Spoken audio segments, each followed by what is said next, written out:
not only in the lichenology, but in the field of plant sciences. In this seminar, there are a number of eminent personalities. They have joined this International Workshop Cum Seminar. So I especially welcome the Director, Environment Institute, GB Pant Institute of Environment and Kosi Katarmal, Engineer Preet Kumar. He has also already joined. So with these words, just with the permission of the chair, I am just going to start this seminar.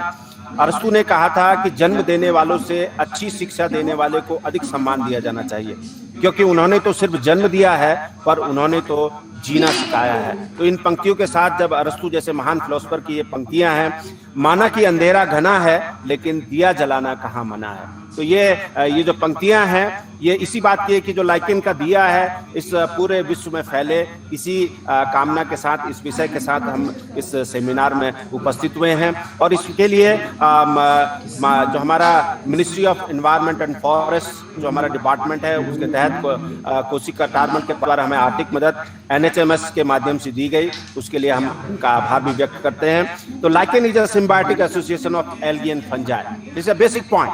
The history of lichenology, which has started from the father of botany, which is called Theophrastus, way back into the 370 to 285 BC. The Eric Acarius, who is known as the father of lichenology, and lichen is the pioneer succession. So the lichens are very important because they can establish any barren land or barren rock into the suitable habitat or suitable environment. So this is the capacity of the lichen. So lichen can grow into the extreme low tides to the mountain top. Sanskrit में कहा गया है कि शिला पुष्प जो शैलिया यानी कि जो पत्थर पर खिलने वाला फूल है, more than 20,000 species of lichen has been recognized from all over the world. 500 species has been recognized from India. Once we are going to talk about the lichen, so the man who is recognized for this lichen in India particularly, Professor D. Avasti, who served the lichens not only in India but abroad also. So lichens के बारे में जब हम बात कर रहे हैं तो lichens, they are the rich in mineral nutrition.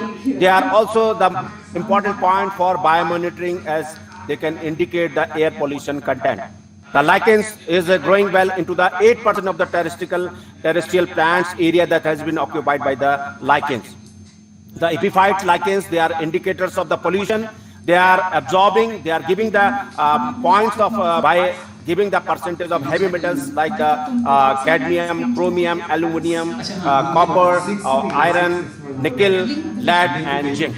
So this is the theme of the seminar, and the convener will definitely present the what we have. We are talking in the coming 2 days. So now I request the head of the Department of the Biotechnology, Professor Beena Pandey, to welcome all the guests who are present here on behalf of the organizing committee. So I request Professor Beena Pandey. Thank you, sir.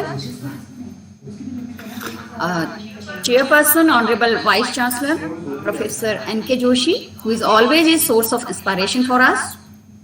Chief guest, our Dr. D.K. Upreti from NBRI Lucknow, who is known as a man of lichen. Our guest of honor, Engineer Preet Kumar, who is Director, GB Pant Institute of Kosi Katarmal.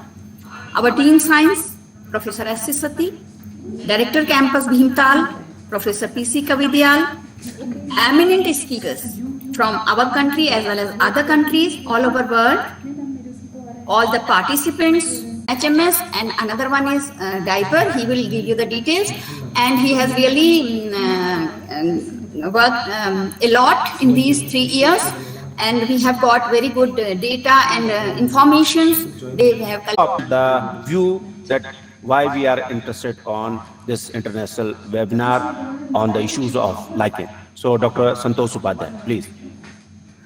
Very good morning to all of you.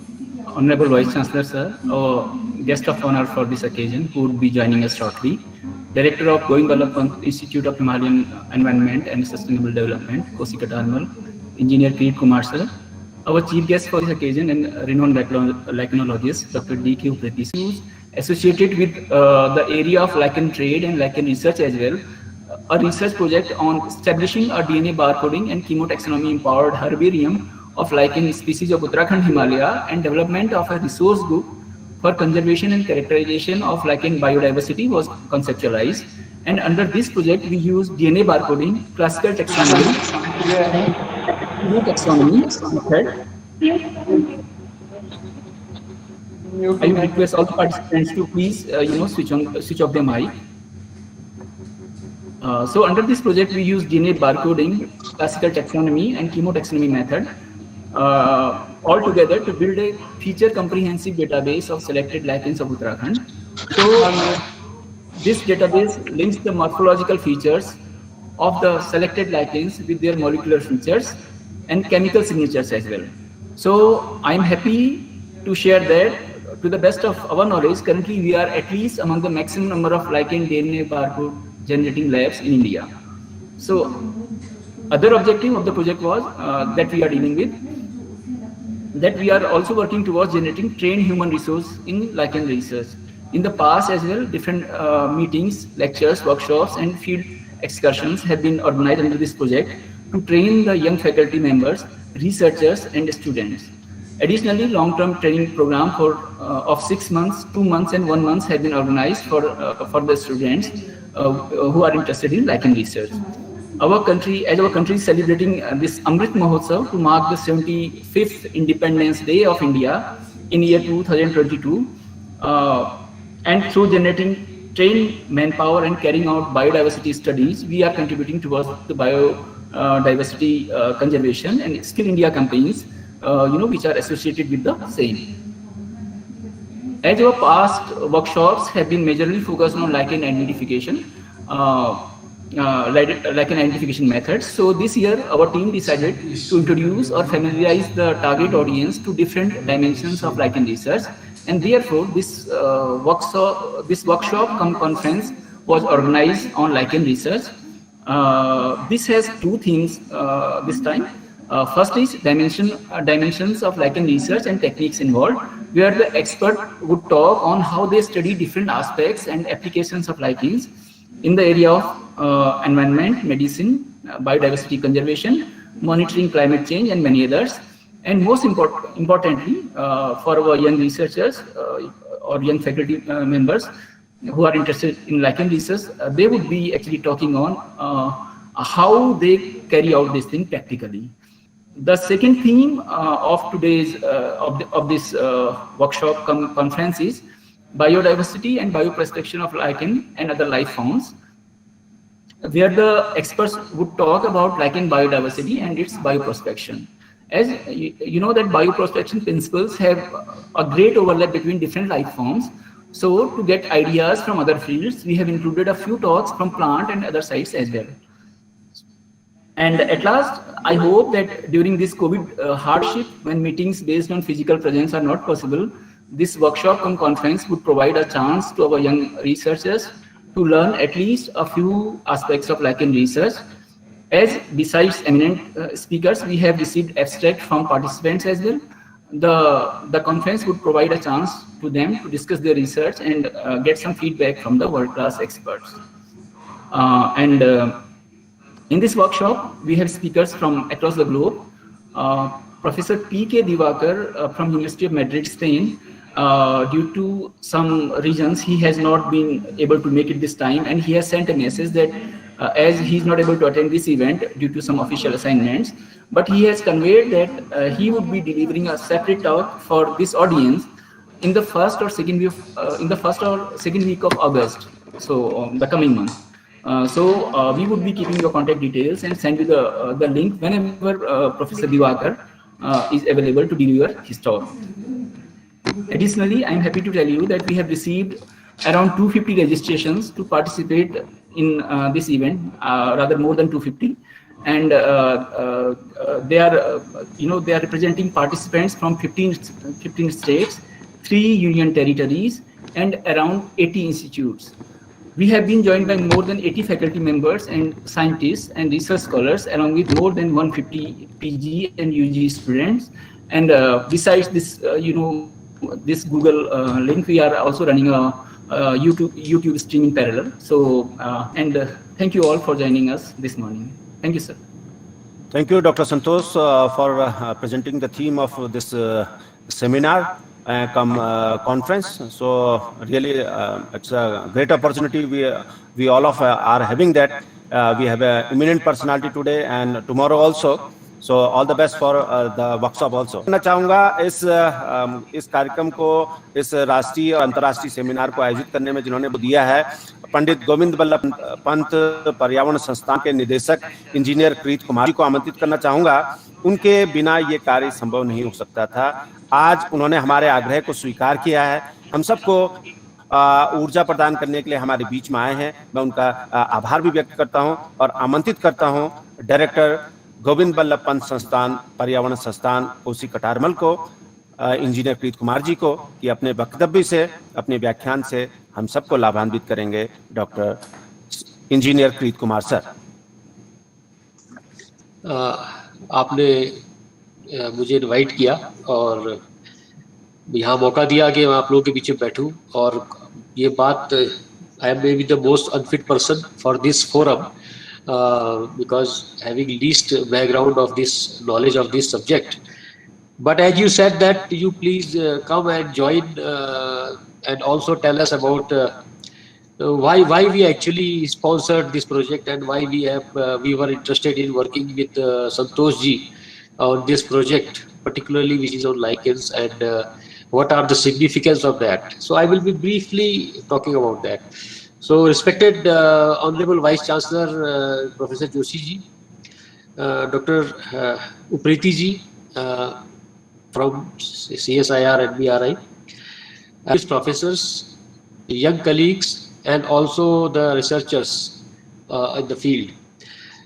So this is a great opportunity for me to present you a little bit about the mission. Actually, I would like to talk here a little bit about that, because this National Mission on Himalayan Studies, which is called NMHS, is there by the government of India, and why this topic, which is on lichen research, has come into that. So briefly, I will take few minutes on that. This National Mission on Himalayan Studies, which is being implemented by the Ministry of Environment, Forest and Climate Change, Government of India, and our institute is the nodal institute for that, and we are having a mission here in Almora. This is a scheme of sector scheme, which we call it, and it is a scheme which was launched in 2015-16 by this new government, which was formed in 2014.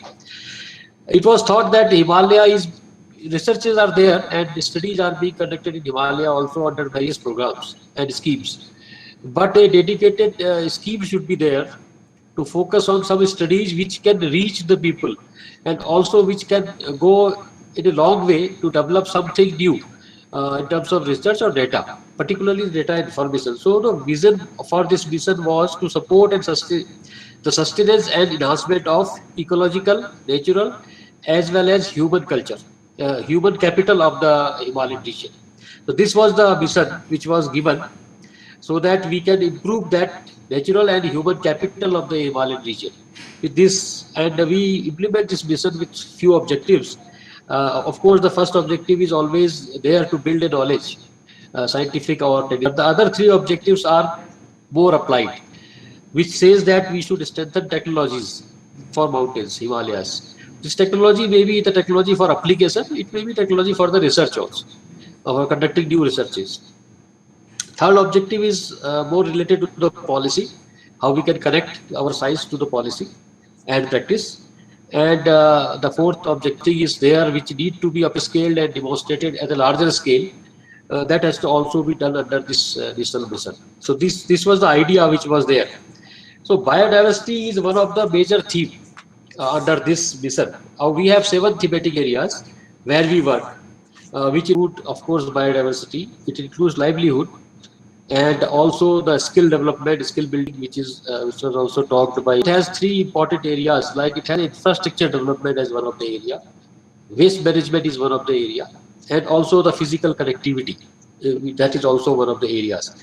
So this mission has already completed 5 years. We have several projects, about 71 projects were implemented in these 5 years in different themes. Major share was on biodiversity conservation and management. Out of that 171, more than 60 projects were on this. And this project is one of them, which is not a very big project in terms of, if you see the project spectrum of NMHS, it's a small in that sense, but it has done a tremendous work. Dr. Santosh has done in this project, and we all appreciate that this was one of the successful projects of NMHS. And briefly, I will 19 patents we have already applied and few granted also. One of them is, the first one was of course from Kuwait University. Many of the faculty members are aware of that Dr. Sahu has done that work, which has been also commercialized, in the process of commercialization. One more project recently we have commercialized from this mission, and other also are under the process. So this was the first thing how this science will reach the people or the practice. And then we have also a strong component of data management. So Himalayan database, that is so this lichens and the information about lichens will fit into that. This biodiversity database which is being developed, and this DT Ayog has given this responsibility to us to make a central data management agency for Himalaya, that is called CDMA. So that is also under process, and we will be working on that, and all this information which is generated under this project or any other project will go there, will reach there. I will not take much of time, because if anybody is interested, they can visit our website, that is nmhs.org.in, to get the more information about the mission and other things. Only thing I will say that in future, because this is always important, that what will happen now next phase 21 to 26, which will be launched in this year, which will have opportunities for researchers also. Last time also we had some opportunities for Himalayan fellowships, but this time again we will have a fellowship scheme, and maybe the board will be a little bit different, but yes, it will give opportunity to many researchers to join research in these areas, including lichen research, and also see how they can be benefited by all these schemes. Lastly, I will just say that this lichen, I have a limited knowledge of this subject, because when I was taking a training under glaciology, I was given a session on the lichenometry, which is being used by our glaciologists. In the glaciology studies, we are using it for different purposes, for seeing the retreat pattern of the glaciers, how it has been. So some implications we use as indicator, we use the lichens. And we also feel that lichens, so far I don't know whether it has been used in India or not, but lichens as bioindicators are being widely used in the world for pollution studies, air pollution studies particularly. So we feel that this dimension also will be discussed in these two sessions, because we are talking about bioprospecting. So bioprospecting, of course, it is different, but this also is one of the important applications of lichenometry, which can be talked about in this session. And I also congratulate Santoshji for this completing this project very well, and also organizing this session, which is also part of that targets of that project also. And I hope that we will continue working under this lichen research in future also with Kuwait University, and also with the researchers who are there in this seminar. So with these words, I thank you all for listening to me, and thanks for inviting me. Thanks. Thanks, Dr. Tiwari. Thank you, sir. Thank you, Engineer Kirit Kumar, sir, Director Pandit Govind Ballabh Pant, National Institute of Environment, for not only helping our researchers and also becoming what we can say the financially sponsor of the Kumaon University researchers. So I am very thankful to you on behalf of the Kumaon University. And आपका भी उद्देश्य वही जो पूरे संस्थान का उद्देश्य कि इस हिमालय को कैसे संरक्षित किया जा सके, कैसे इसको सतत विकास के क्रम में हम इसको संरक्षित रख सकें, यही हमारी जिम्मेदारी है। इसके लिए आपको बहुत बहुत धन्यवाद करते हैं। आपने हमारे आमंत्रण को स्वीकार किया। On behalf of Kumaon university बहुत बहुत धन्यवाद। अब मैं आमंत्रित करना चाहूँगा हमारे dean faculty of science, a man of professor of botany, particularly in the field of mycology, and now he is serving as a head of the department of botany department, and also serving as a dean faculty of science, Professor S.C. Sati sir. So now I request Professor S.C. Sati, Dean Faculty of Science, Kumar University, Nainital, for their address. Please, Satish sir.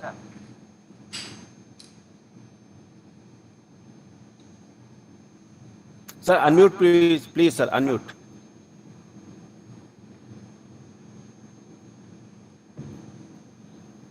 Is it audible now? Yes, sir. So that is also a Please, sir. Welcome, sir. and we will be working on that, and all this information which is related to this project or any other project will go there. Will reach there. I will not take much of time.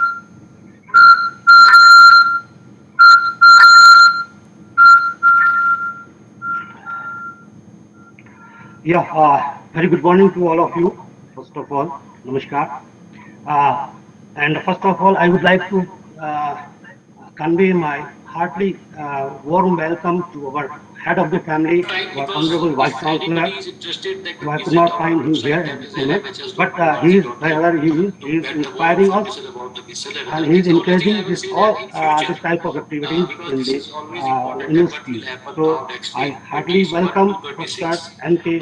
Joshi in this workshop and conference. I would also like to welcome our campus director, Professor P.C.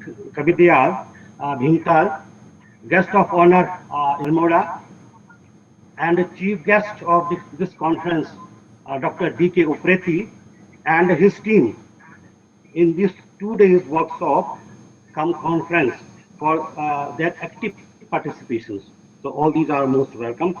I would also like to welcome our guest speakers. There are so many guest speakers in this workshop, and the participants who are joining from different corners of India as well as abroad.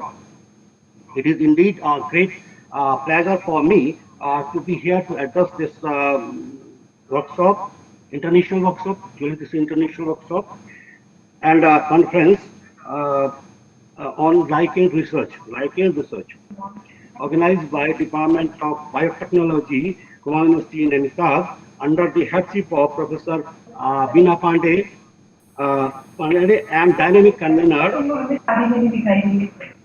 हम उनसे तक मिलने नहीं गए, एक ही जगह बैठने से लगा कि लेके आना, अब वो हमें लेके आना उनको। Dr. Shashi Bala ma'am, please mute yourself.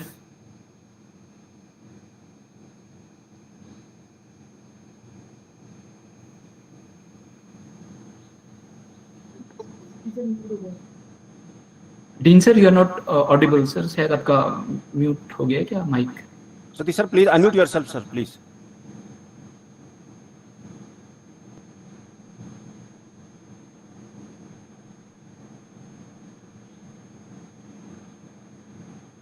Okay. Okay. Yes, sir. Yes, Right sir. now? Right, sir. Right, sir. Please.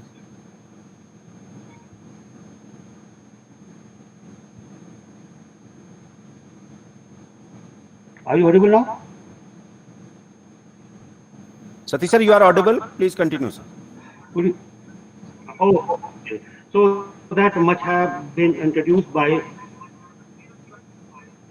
Professor Lalit Tiwari, Professor Sanjeev, as well as Bina Pandey about lichens.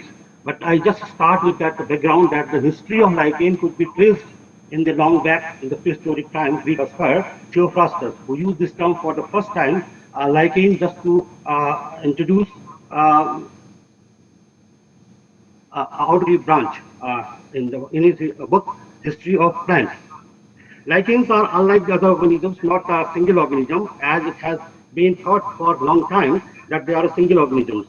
But they are the association of definitely two different types of organisms in the symbiotic relations, algae and lichen, and they are so successful creation of the nature.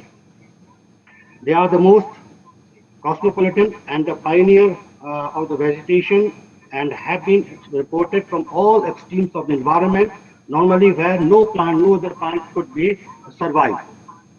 In general, lichens have a great value in our life, directly or indirectly. The medicinal value of lichen has had long history in treating various ailments of human diseases. Since they have variety of metabolites known as lichenic acids, which have been used for the various purposes, including medicinal activities and antimicrobial activities. Antimicrobial activities. Thus, lichens are the most fascinating organisms of nature, giving a message to the mutualistic approach of living togetherness. There are perennial, very slow-growing organisms whose major part of the body is specially made up of a special type of fungi, referred as lichen-forming fungi. So this is a very interesting term, lichen-forming fungi or lichenized fungi. And that is association of so successful that there are more than 23,000 species of lichen from all over the world. No doubt that the guest speaker of this workshop will enlighten us with their vast knowledge on this field of lichen research. And I'm sure that this 2 days international workshop and conference will be quite useful for all the participants who join from the different corners of India and abroad. Finally, that I congratulate to Santosh Kumar, Dr. Santosh Kumar Upadhyay, as the dynamic convener of this workshop and his team for organizing such a nice workshop come conference. So with these words, I once again extend my best wishes to the grand success of this workshop come conference. So thank you very much. Thank you, Professor S.C. Sati, Thank Dean, you. Faculty of Science, Kuma University, Nainital, for their encouraging words. And I'm really thankful on behalf of the Kuma University and on behalf of the organizing committee. I thank Professor S.C. Sati, Dean, Faculty of Science, Kuma University, Nainital. So now I'm going to invite the Director, J.C. Bose Campus, Bhimtal, Professor P.C. Kavidyal, sir. He's a man of management. He served as the head of the department of MBA department, and now he is serving as Dean, Faculty of MBA, Faculty of Management. So I welcome Professor P.C. Kavidyal, and I request for their address. Professor P.C. Kavidyal, sir. Sir Kavidyal, sir, I think he hasn't been able to join yet. Professor P.C. Kavidyal, sir. Sir, he hasn't been able to join, sir, as of now.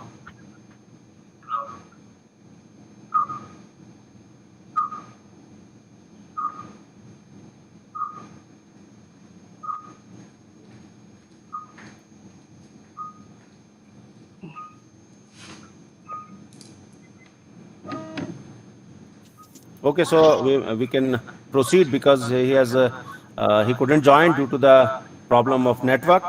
So once he will join, then we will be able to listen Professor P.C. Kavidyal. अब मैं आग्रह करने जा रहा हूं हमारे आज के की speaker doctor DK. Upreti sir को.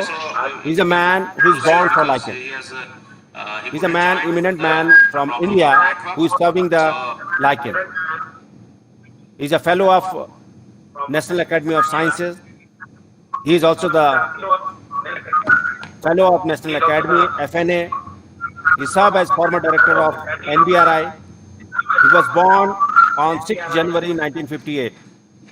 He completed the PhD from Lucknow University, and he is having the more than 30 years of experience in the field of lichen. He has been awarded with FNA in 2017 and also having the E.K. Janki Amal National Award. Also with FNASC in 2013. He has also been awarded as Fellow of Society of Ethnobotanists, President of Indian Lichenology Society. He has visited the number of countries for lichenology study, particularly the Germany, Antarctica, South Korea.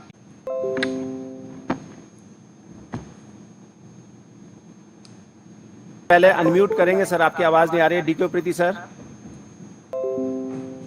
आप Audible नहीं हैं. Please unmute.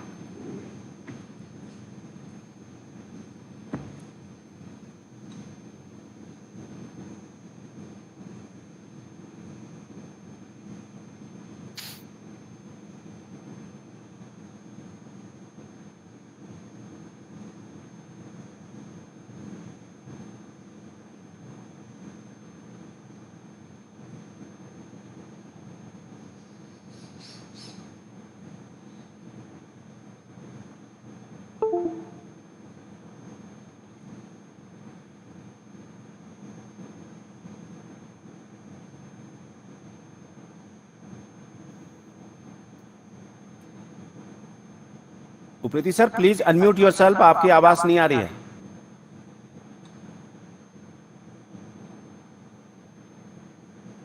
Sir आपकी आवाज नहीं आ रही Preeti sir, you are not Audible.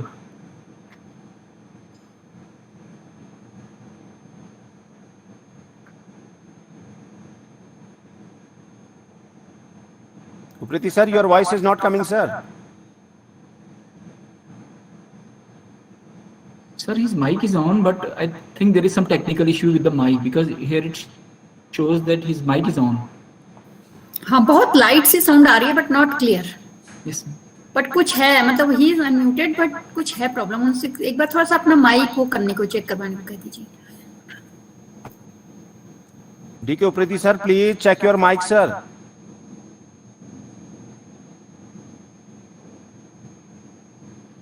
Upreti sir, please check your mic because your voice is not coming. You unmute yourself first.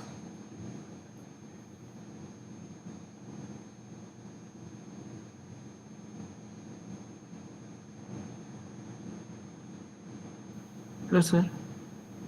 Sir इनको phone से बता दीजिए, शायद वो यहाँ से ना सुन पा रहे होंगे भी फोन से। या फोन कर रहे हैं इनको सर को।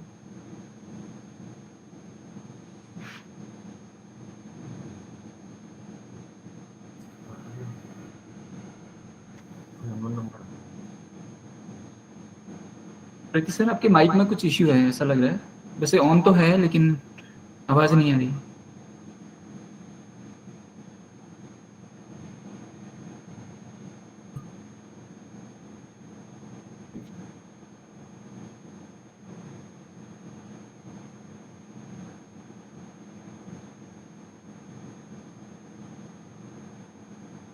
So due to the network problem that Dr. Upreti couldn't be, their voice we cannot listen at this time. Just in a few minutes is joining again. Hello Santosh sir. Yes हाँ जी। Sir doctor Upreti sir को बोलिए कि sir वो sir mobile से join हो लें और आप पीपीटी सर आप प्रेजेंट करिए और सर को बोलिए सर मोबाइल से ज्वाइन करने के लिए। वो एक्चुअली लैपटॉप में उनके कुछ प्रॉब्लम है सर, इसलिए वॉइस नहीं आ पा रही है। ओके तो वो मोबाइल से उनको कहाँ पे कॉल करना होगा? नहीं, वो मोबाइल जो ईमेल अपना वहाँ से गूगल मीट वहाँ से ऑन करें और हम लोग को ज्वाइन करें मोबाइल से, और मोबाइल से वॉइस आएगी। नहीं तो वो हमें कॉल करेंगे ना, तो मैं अपना फोन माइक उस पर रखूं स्पीकर पे? नहीं सर, मोबाइल से इवेंट ज्वाइन करने के लिए बोलना है। Okay okay okay okay right जी जी जी जी मैं कॉल कर रहा हूँ उनको, कोशिश कर रहे हैं। जी सर जी। डॉक्टर संतोष बात हो गई है, आप अपना उनका जो प्रेजेंटेशन है आप यहाँ से कंटिन्यू करिए। वो ही will start from talking from the mobile.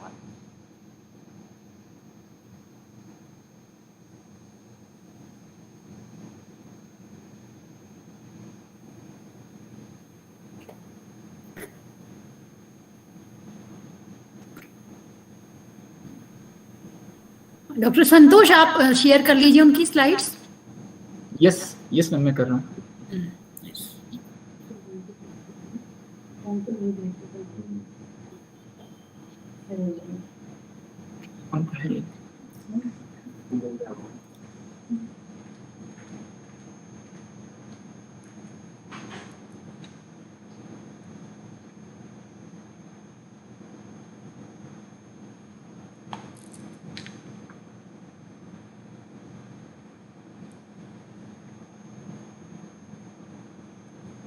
Hello sir. Hello sir, ये आप sir? Yes sir. Hello sir.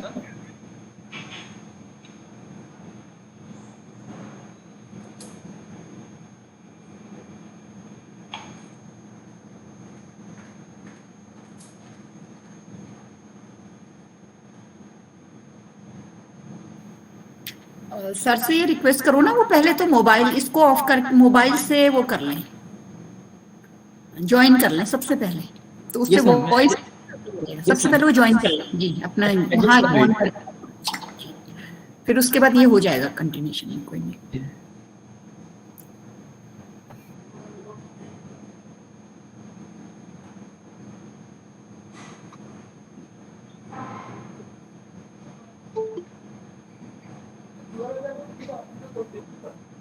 So Priti sir is in.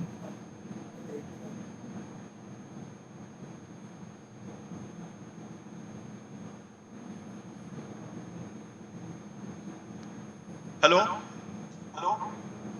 Yes, sir, you're audible. Sir, you're audible. Okay, should I start? Yes, sir. I welcome Dr. D.K. Upriti, former director NBRI and fellow of National Academy of Sciences. थोड़ा सा तकनीकी खराबी के कारण थोड़ा विलंब हुआ है, उसके लिए मैं क्षमा चाहूंगा और आमंत्रित करना चाहूंगा डॉक्टर डी.के. उप्रेती सर को. Namaskar. Sorry for this interruption. I am audible? Yes, sir. You are audible, sir. Continue, sir. Okay. First of all, आप सभी को नमस्कार.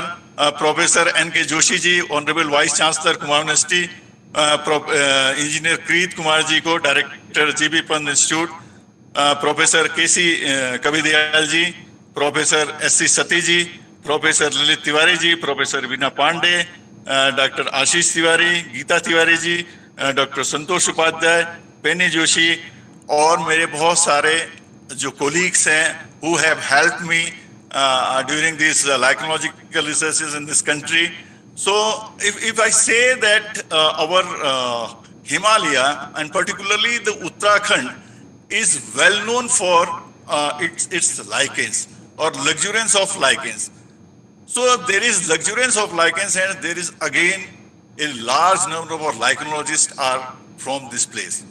I'm really lucky that my honorable teacher, Dr. Avasthi ji, was from Uttarakhand and from Pithoragarh, and I have followed him.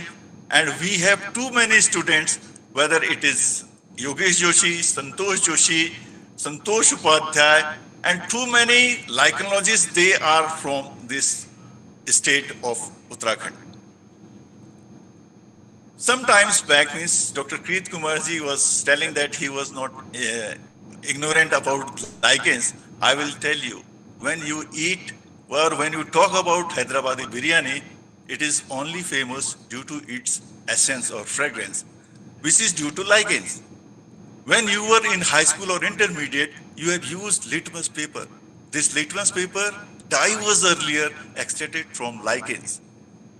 Again, if you go towards the climate change studies, Dr. C.P. Singh from ISRO, he is working in collaboration with us.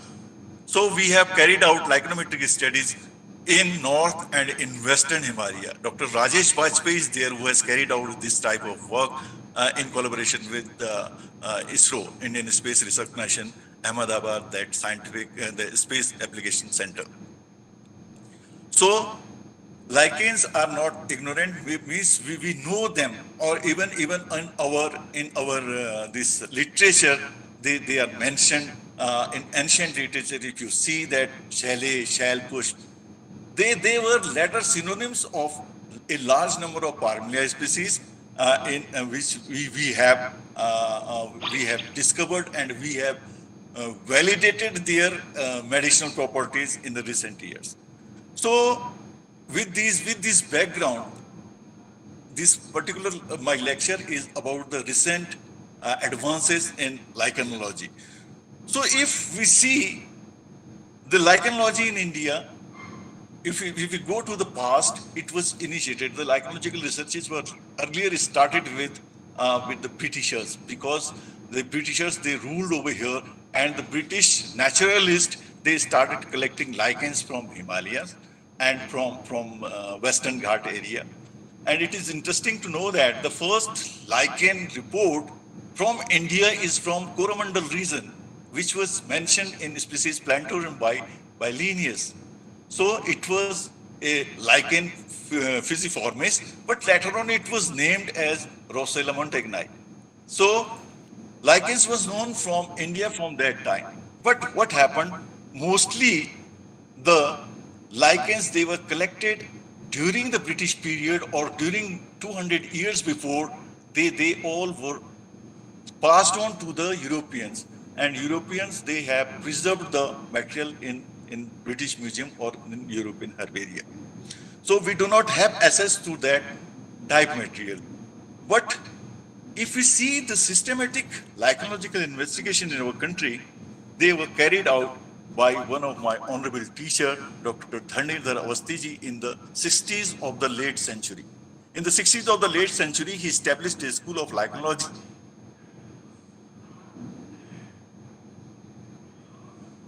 Of lichens, lichenological research were carried out during that time. It was that time mostly Dr. Awasthiji focused on the taxonomical studies, floristic studies, or the revisionary studies of lichens.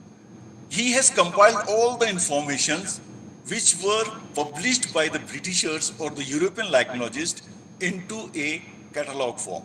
That catalog was published in 1965. It is a catalog of lichens from Indian subcontinent, Bhutan, Nepal, Pakistan, and Sri Lanka. So, after that, the lichenological investigations means particularly a large number of lichenological genera, they were well worked out. As I told you that lichens, they are known in our ancient literature too. In our ancient literature, if you see the chalet, shellpush, and all those names of lichens, they were there. They were there, they were mentioned, and more than 30 different diseases that can be cured with those lichen species which are mentioned in our old literature. And it was the Indian civilization, means 6000 BC in our Rig Veda, Atharveda, that is the mention of lichens. So it is the Indians who has first mentioned the medicinal use of lichens. Dr. Tiwari, can my slides, they can be moved further? Dr. Santosh.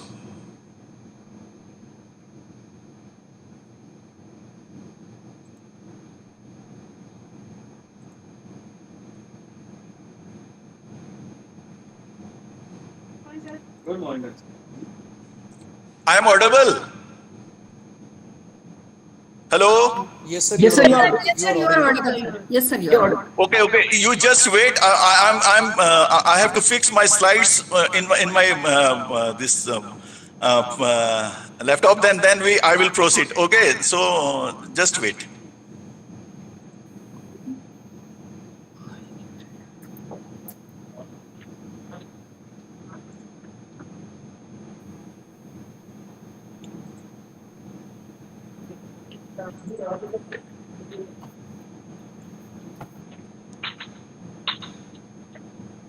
Dr. Amarendra, please, mute your mic. Yes, sir.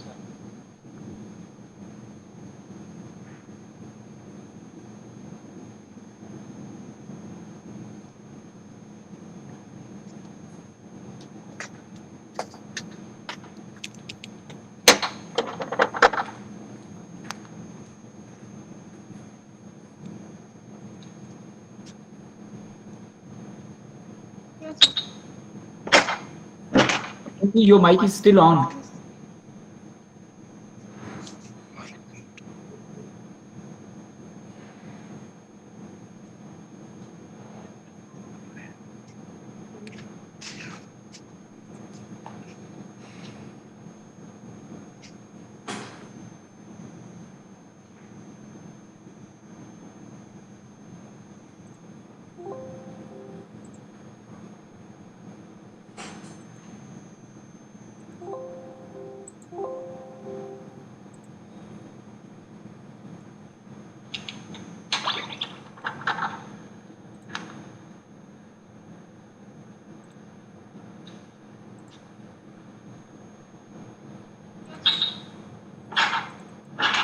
Your mic is still on.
Sir, I'm trying to project once more. Maybe now they move. Yeah, you show me. I think, for example, you Sir, are they all moving now? might be knowing about the different growth forms. So these growth forms, sometimes you can easily identify them in the field itself if they are forming a crust.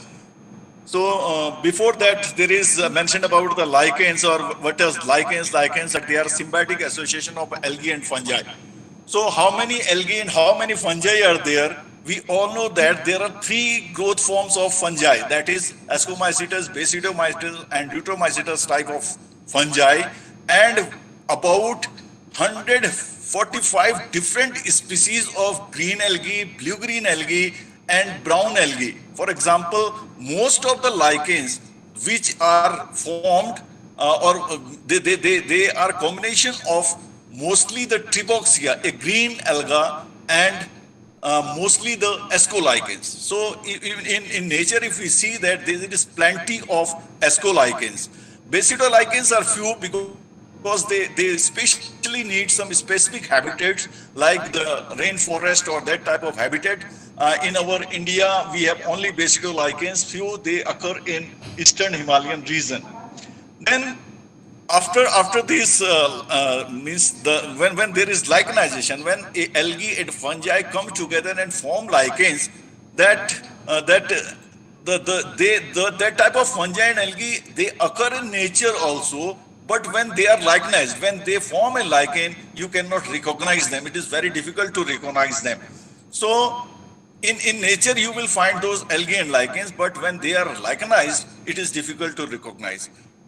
And this, due to this symbiotic association, these lichens, they have an ability that they can grow on any of the substratum, which is perennial and in a very harsh climatic condition. Means lichens, you can find them growing in Antarctica, where the temperature is sometimes minus 80 degree, and you will find lichens growing in Thar area. Thar means the desert of Thar or Libyan deserts, where the temperature goes up to 60 degree.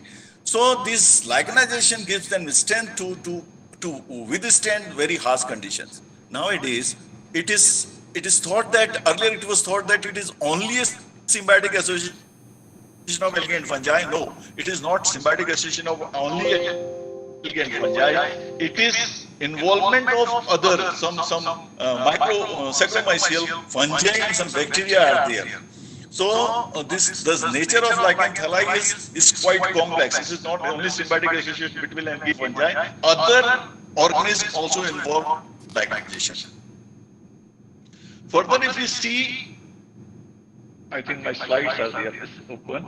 I will go for them.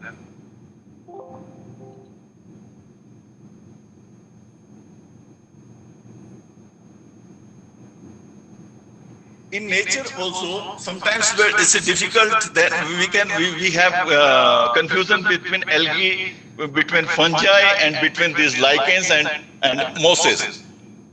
In nature, you can easily identify or differentiate lichens. They are not very dark colored. They have a grayish tinge because they have less alga and more fungus. So in nature, you can easily identify them as white, greenish crust. The algae and the bryophytes, they are more greener, more organized than lichens. So this is all about the lichens, how we collect them. We use different type of kits, and for identification of lichens, the taxonomy of plants or any organism will be quite tough, difficult if we move from angiosperms to the microbes. In angiosperms, you have too many morphological characters. You have flower, you have leaves. But in case of these lower group of plants, lichens, you do not have such type of structures. You have only few morphological characters. So we mostly dependent on chemistry. Nowadays, after the advent of or supplementation of these biotechnological tools, lichens, it is mandatory that we have to utilize these genotypic characters, we utilize the chemotypic characters, we utilize the phenotypic characters to solve these complexes within lichen taxonomy. So particularly molecular systematics, what we use a number of these LCU or rDNA or mitochondrial SSU and ITS spacers, and even go for protein coding. The best example is one of our student, Dr. P.K. Divakar, who is working or head of department in Spain. He has segregated. Earlier we know that Parmelia is a single genus. But after the supplementation of biotechnological tools, this Parmelia is splitted into 30 different genera. So these, apart from these molecular characterizations, we cannot segregate genera. We further utilize some micromorphological characters, some chemical characters, then we go for segregation or after utilization of biotechnological tools. Within India, if you see, we have the, as I told you, the Himalayas is luxuriant in lichens, but the diversity is more in Western Ghats and the Eastern Himalayan regions. You will find too many lichens in Eastern Himalaya and in Western Ghats, particularly because Western Ghats is tableland. So there is a excess of fungal spores coming from, or lichen spores coming from different parts to this tableland. So we have cosmopolitan type of distribution of lichens within that tableland up to the Western Ghats. We have Sino-Japanese elements in the Eastern Himalayan region. We have peculiar lichens in Western Himalayas. These are the elements which are coming from Arctic Russia, of even the high mountains of USA. So such type of affinities are there within the lichen flora of our country. But if you want trucks of loads of lichens, you can only get them in Western Himalaya, particularly the Uttarakhand region. But the diversity is more in Western Himalaya. So based on the altitude, we can separate some specific type of lichens and some specific type of host in tropical region. We know that this is an altitude of 0 degree to 1500 meters, and you will find the maximum growth of Soria robusta type of trees over there. And within this region, Soria robusta tree is an excellent home for lichens to colonize over there. If we further go to the temperate region is 1500 meters to 3000 meters, is well known for its tree diversity. A large number of trees they grow over there, and you have highest diversity of lichens within these regions. And among these trees, it is black oak, Quercus semicarpifolia, which harbors or which gives supports more than 90 species of lichens to colonize over them. In our country, there are some specific reasons. India is unique in its topography, in its climatic conditions. Throughout the world, you will not find any country having lofty Himalayas one side, sea on the other side, world's highest rainfed area in the east, and deserts on the west. So, a large number of lichens, they colonize on different substrates, and even this particular cold desert region, we do not have too many trees. There are exposed rocks, no precipitation or very less precipitations. So specific type of lichens, they go over there. What are the different major centers of lichenological research in India? Yes, I have mentioned National Botanical Research Institute is there. Yeah, we have different aspects working on there. We have largest collection of lichen herbariums within our country, because after the supernation of Dr. Avasti from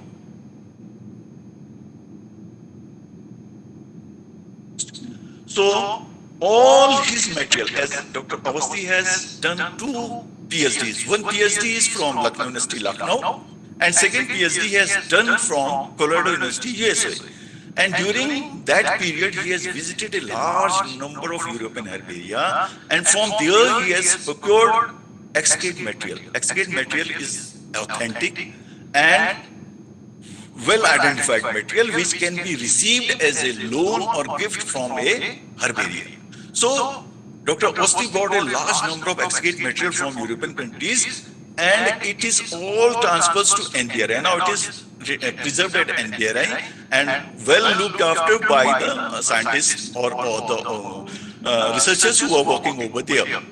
So, this excavate material is useful for authentication of different specifics. So this NBRI is having the largest collection of lichens because it also includes the collection of Dr. Awasthi. Then Dr. P.C. Behra is with us in this program. He is from Agarkar Research Institute, Pune, and he is experts in culture lichens. Then Botanical Survey of India, we all know that they have 9 centers, but the lichenological researches are in 3 or 4 centers. These active lichenological researches are going in Sikkim, in Allahabad area, the central region, and at their Andaman region, where Dr. T.A.M. Jagdish is a lichenologist and a region also. So, and Swaminathan Research Foundation is there. They are working on this biotechnological aspects of lichens. Apart from this, as I told you that we have a large number of universities who are active, and luckily it's a really fortunate. I'm fortunate that Kumaon University, they have carried out a lot of good work on lichens. Our Garhwal University, they have done that work on Uttarakhand lichens, and the government organizations, whether it is DST and Ministry of Environment Climate Change. Apart from that, Govind Vallabh Pant Institute of Himalayan Ecosystem and Development, they have sponsored 2-3 projects, 2 in Kumaon University and 1 in Mizoram. So we have worked with Govind by this Wildlife Institute, Dehradun. They are working on different altitudinal aspects of lichen diversification within the Gangotri area. So other institutions and universities are there who are associated with us throughout India, and they are doing excellent work on lichen taxonomy as well as bioprospection. From the last 30 or 50 years, it means if you see in 1965, Dr. Awasthi has mentioned that there are 900 species are there which occurs in our Indian mainland. You can see the fast pace of lichenological researches going on in this country, particularly in case of taxonomy and divisionary studies. So within a span of only 50 or 80 years, that number goes 3 or 4 folds. Means now at present, Dr. G.P. Sinha of Botanical Survey of India has calculated or mentioned that there are more than 3,000 species of lichens occur in our country. India, being a megadiversity country, has rich diversity of different group of plants, including lichens. So we have more than, if you see that there are 20,000 species of lichens are found growing throughout the world, and out of these 3,000 or species are in our country. But there is, I think there might be a higher estimate of lichens in our country because most of the difficult terrains of Himalaya, particularly the Himalayan terrains, and these biosphere reserves or core zone of biosphere reserves are so far not well worked out for lichens in this country. So if they all are worked out, this estimate will definitely touch about 5,000 species of lichens from this country. So again, our country is unique that we have more than 20% of. And so if you see that lichen taxonomy, as I told you that some areas of India are exhaustively explored by starting from the British period, then some areas which are most difficult terrains, they are unexplored. So there is a lot of scopes to work on this one. But if you see the exploration in the past, you can see that only the Himalayan region and few places of Eastern Himalaya and the Western Ghats, they were explored by the Britishers. But most of the states of India, they were explored during these last 50 years by CSIR and NBRI under different projects. And I'm really lucky enough that I have a teacher like Dr. Awasthi and students who have devoted their work, and they have carried out excellent work both for taxonomical as well as bioprospection. So if you see that we have so far carried out floristic studies in Himachal Pradesh, Jammu, Kashmir, Madhya Pradesh, we have flora of these states are available with us. And if you see these revisionary or monographic studies, yes, we have different taxa, means a large number of genera we have worked out on revisionary studies. Even we have carried out habitat-specific studies. For example, Dr. Rajesh Bajpayee, he will deliver lectures, whether I think it's biodegradation or all. He has worked on monumental lichens, or lichens which are growing on soil, or lichens which contain cyanobacterial type of alga, photobiont, or lichens which are growing on these mangrove lichens in our coastal region. Biodegradation, you can see that India is very rich culturally. We have different type of monuments, different type of construction materials, different type of, you have flat type of monuments. But if you come to the north, it has dome-shaped type of monuments. So these architectural pattern, the construction material influence lichens to grow over there. So we have worked on that aspects too. How these lichens, they destroy or they degenerate the rock surfaces. It comes under the phytogenic significance of lichens, and this aspect, this may be biogeochemical activity or biophysiological activity, means the chemicals, the lichen chemicals which are present within the lichen thallus, they secreted on the substrate, and what they do, they corrode that substrate by the action of chelation. We all know it is a reaction of organic compound with inorganic salt, and it liberates the calcium in free state or magnesium in free state, which is present in the substratum, and that substratum becomes looser. So lichens, they play a significant role in soil formation. We have already mentioned that the agriculture was developed only due to these lichens, because these lichens, they are pioneer. No other plant group has an ability to grow on substratums, on a rock substratum.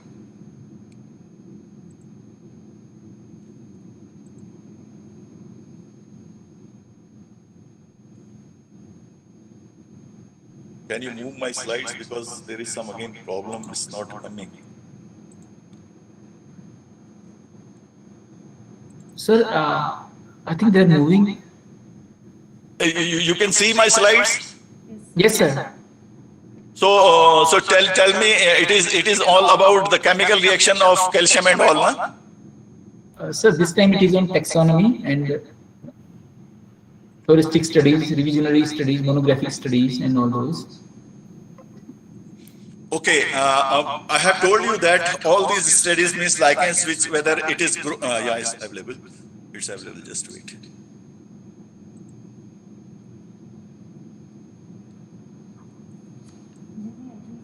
So, apart from these studies we have carried out,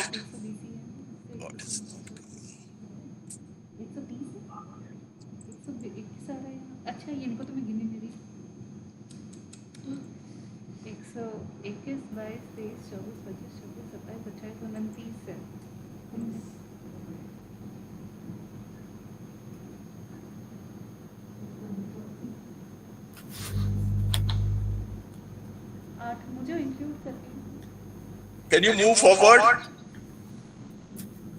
Dr. Santosh, please.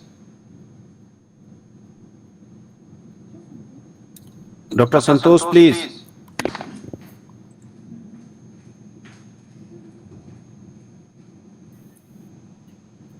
Dr. Santosh, are you able to?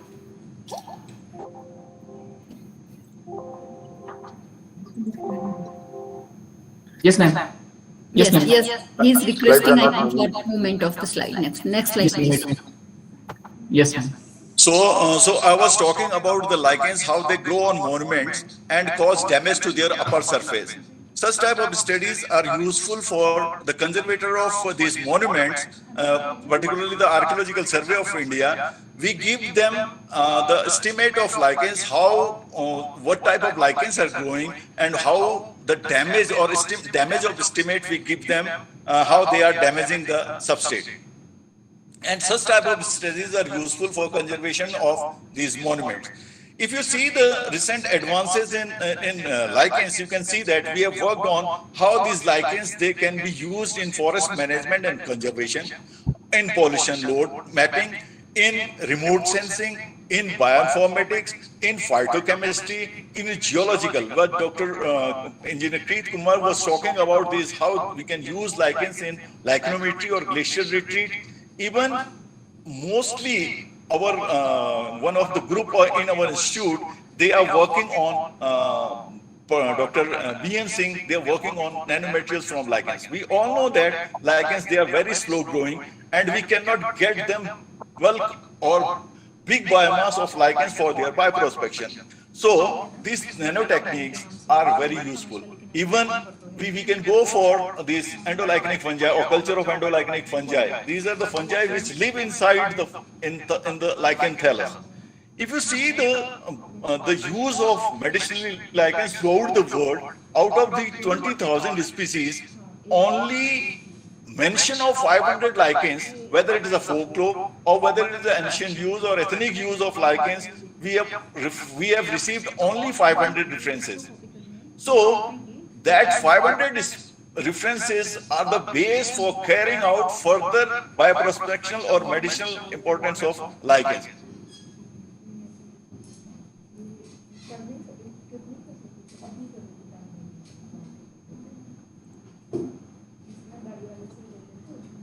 You can see that lichens, they were used in Ayurvedic and Unani system of medicine, particularly the species of Parmelia, Evarnastum seriatum and Evarnastum nepalensis. Ethnomedicinal lichens, yes, we have mentioned about Thamnolia vermicularis or a large number of other species, and we evaluated them, we further evaluated their medicinal potential and utilizing this as a baseline. More than 60 species of lichens from our country, they are listed as medicinally important lichens from our country, and various diseases where lichens are used is they can be used as antiseptic, antifungal, anti-asthmatic, indigenous medicine as diabetic, headache reliever. So mostly 40 different diseases are mentioned which can be cured with lichens. So how we have utilized, means particularly this is the work which was done by NVRI, development of novel antimicrobials by resourcing of dietary phytochemicals. We all know that we have some strains of this Candida albicans. We all know that it's a very skin disease, means it's very difficult to cure Candida albicans because of its three different growth forms. It might be mycelial, it might be virulent, or it might be saccharomyceal. So the ointment which is available in market is fluconazole. This fluconazole can only treat when Candida albicans is in its mycelial form. So one of our scientists, Dr. B.N. Singh, has developed a nanomaterial which is a flavonoid. He extracted a flavonoid from Asnia longissima. We all know that this Asnia longissima, having its acetic acid, is very useful earlier for curing the skin diseases. So that curiosity, which he extracted from this lichen, is a flavonoid. He characterized it and he developed the nanomaterials in combination of this fluconazole, which is available in market as an ointment for treatment of Candida albicans. And what happens?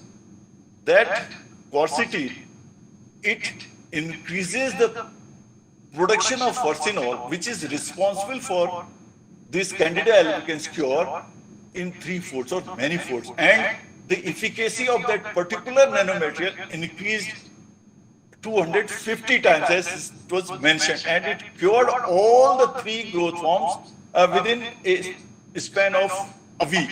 So this type of work means the knowledge of lichen compound together with this botanical importance and the nanomaterial development or antimaterial, novel antimaterials he has developed. Even we all know about Swarnavasma. We all know about Swarnavasma. Again, this novel Swarnavasma based colloidal nanoparticle was prepared, and it was very effective against the Staphylococcus mutans. We all know that it is responsible for caries.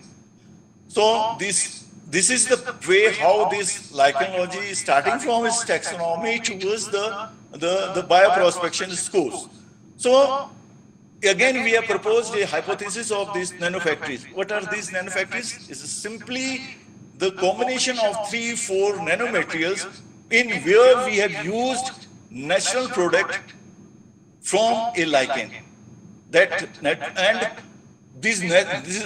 all know about superbug because it is very difficult to control the superbugs from the drugs available. But this hypothesis of nanofactories can be used to kill the targeted pathogen with the help of a combination of, we can call it a scaffold, which is a combination of 3-4 nanomaterials, including the lichen compounds. We have, again, we all know about that these lichen compounds are, certain compounds are hepatoprotective. Again, that lichen, this is particular an area which we can do more because utilizing lichens, this Cladonia fulcata and other species which contain a specific type of compound, fumer protocitric acid. This is very pharmaceutically very important compound is there which present in lichens. So you can see that these lichen secretory metabolites are unique. More than 1,500 secretory metabolites are known, out of which only 150 or 200 are similar to the other group of plants. 1,350 are unique. They are not produced by any other group of plants. And they are very suitable for development of nanomaterials. Why? Because they have very active OH or COH groups or polar groups which can easily be transformed into a nanomaterial.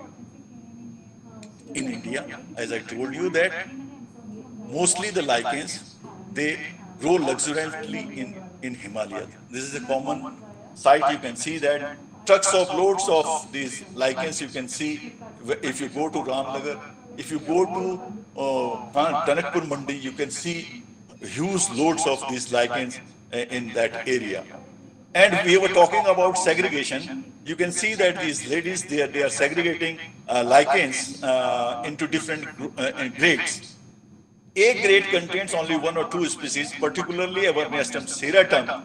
And this Averniastum serratum is the most common lichen which is used for development of or manufacture in garam masala or meat masala in northern India. In South India, the particular species of Parmotrema reticulatum is used to give fragrance to Hyderabadi biryani.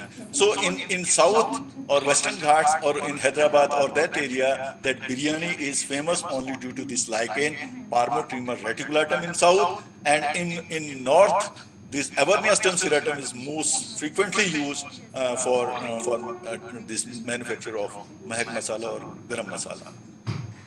For conservation of point, as I told you that lichen are very smaller organisms, very slow growing organisms in nature, we cannot use them in a big biomass. So can we go or can we culture them in laboratory conditions? Yes, it is there, but we all fungal part, or it is the fungal part which is responsible for production of sexual reproduction. There is no involvement of algae there. So this fungus, what they do is, it is a escolichen. It will develop some escospores within a special type of fruiting bodies. We call them escomata. And these fungal spores, if we culture them, yes, we all know that the culture is faster and there are many techniques by which we can manipulate the faster growth of this mycelium. But it is, you can see that this microbiome culture is faster in certain lichens, but in some lichens they are very slower. So we can use them, even go for their broth culture, and we can use them for different purposes. If you see the chemistry, we all know that lichen is a symbiotic association, alga and fungi. Alga is responsible for production of chemicals to this photosynthesis process. It's a vital process by which alga, they produce glucose, erythritol, rhabitol or sorbitol and passes it to the fungi. Then depending upon the type of fungi which is involved in licheniization, there are 3 pathways they are known. biosynthetic pathways. And if you see the depth sites and deep site regions within this acetate pyruvate pathway, you will find that these are unique compounds. They are not produced by any other group of plants. What happens? Sometimes in laboratory conditions or in culture conditions, we will not get the desired natural product, desired lichen substance which is present in the nature. So some chemicals we can get.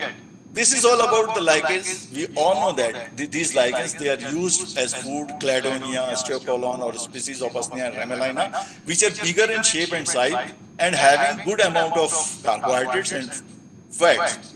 So these informations are again useful when you go for development of some medicinal compounds from them, or when you use them for bioprospection. Even these species of lichens, Umbilicaria is eaten as salad. Cladonia species, they are eaten by a large number of these carabios and reindeers. Lechnora, there are esculenta, it forms a bigger shape. I was talking about Libyan desert, that Libyan Thar area, where this Lechnora esculenta grows very luxuriantly, and it can be used to prepare earth bed. Then Citreria islandica, which is very commonly used as human food. And there is a species of, this is Parmelia, but it is Evernestum serratum. It was used by these lepchas in tribal region. Leptogium denticulatum, yes, it is used by Adi tribes in Arunachal Pradesh. So this type of information are also useful when you go for bioprospection of lichens. We all know that these ball-like structures are, they grow, these lichens, they grow as grass in the tundra region, and they are eaten by carabios or reindeers, and the sheep, I told you about this one. So this is all about the lichens which we can use in bioprospection. We all know that lichens, they are excellent material for perfumery. In Uttar Pradesh, there is a place, Kannauj, and they use vast number of these lichens. They collect lichens from Himalayas and they use them for perfumery. Particularly, they prepare a attar, we call it Haina attar. What they do, they extract a large number of lichens. Unknowingly, they destroy, particularly destroy a large number of species. We have mentioned about that 38 species of lichens are there in that mixture which they used. But the A-grade lichen is mostly used. It is Evernestum serratum. So we have mentioned that out of the 38 species, the maximum amount of lichen which was present and used for perfumery was Evernestum serratum. We have a project on from DST, Department of Science and Technology, where we have to study the potential of lichens as a dyeing material. We all know that lichens, they are used in certain Scandinavian countries to treat wools and tweeds. Why? Because lichen compounds have a unique characteristic that they can color a protein. Most of the synthetic dyes, they do not have that ability. Even somebody can work on these aspects too, that whether lichen dyes can be used as a histological reagent, because most of the cancer cell tissue which are stained, that particular stain is imported from other European countries, can we develop some type of that pigment or that reagent which can be used, because lichens, they have that ability that they can color a protein. And this is again, it's a long process when we dip them in lichens in ammonia, and how these lichen substances, particularly there is fermentation, and these lichen substances which are deep sites. I was talking about the acetate polyvinate pathway. These chemicals, they hydrolyze and they develop a oxalic acid, which, since we keep this lichen material together with the ammonia in a closed pot, so what happens due to this decarbonization is there, and development of this condition involves in orcinol, and particularly a orcin derivative is there which is produced by these dipsides after hydrolyzation, decarbonization and condensation, and after applying the this applying the pH of mordants. For example, you all know that to give a faster color to this for dye, we add sometimes some salt or some vinegar. So if we change the pH of this arsenate derivative, we have different colors. We have developed, we have worked on that aspects too. And we have worked out on how these Indian lichens, they can be used for further. So this is all about the lichens which are used for dyeing different one. So dyeing of wool and silk, this particularly Acrolecia species is still used in Scandinavian countries, but it is very rare in our country. You only find it growing at 4,000 meters on rhododendron. We all know about Rosella. This is the litmus dye lichen, and it is very common along the sea coast. Again, found growing on palm trees. So on my left, it is all the lichens, Indian lichens. And on the right side, it is the dyeing fiber. This is particularly the Banarasi silk, which we procured from Banaras. And you can see the color. You will not find such colors as in synthetic ones. So this is all Indian lichens and how they give color.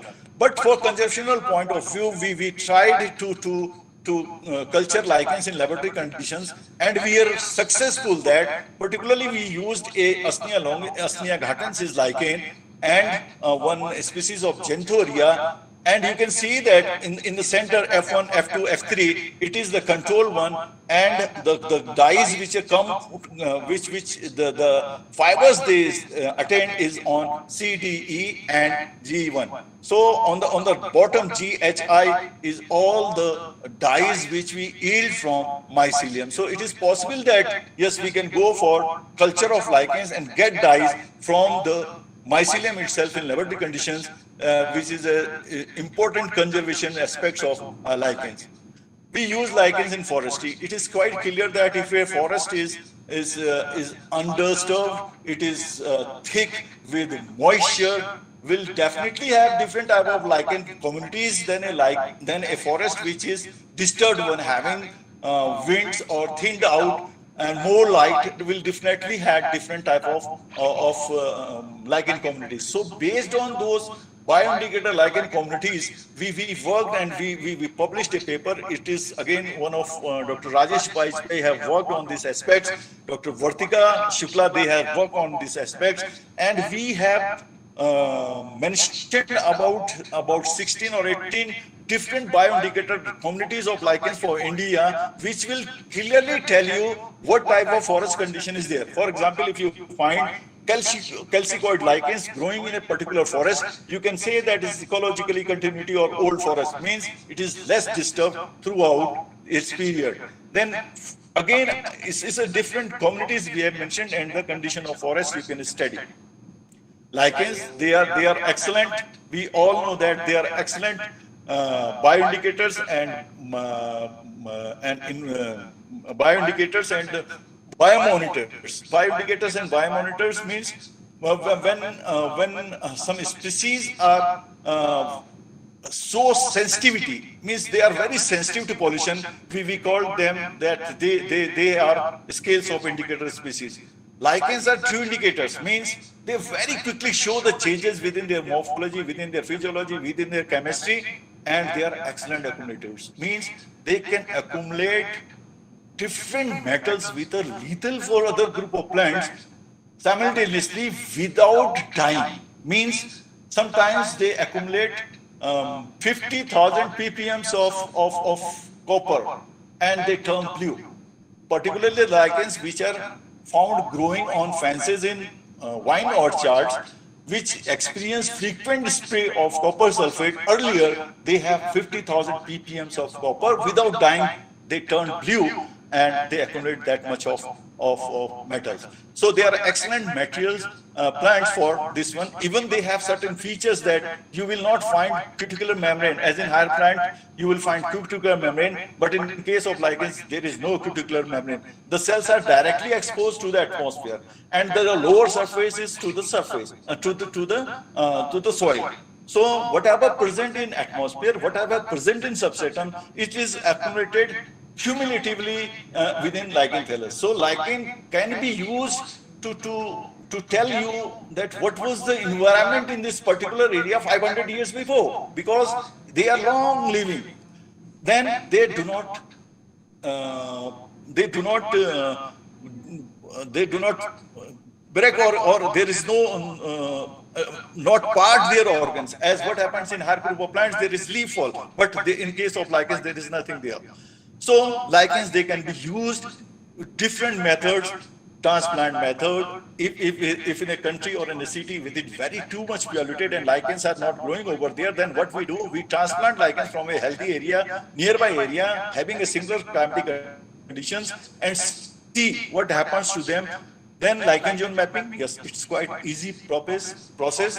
You can divide a big area into 1 kilometer grid, and you see from one point to a fixed distance whether lichens are growing over there or not. So you will have this type of zonation means within the center of the city. Mostly we know that due to this high pollution there is no lichens are growing, so we call that lichen desert.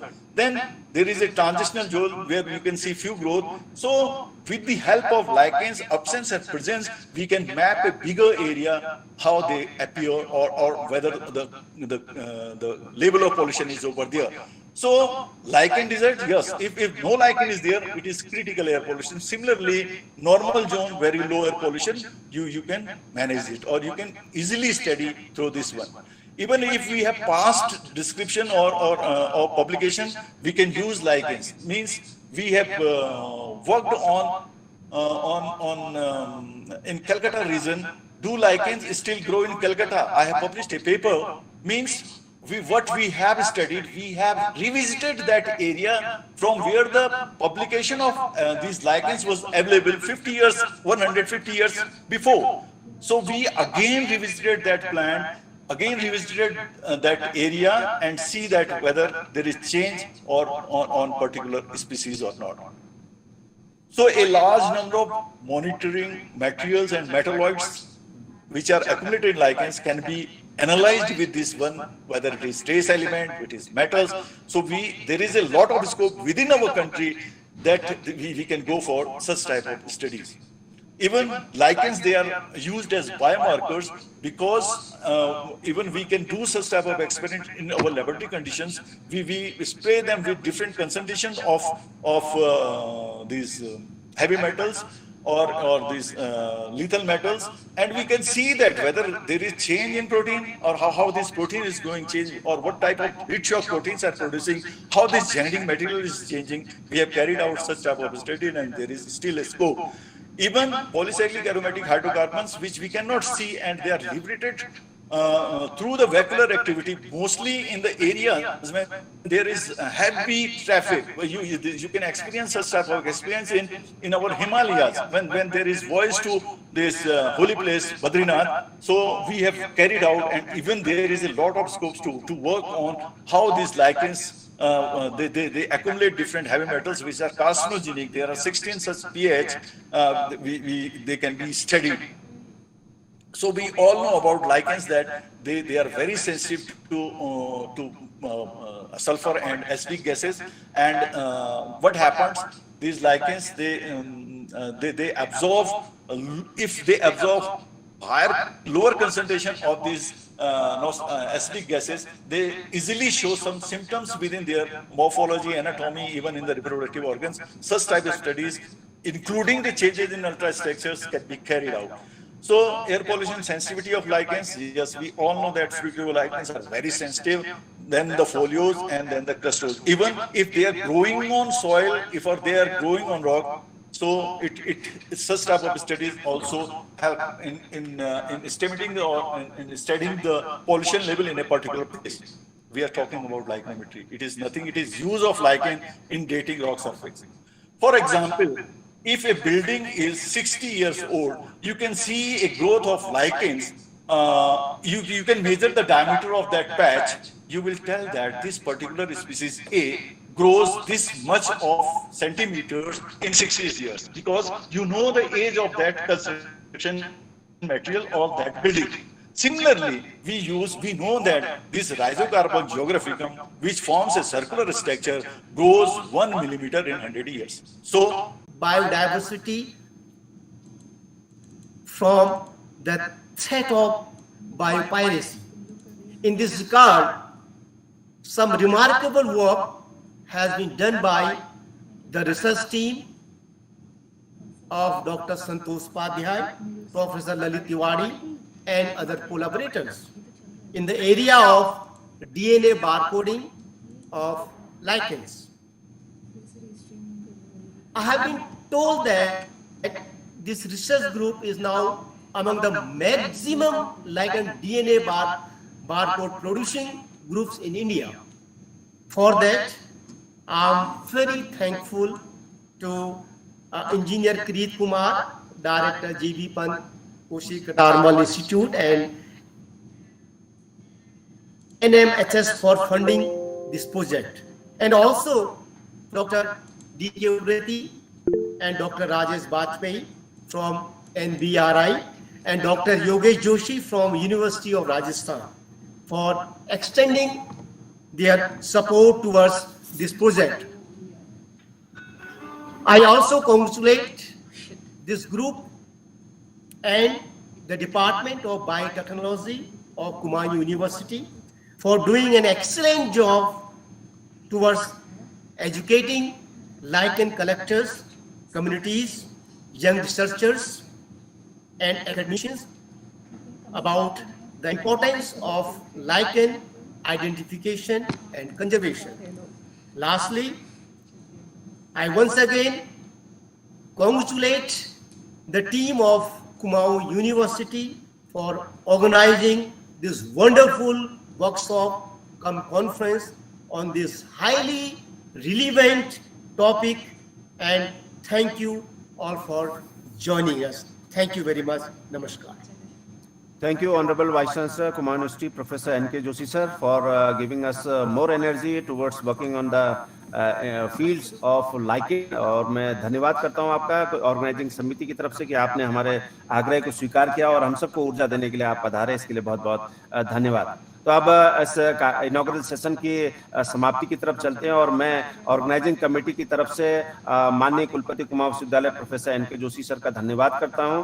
साथ ही पंडित गोविंद वल्लभ पंत राष्ट्रीय पर्यावरण संस्थान कटारमल के director engineer Preet Kumar जी का बहुत बहुत आभार है। उन्होंने जो फाइनेंशियली सपोर्ट हमको किया है NHMS के माध्यम से, उसके लिए उनका धन्यवाद ज्ञापित करते हैं। साथ ही फेलो ऑफ नेशनल एकेडमी और farmer director NBRI doctor D.K. Upreti साहब, जिन्होंने लगातार हमको इस लाइकिन के फील्ड में, क्योंकि वो तो अपने आप में लाइकिन का सागर हैं, उन्होंने इस कार्यक्रम में पधार कर हम निश्चित रूप से हम सबको गौरवान्वित किया। मैं उनका धन्यवाद करता हूँ। साथ ही मैं ऑर्गेनाइजिंग कमेटी की तरफ से I am thankful to Professor S.C. Sati, Dean, Faculty of Science. I am also thankful to Professor Beena Pandey, Head Department of Biotechnology, and I am also thankful to Dr. Santosh Upadhyay and his team.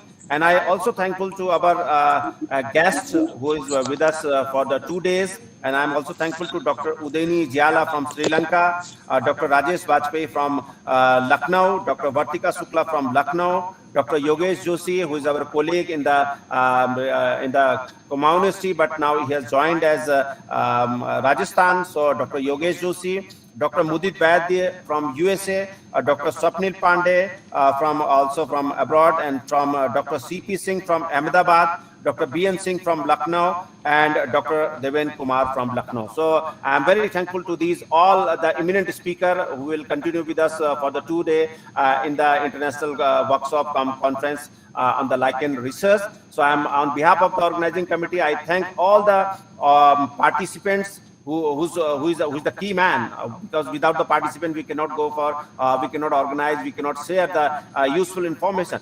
So on behalf of these, I am very thankful to all, and with these one, we are just going to finish this inaugural session. Now I request Dr. D.K. Upreti sir, there are some questions from the audience. So please, if it is there, अगर उप्रेती साहब मेरी बात सुन रहे हो तो कृपया कुछ हमारे जो पार्टिसिपेंट्स हैं उनके कुछ क्वेरीज हैं, उनके सवाल जवाब का क्रम लेते हैं और उसके बाद फिर हम फर्स्ट सेशन की तरफ बढ़ेंगे। डॉक्टर संतोष उपाध्याय की तरफ हम चलेंगे।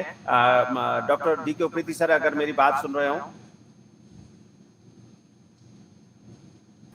Sir, you may need to unmute yourself, sir. Upreti sir जुड़ चुके हैं। Doctor Tapan Nainwal, please. Doctor Tapan. नमस्कार Priti sir. Yes, yes, namaskar Priti sir. I have a curiosity, not a question. What is the maximum height these lichens are found? And besides that, I came to know that they are also found on trees, tree bark. So keeping both things in mind, like rock lichens and these plant lichens, what is the maximum height they are found? Thank you, sir. Sir आपकी आवाज नहीं आ रही। Sir you can connect through your phone again may be.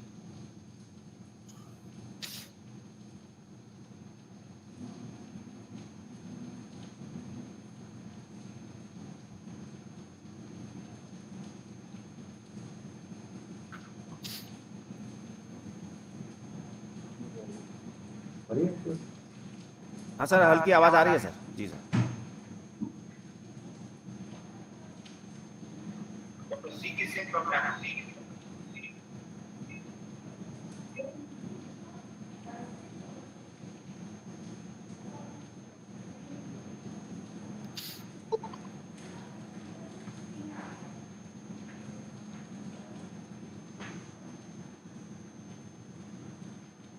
Sir आपकी voice नहीं आ रही sir.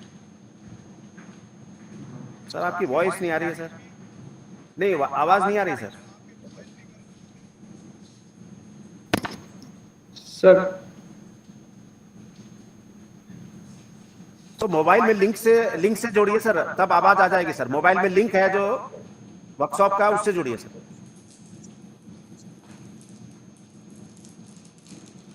Because there is some network problem. इसके लिए मैं फिर अपना क्षमा चाहूंगा कि ये तो प्रौद्योगिकी है जिसमें किसी का भी कोई फॉल्ट नहीं, लेकिन फिर भी थोड़ा सा इनकन्वीनियंस है। और उप्रेती सर से आग्रह है कि वो लिंक के माध्यम से इस कार्यक्रम में जुड़ेंगे ताकि हमारे जो पार्टिसिपेंट्स हैं उनकी क्वेरीज का समाधान हो सके। Hello, right sir. Yes, sir. Sir या क्वेश्चन क्या था? Doctor Tapan please. yes, sir. Namaskar, sir. My question was, what is the maximum height these lichens are found? Both stone lichens and this lichens found on tree barks. What is the maximum? Heights, altitude. Okay. Particularly on rock lichens, J.D. Hooker has mentioned that lichens can grow, particularly the crustose lichens in Himalayas, they grow up to 5,600 meters. 5,600 meters on rocks, and on bark means it is the availability of trees, the highest availability of trees. It is we all know about this Bhojpatra or Butula utilis, which grows as 3,000 meters, and other coniferous trees which grow as 3,000 meters or above it. We can find lichens, particularly the epiphytic lichens, which are growing on trees in up to that altitude. Thank you very much, sir. Sir, one more curiosity. Has anyone done the research on those lichens found at 5,600 meters height? It is very, very, very high altitude, sir. I told you that particularly the species which are growing in exposed rocks, they have an ability that the chemical they produce, particularly the anthraquinones or other lichen compounds, they act as a screen to protect algae present in the lichen thalli from high UV. I given you example of MA, microsporin-like amino acids, which is produced by cyanobacterial lichens, and that particular compound MA has an ability to quench the UV effect of I think. Thank you very much, sir.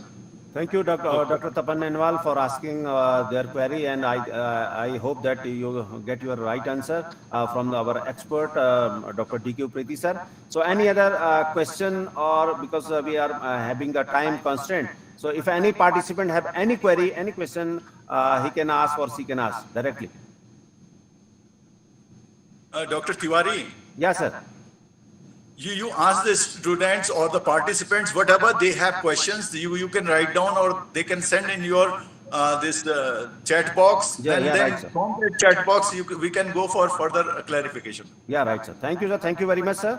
और सभी participant से निवेदन करना चाहूंगा कि यदि आपका कोई क्वेरी या कोई क्वेश्चन हो तो आप जो हमारा ये लाइव प्रसारण चल रहा है, आप इसको यूट्यूब के माध्यम से भी आप इसको देख सकते हैं, और आप अपने क्वेरीज को अपने जो चैट बॉक्स है उसमें लिख सकते हैं, ताकि उसका आंसर आपको कमिंग जो हमारे 2 डेज हैं, आज और कल के दिन है, उसमें आपको उसका आंसर मिल सकेगा। तो मैं फिर एक बार डॉक्टर डी के प्रीति सर का बहुत बहुत धन्यवाद करता हूं, और अब पहले सेशन की तरफ चलते हैं जहां टेक्निकल सेशन होंगे। Doctor Santosh Upadhyay, convener of this international workshop cum conference on lichen research. Doctor Santosh Upadhyay, please. Sure, sir. Thank you so much, sir. Sir, can we have a small break? Means because there was a break, so I'm wondering if somebody is tired or something. So, or we can be the time because this time is 12:25. So, what will be the time for next first session? After the so, sir, we can start maybe after 5 minutes, 12:30. Yeah, we can do. yeah, right. So we can meet. So you all means of them we are requested. Yeah. So the link is on. So I am connected. We are connected, and so we can meet after. We can start after 5 minutes. Okay, thank Yes, you. sir. Thank you, Dr. Santosh. और नमस्कार, सबको मेरा नमस्कार। Thank you, sir. Thank you so much.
So, welcome back, all of you, and I also welcome you in this first technical session. And in this one, we are having lectures from Dr. Udayani Jayalal, who is from Sabaragamuwa University of Sri Lanka, and lecture of Dr. Rajesh Bajpayee, who is from CSRI NBR Lucknow. So I welcome you, Dr. Jayalal and Dr. Rajesh Bajpayee, for joining us. And now I request our head of the department, Professor Veena Pandey ma'am, to kindly chair this session and introduce the speakers to the audience. So over to ma'am. Thank you, Dr. Santosh Kumar, for providing me this opportunity. Before starting the session, I would like to thank Dr. Upreti first.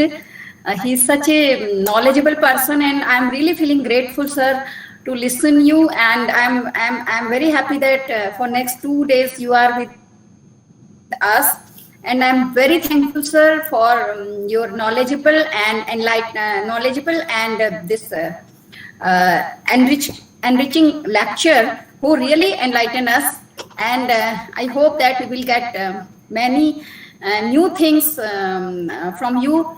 And our students also, they also will get benefited in future also. I'm very thankful. Now we are having many eminent persons for other sessions also. So in this first session, I'm very happy to welcome Dr. Udayani Jayalal, and he's currently serving as senior lecturer at Sabaragamuwa University of Sri Lanka. He has done his PhD in lichenology from Postgraduate Institute of Science, University of Padania. He has a proficient teaching experience in variety of areas like lichenology, biotechnology, forestry, and molecular biology. He has contributed to publish more than 40 journal articles and more than 50 abstracts related to lichen taxonomy and lichen biomonitoring studies. Currently, he is engaged with several lichens-related university and national level projects. And his today's topic of invited talk is lichenological studies in Sri Lanka. It's welcome you on my own behalf, on behalf of our department, biotechnology and Kumaon University. So I request you to please enrich us with your knowledge and experience. Okay. Thank you, Dr. Veena Pandey. Okay, and I take this opportunity to thanks especially Dr. Santosh Upadhyan, especially Dr. Professor Yogesh Joshi. Professor Yogesh Joshi invited me to deliver this talk, and it is really a proud moment to deliver something about lichenological current status and at that moment how far we came. So it is really nice to present these particular things over to you with this large gathering. So with that, I will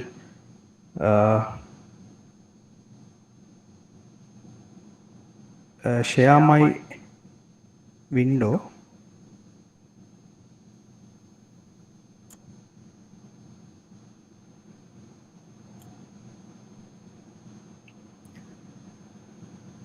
Dr. Santosh, can you see this one? Yes, sir. It is visible. Okay. Okay. Thank you. So, I'm sorry. It is something wrong.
Right. Sorry for the moment.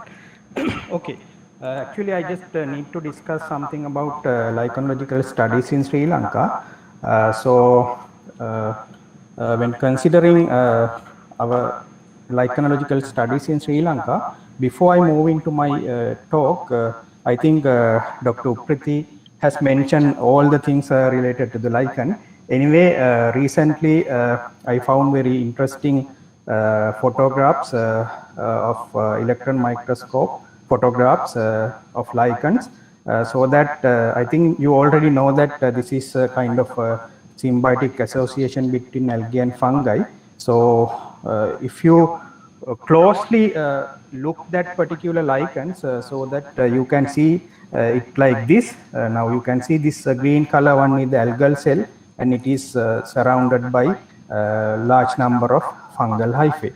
And further, if you go further, this transverse section of lichen again show. We are not able to see the full screen. Sorry. We are just seeing the logic pattern. Yeah. If you can enlarge those slides. Wait, how to? In my computer, I can see it.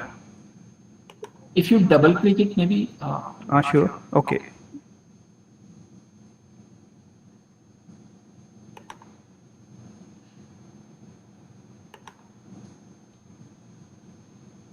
Now is it okay? No, sir. Maybe you may need to exit the presentation mode. Okay. That is the way, because in the last lecture I faced the same problem. Really? Then what I have to do? So maybe you exit from the presentation mode and just without you present without using the presentation mode. Now stop presenting. Now again I have to share it, no? Yes, sir. Okay. Present your entire screen, a window, or tab. Which one I have to select? A window, and then select a window. Okay. And then select from the central console. You select that PowerPoint, the one you are going to present. Okay. Now I can share it, no? So, okay. Not yet. Maybe. Yeah, it is coming. How about now? So it's still not visible. So what you can do is all you can the slides are coming together. All the slides are coming together.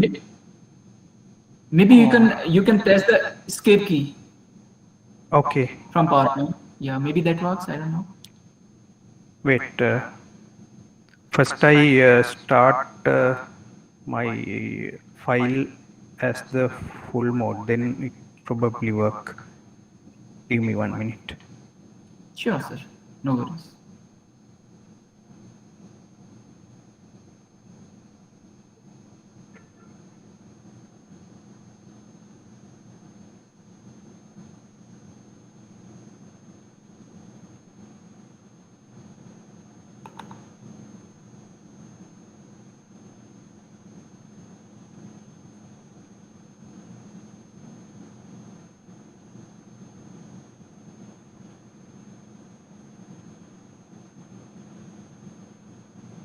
Is it okay now?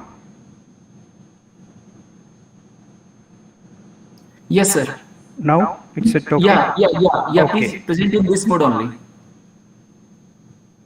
I think now you can see the full screen, right? Isn't it? Yes, sir. Yes, sir. Okay. Right. Okay, I'll just move these particular slides. And here again, now when you take the cross section of this particular lichen, actually under the electron microscope, you can see it like this, right? I mean, here you can get a clear idea how this particular algal cell distributed among the fungi hyphae. Now, most of the time they are, yes? Sir, I think slides are not moving. Yeah, we are on the first slide. You just come on this. This is not in this mode. Okay. Your slides, you just come to this presentation mode, then I think it will move. Yes. Okay. Now it's moving. Yes. Okay. Now it's moving. Now it's moving. Okay. Now it's okay. Now you go ahead, please. Okay. Now it's moving? Yeah. Yes, sir. Okay. Now, Okay. Now it's moving, yeah. Okay, right. Okay. So now considering the part where this particular algae are present in a lichen, most of the time they are present at the upper side of the lichen because they always need enough sunlight for their photosynthesis process. So you know that as their photosynthesis ability, they provide enough food for the fungi part, and fungi part usually protect the this particular algal part. And I remember that in the Dr. Upriti talk, he mentioned that actually a lichen is not a symbiotic organism because it is a kind of complex organism. Right now, this is a good example for that. Actually, now when you take this particular cross section of transfer section of this electron micrograph photographs of this particular Bryoria species, recently some scientists found that other than the algae and fungi, there is another Saccharomyces species just cover around this surface of this particular lichen thallus. Right now, when you see this particular diagram, now at the edge of this particular diagram, you can see the green color layer. So that represented by this particular Saccharomyces layer. And apart from that, and in the middle and the just in between these two layers, you can see this normal algae and fungi. So this is a good example that how this particular lichen made that particular complexity to form the lichen thallus. So that is one of the reasons that to make some difficulties to create some natural lichen thallus, especially in the laboratory level, because there are so many hidden organisms or hidden particular interactions there. So still scientists don't know what are those particular hidden characteristics. And this is another example of this particular lichen. Now in this images also shown that some unknown fungal species just live behind or inside this particular lichen. So likewise, recently several scientists found so many interesting things. That interesting mean that apart from the algal and partner, there are some other organisms involved to form the lichen thallus. So, and also this is another very recent publication published by this Kono et al. And what they did was they tried to resynthesize particular lichen thallus usnea. What they did was they combined this particular photobind and the mycobind at the laboratory level, and actually they success up to a certain stage. Now when you look at this laboratory scale lichen thallus and the natural level lichen thallus, morphologically there is a big difference, right? But when they did some chemical analysis of this particular lichens, they found the most of the chemical almost same in this resynthesized lichen thallus and this natural lichen thallus. And again, I'll move on to another slide. Now this is, many people ask that what is the advantage or disadvantage of having a lichen on a tree bark or the tree leaf or whatever the substrate. So far, scientists believe that, if especially the lichen, those who present on the tree bark, there is no any interactions between just a tree and the lichen thallus, and what they said that this tree bark just provide only the surface for the lichen. But very recently, scientists found that that is not the case.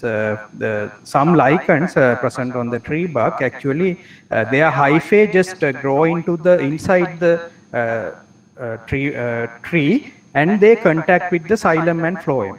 So what they do is this particular lichen excretes some chemicals to that xylem and phloem. Ultimately, that particular chemicals or the secondary metabolites actually deviate the composition of the xylem sap and the phloem, and ultimately it change the structure of the leaves and other part of the particular host species. So this also a very interesting, a research finding that how these particular lichens negatively affect on their host. And there are some more negative effects of the lichen as well. I think Dr. Upatri mentioned so many of the advantages of the lichen. So this is one of the disadvantage. And apart from this disadvantage, there is another one. Actually, those lichens grow on the leaf surface that also affect the photosynthesis rate. So when they cover the upper surface of the leaf surface, what it affect that it reduce the photosynthesis rate by reducing the light penetrating ability to the chloroplast. Okay, with that I'll move into some recent literature regarding lichen forming lichen fungi so identified in the world. And Dr. Priti also mentioned that there are around 20,000 lichen species found throughout the world. Actually, it is around 19,387. This is somewhat 2 or 3 year old figure, so that this number may be exceeded 2,000 lichen fungi. And this particular fungi or the species level represented by around 19,215 Ascomycota fungi and the very less amount of around 132 Basidiomycota lichen. When we go to the generic level, this particular fungi represent 995 genera, and among this Ascomycota represent by the 980 genera and very less amount of Basidiomycota genera. And likewise, now you can get some idea about how this particular lichen fungi contained this particular Ascomycota and Basidiomycota fungi. Now, when you look at this particular slide in the global level, now this x-axis y-axis denotes the year, and x-axis denotes how many lichens found each and every year. Now, when you look at this particular graph, you can see after 1985, right, there is a, kind of global taxonomic warming is there, right? Now we are in 2021. Actually, this number has increased further, right? So why is that? As Dr. Priti mentioned, there are so many advantages over this particular lichen species in different aspects. That's why many scientists now go for identify these particular lichens and what are their chemical presence and what are the uses of these particular lichens, because these lichen compounds are unique for this particular lichen species. We can't find this particular lichen species in any other organisms, and they having so many biological activities as well. Actually, during past, there were a lack of literature and everything, so that recently development of this particular computer technology and internet facility and all those things, now they are available everywhere. So with the help of that, many of the countries just started to find out what are their own lichens available in their countries.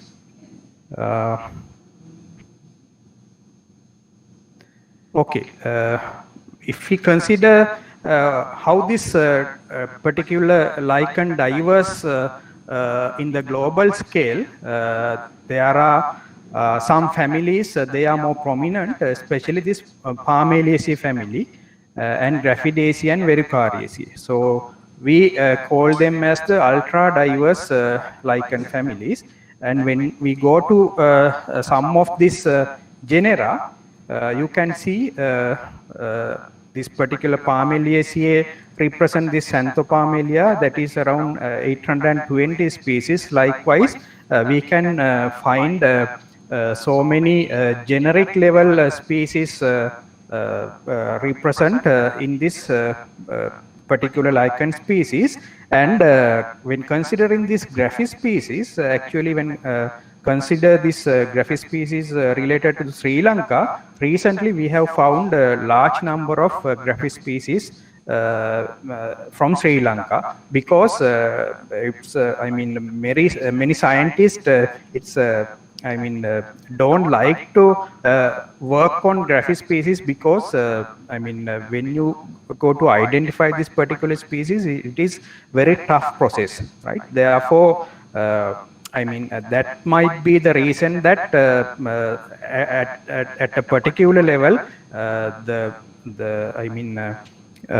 identification of this Graphi species, the number is low, but recently many scientists again work on this particular Graphidaceae species, and now day by day the number of species come to the world increasing.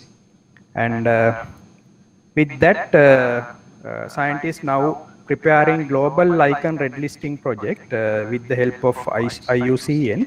And during 2017, 50 lichens are nominated for a red listing process. And in 2080, they have nominated 87 lichen species as the red listing species. But unfortunately, when come to the Sri Lankan level, none of the Sri Lankan lichen are listed under this particular red listing program. And this Robert Lucking actually recently published very good photographs where you can get some idea how these lichen species are diverse, and you can get some idea about their beauty, right? So these are some of the example that Lucking and et al. Publish under different publication. And these are some of the basidiolichens. I mentioned that some fungal species belongs to Basidiomycota, so that these are some of the example of lichens where this particular Basidiomycota involved to form this very beautiful lichen species. Okay, with that, when compare the highest lichen diversity spot on Earth, actually we know that these lichens are well known in cool and humid climates, and therefore we can see temperate zone shelter the highest lichen diversity on Earth. In the tropic, lichens are largely under-collected, even in areas where higher plants are well investigated. So that is another issue, that many of the scientists are working on lichen in the temperate region, but when it comes to the tropical region, there are few lichenological scientists and groups are available to work on this particular lichen. So in spite of that higher number of names of available for tropical lichen, and like that, recently we found that although many scientists are working on lichen in the temperate region, our tropical region has the highest diversity of lichen. So it is, very because it indicates that our temperate region has the proper climatic conditions for growth of this particular lichen. So in now thought that countries such as Costa Rica, Colombia, Ecuador, Papua New Guinea shelter the highest lichen diversity in the world, including 2,000 to 2,500 species. So this number may be higher when considered about the other, especially South Asian countries, Thailand, India, Sri Lanka, and so on. So with that particular general introduction, I'll just give a brief introduction about my country. You know that our country land area is 65,610 square kilometers. Actually, your country, India, is 6 times larger than Sri Lanka. And now you can get some idea about what are the length, right? And our commercial capital is Colombo, and we have around 20 million population at the moment. Now, when we go to the floristic region of Sri Lanka, basically we have dry area in this northern and northern east area. So this is, I mean, elevationally also very low area. And apart from this area, we have this particular site we call wet country of the country, and this is a dry area. Now, basically, the lichens we have collected in Sri Lanka are confined into this particular area, and this middle part actually a mountain region. So where we have collected large number of lichen very recently. But when we go to the other regions of this dry area, actually we have collected or we found comparatively a less number of lichen. We think that it may due to the low elevation and less humidity in this particular area. And when come to the forest types available in Sri Lanka, now as I mentioned, you can see we have dry monsoon forest that represent around 17.1% from this 29.7%, because at the moment in Sri Lanka we have around 30% of the 30% of forest cover available at the moment. So among this, this 17% represented by this dry monsoon forest in this north and northern east region of country. So as I mentioned, these are the central highland of Sri Lanka, and this is just our tropical region of the country, where this area getting actually a high rainfall than this area, so that those all climatic factors mainly affect of the distribution of the lichen available in Sri Lanka. So if I compare with the lichenological studies with other countries, okay, before that I'll come to some historical collection of the lichens. Actually in 1849 to 1880, Thwaites, actually he was a superintendent of one of the botanical gardens Sri Lanka. He is the first person actually collected 196 lichen species during that time. After that, you can see there are so many, I mean, because of the colony of the British, many scientists, I mean, from foreign countries, not from the Sri Lankan, right? So actually, from 1849 to 1985, you can see all are foreign scientists, and actually they have collected 659 species, and many of them are now deposited in National Herbarium Sri Lanka. And fortunately, we are able to look this particular lichen species, and they are very old now, so that we can get some idea about how this particular what are the most dominant lichen species they have collected during that time. Fortunately, in 1999, in Sri Lanka, we have conducted a first lichen workshop with the help of Swaminathan Research Institute in South India, and Dr. I can't remember name. One big fellow came to Sri Lanka, and another person from United Kingdom, Dr. Pat Woolsey, both came as a resource persons, and we have conducted special lichen workshop, and in that workshop actually we were able to identify large number of species And at that particular workshop, they were able to identify actually more than 1,000 individual species, right? Now we compare this our lichen research with other countries. Now I'll compare with India and Sri Lanka. Now this is the area, and as I mentioned, your country is 60 times larger than our country. We believe that in Sri Lanka we have more than 1,000 of lichens available, and when consider your country, as I remember Dr. Upriti mentioned that you have around 2,500 lichen at the moment. And when considering the lichen research group, actually at the moment we have in Sri Lanka we have 2 or 3 groups available, but I'm not sure about this figure related to the India. According to this figure, it says around 5 lichen research groups available in India. And when compare with these our South Asian countries with these British Isles, now you can see they have identified more than 2,000 species. And interesting thing is that there are more than 200 lichen research groups available in this particular country, right?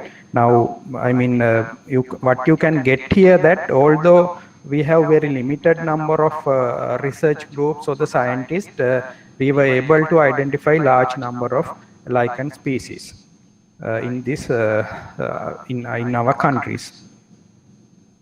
So what are the main objectives of Sri Lankan research? Actually, we have several objectives related to the Sri Lankan lichen studies. So I have mainly mentioned few of them. One is to document lichen in undisturbed forest types and disturbed habitats, to determine differences in lichen assemblages and their association with microclimatic and phorophyte variables, and to identify potential indicator species for vegetation type and disturbance levels, and to identify renewable sources of bioactive natural products from endolichenic fungi. And last one is assess lichen for IUCN red list. So those are the main objective. Apart from that, actually nowadays we are conducting some lichen research to the air pollution monitoring as well. So I'll discuss some of findings in this presentation later. So in lichen checklist of Sri Lanka, actually so far we don't have a properly prepared lichen checklist. However, so far we have search in the country is about 5% of the land area. So there are more to search, but the problem is that we have a lack of scientists, or we have lack of some students to complete the rest of the area to get some idea about actually how many lichens available in Sri Lanka. Based on the recent literature, at this moment we believe that we have more than 1,200 species, and we again based on the recent studies, actually we have described around 100 new species. So I'll explain those things later. And now interesting thing is that those all represent this particular 5% level, right? And there were 800 new records, and among them 140 new records in Indian subcontinent, and there are 20 new records for Asia, right? So it is actually just a drop in the ocean because there are more to discuss, or more to search in the island. And Sri Lanka is now become the country with the highest number of new species and records per unit area, because during last 5 years, actually we have published so many articles. Many of them are related to the taxonomy. Under that particular article, we did some studies how many lichens described in different countries in the world. With that, we were able to get this particular conclusion that we are the highest number of we are having the highest number of new species and records per unit area. An estimated number of lichen for Sri Lanka is more than 5,000. As I mentioned, there are 95% of land area to be searched for the lichen. So why such diversity in our country? So complex earth movements have resulted in remarkable unique lichen biota with high level of local endemism. So we believe that this might be the reasons the Sri Lanka having this much of diversity when compared with the other countries. So this distribution and biogeographical relationship of Sri Lanka, we can explain that particular biogeographical relationship of Sri Lankan lichen with other countries. The majority of Sri Lankan lichens are Godwanic species. So some distribution pattern are very ancient, reflecting past land connection and the fact that lichens evolve very slowly. The majority of lichens have their closest relative in the Himalayas, South India, especially in the Western Ghats area, Africa and Southeast Asia. Now, when we compare with available lichen species with other countries of the lichens, actually we can come to this particular conclusion, because many of the lichens are, more close to species present in this particular areas, and few species have relatives in alpine and polar region, Europe and North America as well. So these are some of the photographs of Sri Lankan lichen. So you can see how they beautiful and how they diverse in the nature. So very beautiful lichens actually we found very recently, and actually we recently we publish the newest national red list for Sri Lanka. So under that, first time in the history, we were able to include lichen checklist for this particular red listing program, and actually we worked very in hard manner to find out many literature and other herbaria. Based on those particular findings, ultimately we come up with at this level we have 876 species, and those are represented by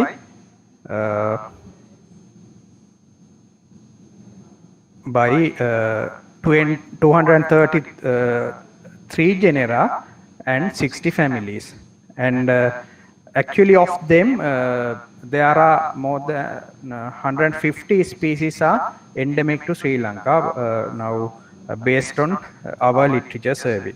So it is a large number, so that you can get some idea how this Sri Lankan lichen diversity diverse throughout the country. And these are some of the recent findings. This is an NCR species, the same genera available in India as well. Recently we found this very unique species. Those are new to world. And apart from that, we found some, as I mentioned, large number of Graphi species. Those actually, interesting thing is that many of these lichens we found from the central highland of Sri Lanka, because that area provide the very suitable condition for the lichen growth. So that's why we came up with this particular lichen species. And again, you can see these all are new to science. Very recently we published, and this is another literature. Actually, I have just included only few literature. Now you can see the topic: 8 new lichen species and 88 new records from Sri Lanka. So likewise, very recently we published so many articles related to the lichen taxonomy. Now when you look at the collection point of Sri Lanka, mainly we have collected from this particular area. This Reticula is the mountain area. This is the only mountain, as I presented in earlier, from this low elevational area. So this is very unique because many species at high elevation of this Reticula mountain represent in this tropical or the tropical area as well. So it is a very interesting finding. So the species which I have shown you collected from this Horton Plains area, actually it very much similar to Western Ghat climate, and that particular environment also we can see with this Horton Plains area as well. So, and the Singharaja also very unique. It is a World Heritage Site. Even Horton also World Heritage Site. So this area, we have collected only few lichens from Singharaja area, but very few years ago, the Hale, foreign scientist, has collected large number of lichens from tree canopies. This area having very tall trees. At that time, actually, Sri Lankan had a tree logging project conducted under some government. So that is one of the bad decision taken by the government at that time.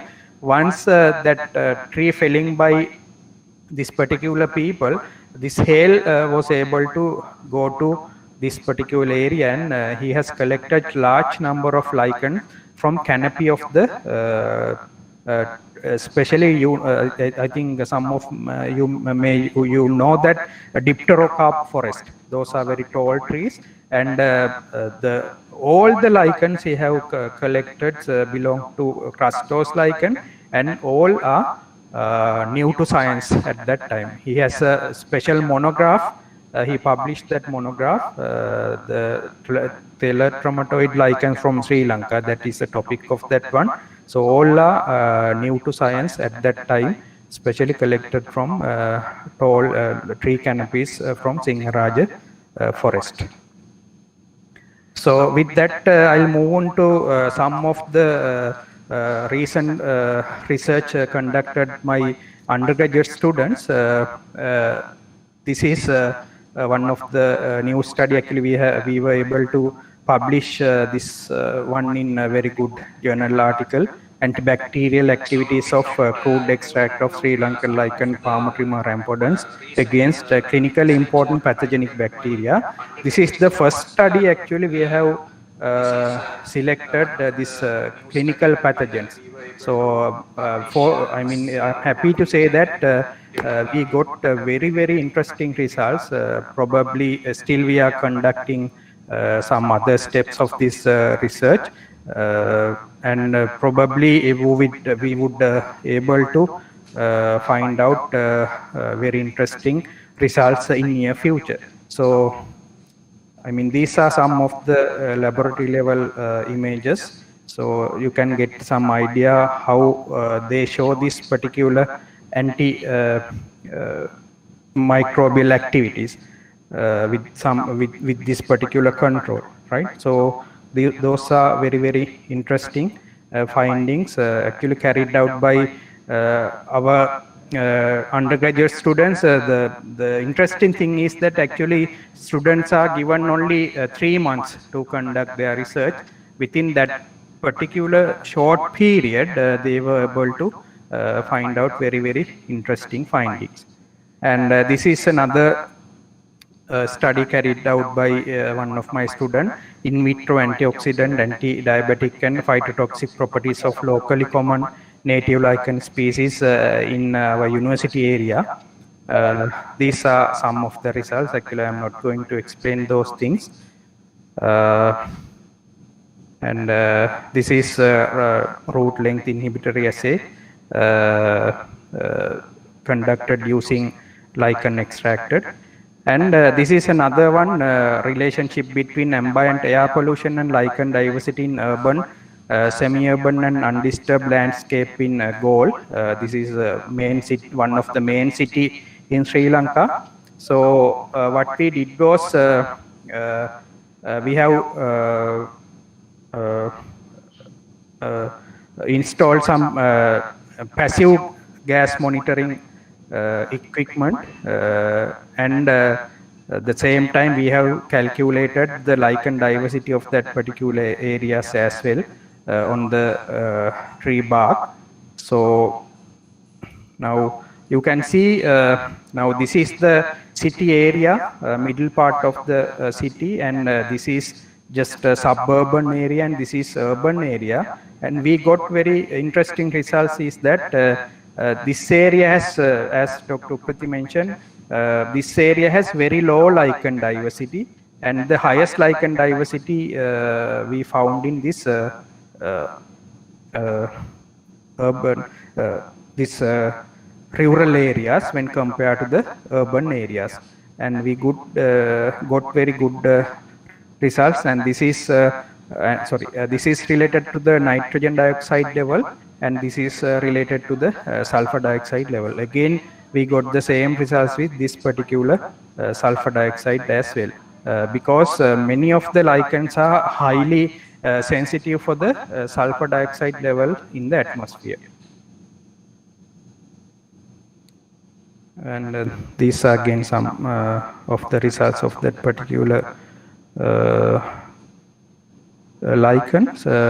And the problem is that although we discussed so far about their diversity, their taxonomy, their usefulness and everything, now we are facing a big problem for the lichen species because of the habitat destruction.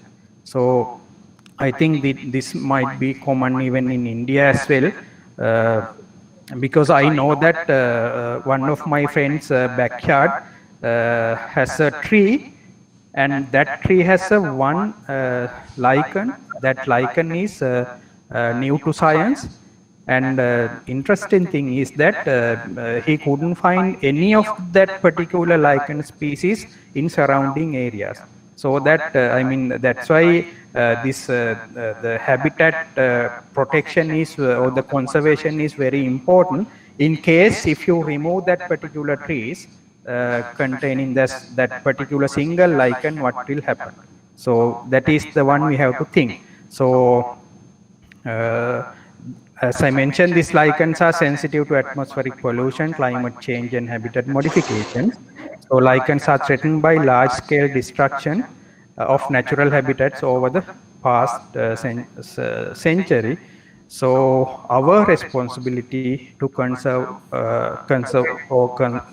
of lichens in Sri Lanka. So this is common to I mean whole global scale as well. So this Mahatma Gandhi's this statement, I conclude my talk. Earth provides enough to satisfy every man's need, but not every man's greed. Thank you very much for your patient listening. Thank you, Dr. Jayalal, for such a nice talk. He is from Sri Lanka, and I'm very thankful you for your enriched lecture, which not only provide us, not only enlighten us all but also provide some knowledge about lichen research in Sri Lanka. So he not only showed the benefits and advantages of lichen, but also gave some glimpses of some disadvantages and negative effects, which are also very important while someone is working in a specific research area. So we have to look both the aspects of that. I'm very thankful for sparing your valuable time with us. Thank you. Thank you, Dr. Veena. I don't know whether is it open for the discussion? And yeah, it will be open for the discussion after that. And I'm sure that this relation with you, it will go a long way, and we would able to do some collaborative projects also in future, which will benefit our researcher. So I'll just ask Dr. Santosh that whether we will take a discussion session together, or it will be one by one. After this, we will have discussion session, and then you tell me whatever you like.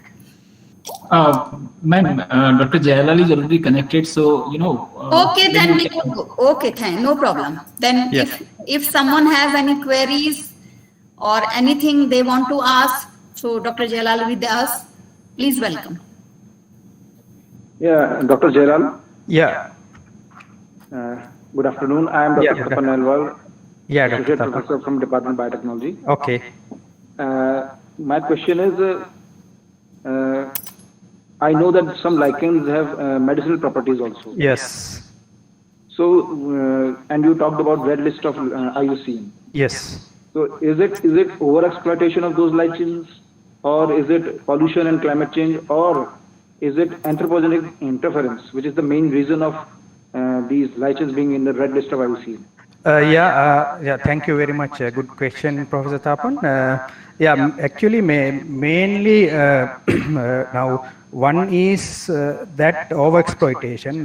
There is a good example even in India. It's related to the Parmeliaceae species, and we know that because of the overexploitation, because that particular lichen used for the medicinal purposes and as the food source, so that that particular species already extincted.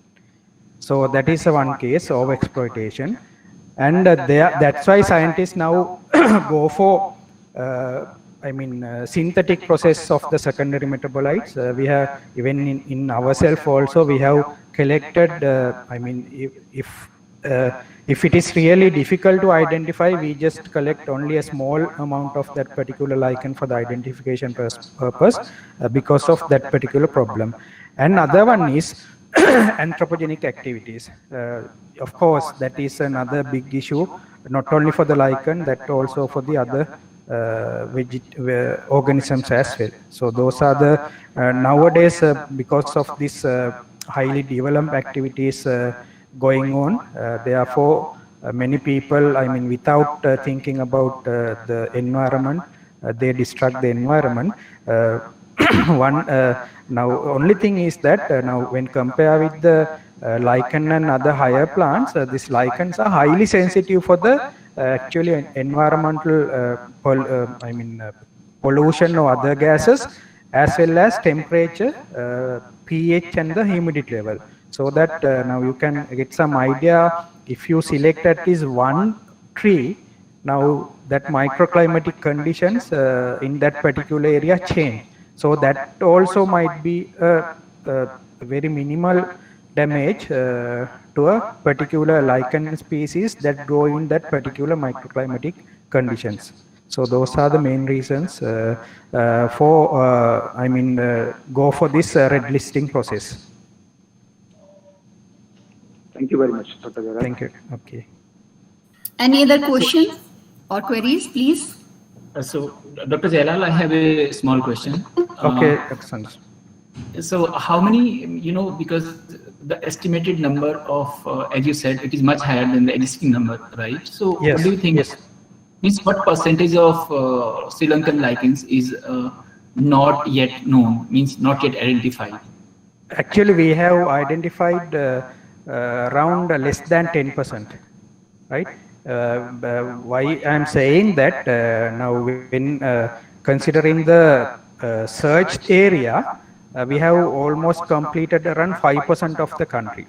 So you can see within that 5%, we were able to identify that much of lichen, but definitely it is 100% sure that there are large number of species that should be available in that unexploited area. That is the rest of the 95%. Okay, sir. And what role these molecular techniques are playing in identifying those that unexplored diversity of lichens in Sri Lanka? Any comment on that, sir? I couldn't get your question. Means like the molecular methods, like the DNA Yes. barcoding. Yeah. Means what role they are playing in identifying these new lichen species? Actually, the main role played by the fungal part. So, usually for the identification process, we mainly focus on the genes of fungal part. So, especially those fungal species are highly sensitive for the other environmental conditions. So that might be the reasons that we having different species. So especially we use ITS region to identification the process. Now because when you look at under the microscope, actually sometimes it's really difficult to identify two species whether these two are different or same species. Therefore, recently we need to go for the molecular level. So from that molecular studies only we can identify their particular species. Okay, sir. So thank you so much. Thank you for your very nice talk, very informative talk, sir. Thank you. May I be allowed to? Hi, Jalal. Hello, I'm Dr. Supriti. I saw that you were there in the presentation. I will add one or two things to your work. Dr. Veena Pandey has asked about collaboration. Yeah. Veena ji, there is a program. It is Asia National Nitrogen Mission. Jalal, I think program Asia Nitrogen Mission. Sri Lanka, India, Bhutan, we all the Asian nations are associated. What we have to work on that. It is very interesting to know that throughout world, it is the Asian belts, or particularly in India, the foothills of Himalaya has the highest concentration of nitrogen. So Asia, under this Asia Nitrogen Hub, we have to see what are the different lichen species which has that tolerance that you can grow on those areas, and can we use them as biomonitors. So this is a program where India and Sri Lanka and this Bhutan, we all are collaborating, and Nepal is also there. Okay. Still, there is a lot of. Still, madam, there is a lot of scope to work together. That's what for new researchers here. I think there is this is a beginning for new researchers, so they will get new directions under your guidance and this. Yeah. There are many programs. Earlier, there were programs where Sri Lanka and India, they are involved with this pandemic and all this lack of funds. It is not going well. But in future, definitely there is a lot of scope. Dr. Jalal, thank you.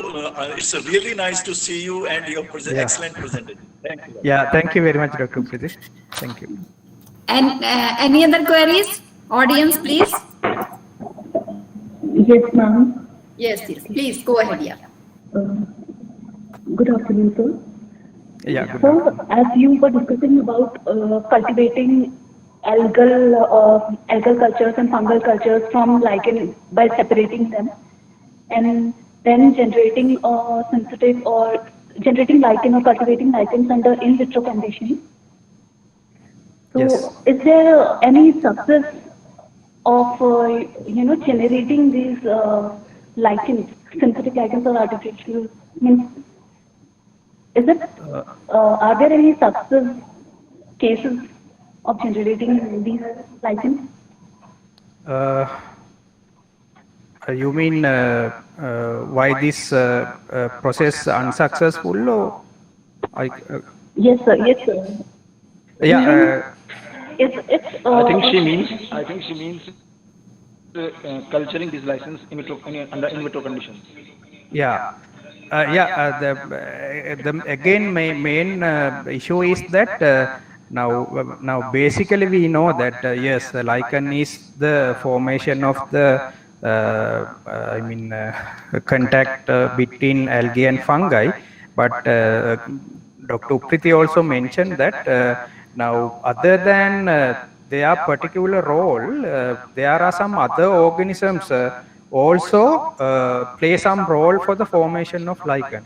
So still we don't know what are the exact role played by some other minute organism. As I shown you in that particular figure, to the formation of that particular lichen, some Saccharomyces fungus also play a big role to form that particular lichen. So likewise, that is another reason. Another reason is that we don't know what are the actual environmental needs or the environmental conditions for that particular lichens in vitro conditions. So that is another issue. But we can transplant some particular lichens from one substrate to another substrate. Now there are some findings that they successfully transplant and they grow very well in another substrate. But in the laboratory scale, Dr. Upriti also gives some idea about this question. That is, Amrita, we called it resynthesis, okay? Means from the lichen thalli, we segregate fungi, then we reunite them, okay? Can you hear me, Amrita? So it is a tedious process, it's a time-taking process. Earlier, one of the lichenologists, Ahmed Zian, he has tried lichen, particularly the species of endocarpon. He tried to resynthesize, but it's quite time-taking. It took about a year to become a thalli. Okay, so it is not feasible for bioprospection. So we know that it is the fungi which is responsible for production of secondary metabolites. Then again, there is a lot of scope to work on endolichenic fungi. The fungi which lives inside the lichen thalli, they have unique chemical treasure. Again, NPRI has tried the lichen, the fungi which are associated with lichens, they can again give tremendous chemicals. So even we have able to find out one chemical from an aspergillus which is associated with lichen, and it is clinically proved that it is very useful to prevent the fibril formation when the cathedral is placed inside human body. So there is no need to culture. Yeah, it is very tedious. So if we go for bioprospection, we can depend on the microbiome, we can depend on endolichenic fungi or other fungi which are associated with lichen thalli. Thank you. Okay, thank you, sir. So one more question. Yeah. So doesn't an endolichenic fungi have any contribution in the host lichen secondary metabolite production? Endolichenic fungi. Hello. Yes, sir. It is about endolichenic fungi. So she wants to ask if this endolichenic fungi has any role in the host metabolite production. I think there might be a relationship, but I have no such a good idea about that. But what scientists do is usually they separate this endolichenic fungi from the lichen-forming fungi, and what they do is they artificially, the thing is that, as Dr. Upriti mentioned, this lichen-forming fungi takes a long time to grow if you separate it from the lichen. But endolichenic fungi, they can grow very easily. so that we can extract their secondary metabolites very easily. Dr. Priti, can you mention something about that? Yeah, endolignic fungi, they live inside the lichen thalli. It is very difficult that you cannot, there is no symptoms. You can see that this lichen contains endolignic fungi. You Yeah. have to remove the upper cortex and put that medullary region into a culture to only then you will get an idea whether this lichen is containing endolignic fungi or not. Okay, there is you cannot see any symptoms outside the lichen thalli.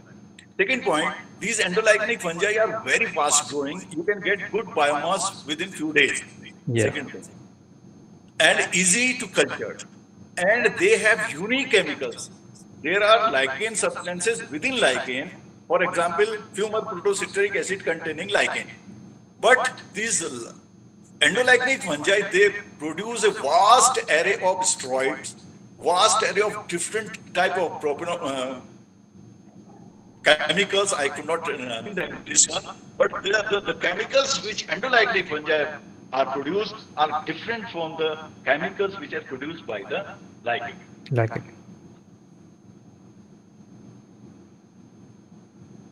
Thank you, sir.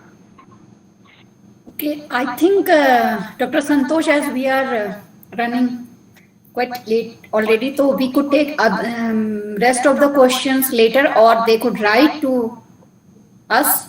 Yes, yeah. What you suggest? Yes, ma'am, you are right.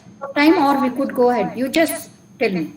So, ma'am, we can take later of Dr. Rajesh Bajpai. Yeah, that's why. So I'm again thankful to Dr. Jayalal, not only providing us knowledge, but especially for sharing beautiful pictures of these lichens from Sri Lanka. It's really very nice. So, sir, very thankful for sparing your valuable time with us. Thank you, Dr. Reena. And if there will be other queries, so these organizer, they will be in touch with you. Yeah, and sure, they will, sure. I will always willing to touch you. Okay. Thank you. As we had seen that this word of lichen is not only very important and beneficial, but also very beautiful, as we had seen in this our first lecture. And we are quite fortunate that we are getting knowledge about different aspects of these important component of nature. So in this series, our next speaker is Dr. Rajesh Bajpai. He is from, and I'm very delighted to introduce Dr. Rajesh Bajpai. He has been working in the field of lichenology for more than 15 years. He has research expertise in lichen taxonomy, bioresource mapping, GIS, remote sensing, biomonitoring, bioprospection, and climate change. And he has published more than 80 research articles in reputed journals and has delivered more than 50 invited talks. He has been the associate editor of many reputed international journals and is associated with many reputed scientific societies. And the topic of his invited talk today is lichens. Potential is a very important topic in the present scenario. I welcome you, Dr. Bajpai, for your lecture. Please. So you are not audible, sir. There is some issue with the, sound. Is it audible? Yes. Now fine, sir. Now yes, he's yes. audible. Yeah. Okay. Now Thank you, madam, for introduction. Please share your Doctor, please allow for sharing, Dr. Santosh. A window. Okay. So you can share directly from there. Okay.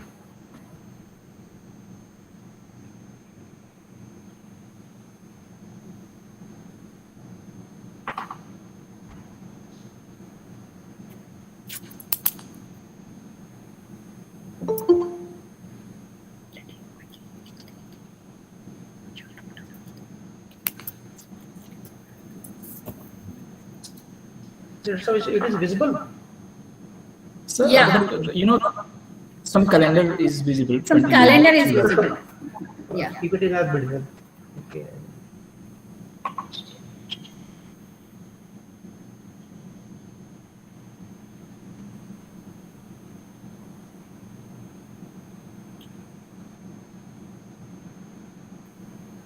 Sir, you can open PowerPoint.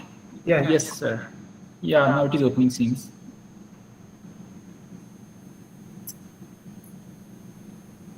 Please tell me it is visible or not? Yeah, it's perfectly visible. fine. Yeah, it's visible. Okay. Yeah. Now you could, yeah. So thank you very much, Dr. Santosh, Dr. Pandey Madam, and our respected Guruji, Dr. D.K. Upriti sir, and the previous speaker, Dr. Jailal. Such a nice presentation from Sri Lanka. There is a tremendous scope in near future for work together. So actually, in my presentation, there is no experiment. Just I am giving lecture to motivate students, especially because they are the next comer for the researchers. So that's why I am preparing our presentation just only for motivational talk, not only research findings over there.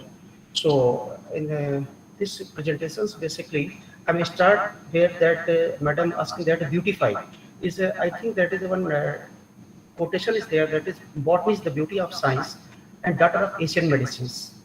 That wise, this lichens also belongs to that, this particular botany, and also have tremendous scope in herbal medicines, tremendous scope in ethnobotanical knowledge. So I'm not going to detail because our Guruji has given a tremendous introduction of lichens, and Dr. Jailal also visited there. So if you see, there is a different name of lichens in Hindi, English, Sanskrit, Telugu, Tamil. So many names are there. So, but now coming on the importance, how lichen used for medicines purpose. Simply, Upadhyaya says that more than 450 secondary metabolites found in lichens, and these are basically derived from algae and fungi. And these several reactions, they found three type of pathways: acetyl pathways, malonate pathways, and cyclamic acid pathways. These three pathways more common in lichens that are responsible for secretion of secondary metabolites. Due to presence of these secondary metabolites, lichen are widely used for bioprospection as well as medicinal point of view. If we find in our traditional knowledge, like Atharved, you know that the lichen first time reported in Atharved in the name of Shila Pushpa. Shila in Atharved, Shaila in Sutra Samhita, Shila Pushpa, Shaik in several legendaries. There is some literature found in that is a Vanaspatiya Ausadhiya, and written in Atharved. And in Atharved, most of the botany plant is known as Shilpa. Shilpa means lichen. So it started from these ancient times. These are some Siddha medicines. In different Unani medicines, they found different name of lichens dated back. You see, the first line is stone flower, rock moss, that is Shilapuspam. It is lichens. So they from written back from last centuries.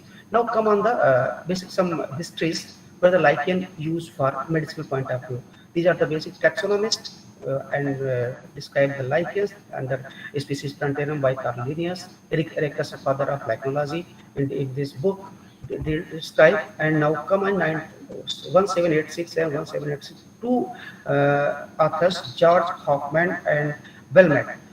Both are first time introduced that lichens can be used for well-being for human beings, means lichen pupil relationship in 1786. So that time we both the scientists just clicking on mind that is lichen may be a role in future for medicinal point of view. So research is about medicines. Basically in lichens, there is a, if you categorize that several type of medicine, the first generation medicine, second generation medicine, third generation medicine, so on. If you come on the lichen researches that found first generation in the sense of we found some information from our past literature that I am telling you that in different Vedas, then Samhita, there are so many past literature. This is the first generation. Just only written information is there. How in the come in the second generation? Second generation, some ethno aspect knowledge. For example, some traditional knowledge that some tribes are using this particular lichen for the treating of diseases, for like cough diseases, for like skin diseases, so on. This is the second generation. Now come on the modern era, that is the next generation. Generation in the coming years. what are the changes in lichen researches. For example, clearly the first generation is a traditional one, that is the written information provided in the different literatures. Now, second generation just ethnological knowledge, and next generation is how this ethnological knowledge we use for the development of different drugs molecules. Is this next generation next? That is next generation molecules. If you see, there is some old name of lichens. You see the left column, that is old name, and currently is the current name. Present time this name belongs to this particular old name. So found the ancient uses, and last time used, for example, some uses in skin diseases, some used for ulcers, and some different diseases may use for lichens directly in 1786 time. These are the other different another name of lichen, that is Lobelia pulmonaria, is like earlier known as lichen pulmonaria. It used for lungs diseases basically. If you see the picture of, I told you the picture of pulmonaria means related to lungs disease, pulmonary disease. जो pulmonary disease, the name often comes from Lobelia pulmonaria. Different other species of Montagni is the use of violet purple dye color. So different ancient uses is there. Now recently, our Guruji and myself compiled all the information to last 5 years back, and found about more than 100 species of lichens in India are listed as medicinally important, and among these 21 ethnobotanically species are validated in India till date. Now, after that, recently we found one literature in recent last month. This is the scientist from Switzerland, USA, and China also, and Nepal. They basically compile all the information of ethnolychenological uses of lichens in Himalayas, southern part of China. Also, these paper included our work, that is in Upratisar work. Most of the references found in the work are compiled with our information. And interestingly, he found that he basically mentioned about 142 species. Among these 42 species were utilized as food. And according to this paper, we found about more than 92 references till date, from 1990 to till date. About 92 references are compiled in this paper and describe their researches simultaneously.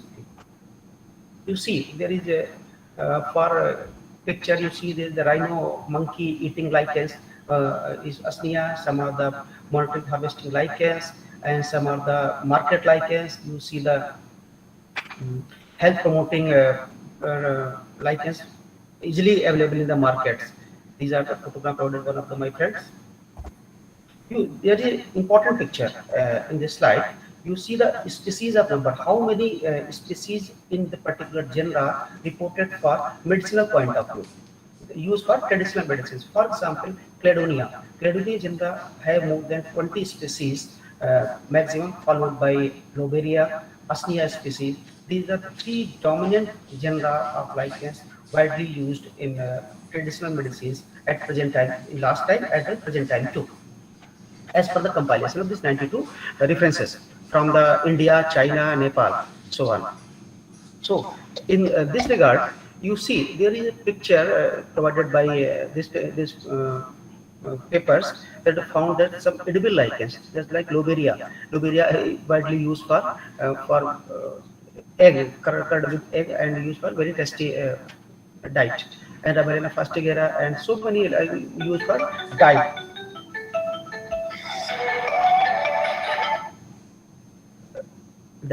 Now, second is used for preparing egg curry based in the presence of Nephromopsis species, and tea also for Letharella species. These are the basic things to use for nowadays. In the present situation, their lichens are widely used in China and in Switzerland to make the use in daily food items. Now these are some other Tibetan and traditionals. They found some essence insects and some dhoop and other perfumes, so on. These are the basic traditional knowledge now come in the modern era. Now, come on, I will tell you Lobelia pulmonaria. You see the picture of Lobelia pulmonaria just like our lung cells. Okay, this is a doctrine of signature. Doctrine of signature means God wanted to show man what plant would be used for. That's half resembles various part of the body. It's a doctrine of signature. For example, lobelia pulmonaria. It looks like a alveoli cell of our lungs. No, it is a pulmonary. That is, in medical science, it is called pulmonary diseases, if any undesirable changes in lungs. So this is pulmonary means it is called lobelia pulmonaria. So what is the use of this lichen? This lichen widely used for making cough syrup at presently also. But in the different cough syrup is known as Sticta pulmonaria. That is the wrong identification. But current name is lobelia pulmonaria. Because of the presence of high concentration of these three acids, lactic acid, stictic acid, and constrictic acid. Now, second thing, this one. This is the doctrine of signature. Doctrine of signature in the sense of this Peltigera canina. You see the canine teeth of this doggy responsible for biting some diseases like water or diseases, that is Peltigera canina. This Peltigera canina look like the canine teeth of this pet dog. And because of the this lichen widely used to treat against the rabies disease caused by the dog. So then, no, the present situation is that this because lichen used, now the present scientists discover these two chemicals, solerin and peltigerin. It may be responsible for curing of their disease. This is the future way. For these two chemicals, we can take lead from these two chemicals for different treating the diseases in advancement. Now, other thing is the old man beard. See, this is the old man beard, just like hair. This is Asnia longissima. The well known is acetic acid present. Then what is the use of this lichen? Basically, some in traditional time, these lichens are used for making dyes for coloring hairs and some henna, in mehendi type. These lichens widely used. Next is C. The lichen is left side is Thamolina vermicularis. It looks like Ascaris worm. Vermicularis is something related to worm. This worm related to that Ascaris means something is lichen used for treating the Ascaris diseases. That is helminth disease in children. So our scientists, our present generation scientists, discovered this lichen is thamolic acid found in this lichen, and this thamolic acid may be used for curing Ascaris disease, worm disease in human beings. So many species like Asnia, Ivania stem, so many species are used for treating the different diseases. Like this is the poisonous lichen, Etherelia vulpina. These are the poisonous lichen widely in tribes. They use to kill the wolf. That is called wolf lichen. They use this lichen extract on arrow, and the arrow throw in body of the wolf. The wolf kill. So this is the way to our traditional knowledge. How can this traditional knowledge? How can this traditional knowledge will be applied in modern era to develop some curing of some diseases and develop some product. Now, if you survey the market, I have some pictures that some product already available in the lichen based. For example, it is sunflower botanicus. You need this Asnia lichen extract. You found some Asnia lichen extract in this sunflower oil mixed with and treating to dandruff, anti-dandruff point of view. This is the some different like skin promoting skin healing, lichen scalars. So this is lichen oil. So this will be available in the internet. You see, these are some lichen tablets. Whole lichen tablets are used for curing different diseases. You see the vitamin D in lichens. Is the next generation we can develop some vitamins with lichens to a natural point of view. This is a lichen beer. So many products are available. Yes, this is a lichen also using for their thumb lagana. And yes, I am asking about this cup syrup. It's available in the market in world class homeopathy SBL, and found there is a Sticta pulmonaria. The Sticta pulmonaria, that is Lobelia pulmonaria. Most of the cup syrup, basically in homeopathy and Unani, you found this name Sticta pulmonaria always. Without this name, no, this syrup, without them, not possible. So this is lichen using in last. So presently also available these things. Now this is the Parmelia perlata. In Navratna oil you find, if you take the Navratna oil, you find the green ingredient in this Navratna oil. You find the Shailia. This is the Parmelia perlata. You find name of this lichen also in this Parmelia perlata. So many you find the pharmaceutical products in the name of like this. Now recently we have started with Guruji the anti-cancerous activity of Asnia lichen. We have analyzed some different species of Asnia against known concentration of particular dose to find during the anti-cancerous activity. Now what we are doing at presently, we have the traditional knowledge. We found that it is a limited presence of lichen in the nature. So if we collect more lichen, in future, in coming times, there is the loss of diversity of lichens in particular areas. So try to change our path of research to minimum presence dominance of our research on natural thallus and maximum dominance of research in microband culture and in the advancement of these sciences. That's why. Now, generation next means, for example, recently the Indo-Lichenic fungi, I am not going in details because Dr. Yogi is presenting very well. And these Indo-Lichenic fungi, we found some spores, and these spores may be cultured in different media and develop some secondary metabolites naturally. So this is the way where we can reduce our importance on natural thallus. Okay. In the presence of this block culture, we find a huge amount of secondary metabolites in nature. Now, if the maximum, if you want maximum biomass, then our respected Dr. B.C. Bera from Agartala Institute have tremendous work on this field, and he developed more biomass in within 2 or 3 months of microband. Now coming on the how our traditional knowledge combined with our modern science and what we next develop in our next generation. For example, in traditional knowledge, traditional time, more ethnic group use as of Asnia for cleaning our teeth.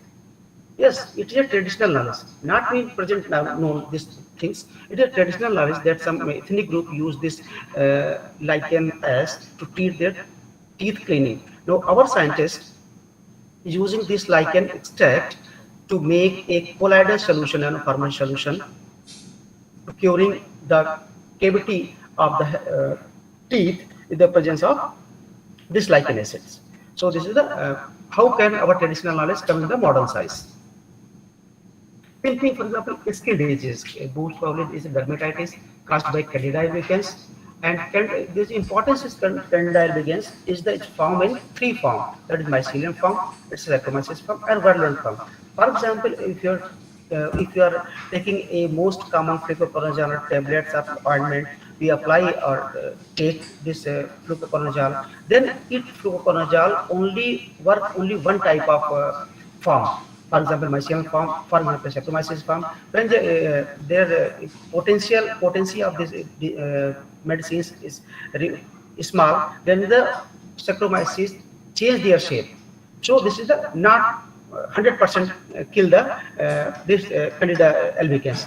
Now our scientist Dr. B.N. Singh developed some extract some secondary metabolite, that is fluoroconazole and quercetin is chemical is extracted from Asnia and mixed with market available fluoroconazole medicines and quercetin compound from lichens, and these lichens apply if on the Candida albicans, it breaks the signaling system and is 100% curing of this disease in the presence of quercetin of lichens. This work already published. Now it is anti-aging and neuroprotective property. I am not going to detail because one of the speaker has a tremendous work on this field. So we have identified presently some secondary metabolite from lichens, and recently we are going to develop some anti-aging neuroprotective properties of lichens. So this is the work. Now come on to what is next. What is next means our elder brother Dr. Divakar have, as Dr. Upriti sir told you that the Divakar sir developed some sequence, whole genome sequence of different species to minimize the dependency of natural thallus of lichens. So these, if for example, if you can develop any whole genome sequence in a artificial manner, then if you, for example, you see there is a lower one is arsenic acid. It's a basically it is a cluster of cladonia lichen. Sorry, it's a cladonia lichen. If you found, for example, if found arsenic acid in this codon, is this place in lower side. If this arsenic acid secreting genes you identified, this gene may be transferred in Saccharomyces cerevisiae yeast cell, and these yeast cell may produce the higher secondary metabolites in near future. So this is the way for whole genome sequence is available for a species. Then easily we can use for gene secondary metabolite producing important gene. This gene may be responsible for production of bigger secondary metabolites in a couple of times, couple of minutes, couple of hours. This is the way of future researchers. But I'm telling you, this is not a rocket science. This is time taking. Whole genome sequence not easy way. It's a 10 year, 20 year. This is the way. Now we develop, for example, in the last paper, you find out that he sequenced some secondary metabolites. He identified some secondary metabolites secreting genes in cladonia species. These cladonia species near future may be used to produce bigger secondary metabolites other than natural thallus. So thank you very much, and our special thank to our Guruji, because Guruji inspiration. I cannot do anything because their inspiration and their helping and their liberty to work with collaboration with the umbrella, this is the important one. Because of Guruji, I cannot do anything that time. Thank you, sir. Thank you, Dr. Bajpai. Now the session is open for queries.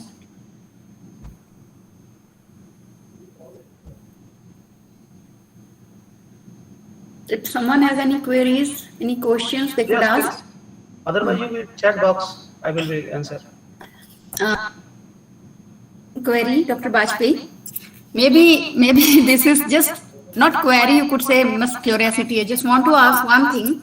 Yeah. You had shown so many beneficial products as herbal medicine from these lichens. So just I want to know that means which. Means whose part is more important, algal one or fungal? Means these metabolites are because of what, or when they are in symbiotic relation, then only these metabolites they are. But basically, fungal part is more important. Fungal part. Is most of the secondary are developed from fungi. No, but that is the question. What I want to ask: these fungi, when they are in symbiotic association, then only they produce these metabolites, or alone they could means. But actually produce metabolite, but their quality and quantity may be deteriorate. At the when they when they are not in symbiotic association. Yeah. So but it means some stuff. Because, madam, yes, in this situation, we use some media, we change some media, then produce the secondary metabolites in higher amount in a natural, in artificial way. No, in artificial way, so that is okay. In nature, I am just want to ask that, as you have told that the importance is of more from fungal part. Okay, fungal part. My query is means if these fungus, they are in symbiotic association, then they produce these metabolites, or alone also they could. Actually, alone is very not reported. Basically, not reported. It means there is some role of this. Alga also. Yeah, some partner also. It might be some role of partner also. Yeah. Then Madam, may I allow? Madam, I'm Upreti. May I allow some clarification? Sir, please, sir. Yes, please, sir. Madam, see, for example, if a lichen is growing in a UV high or an stress condition, when a lichen is growing in very high altitude where there is more UV, it will harm the alga. Okay? So alga will request fungi, you have to produce this type of chemical. Symbiotically, means you have to produce some chemicals which can act as a screen and protect the alga. Okay? So it's a vice versa. It depends on when there is stress, when there is, we all know that during stress, more chemicals they are produced, secondary metabolites. So it is the combination effect. It is the likenization of two symbionts that this type of chemicals they are producing. Okay, madam. Sir, there is one more query, sir. Sir, are there any reports of elicitation used to overexpress these secondary metabolites of lichens? We have few studies regarding these in silico docking studies are there. Yeah, it is available. They are available, but not we have done for single chemical which is extracted from Rossella montagni, and its illustration is here. We go for it in silico docking only. Okay, thank you, sir. Any other queries, please? So students who have joined us through the YouTube stream, they may kindly write their question over there, or they can text. Okay, so if there are any questions, we can put them in front of experts, so they would be answered later on. Thank you. Yeah. Please write if you have some.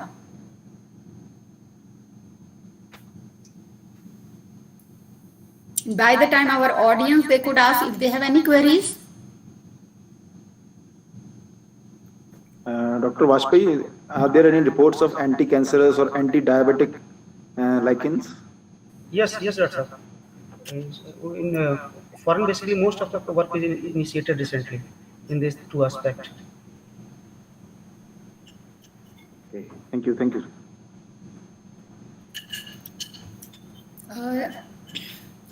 Dr.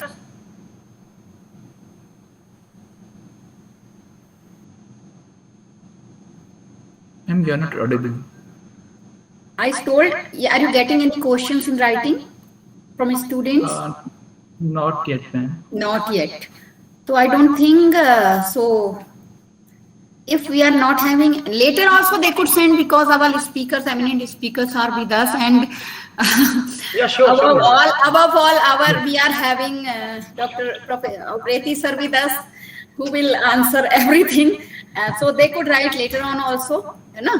So now I'm very thankful, Dr. Bajpayee, for your excellent lecture and for sharing these valuable information about lichens, which really gave new directions to our researchers, and especially our young researchers, to think in these directions, and they could plan in these way and submit new projects and work on those lines. I'm very thankful for sparing your valuable time with us. And now I am handing over to Dr. Santosh Upadhyay again. So thank you, ma'am. Thank you so much. And thank you so much to Preti sir, Vajpayee sir, and Dr. Jayalal.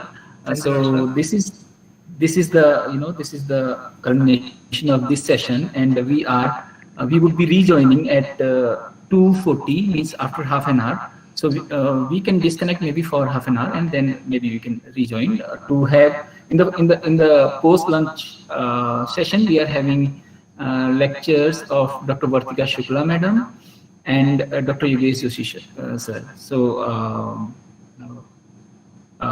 we can disconnect now, and we can rejoin at 2:40 p.m. Thank you all. Okay. Thank you so much. Okay.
Hello.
हम लोग online lecture सुनते हैं, computer कहीं और रख लेते हैं, अपना सारे काम कर लेते हैं। यहाँ पे कनेक्शन भी अच्छा आ रहा है, अच्छा लाइव वाला है।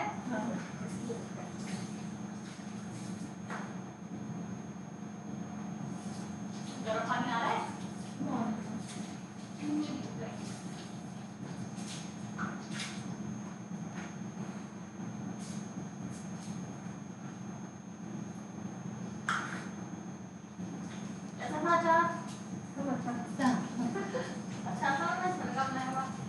इतने सारे अचार बनाए हैं, कटहल का, आम का,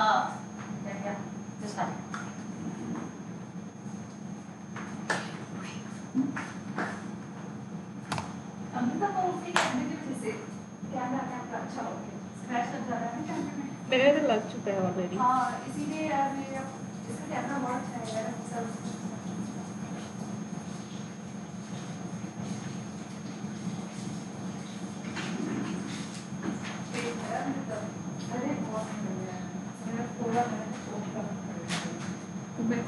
तुम्हारे लिए होनी चाहिए थी भी चाय।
स्क्रीनशॉट हो जाएगा यूट्यूब का जैसे स्टार्ट होता है ना.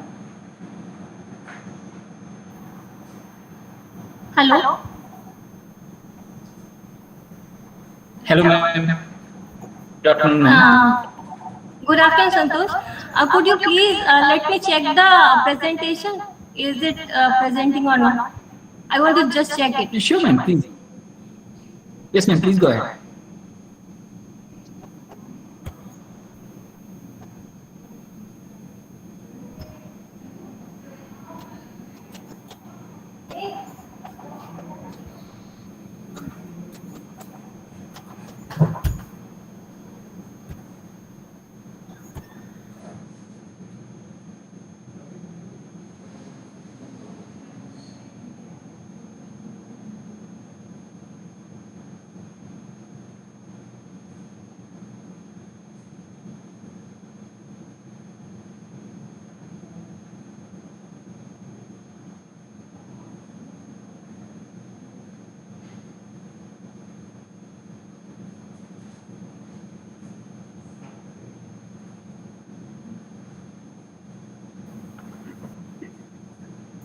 Hello.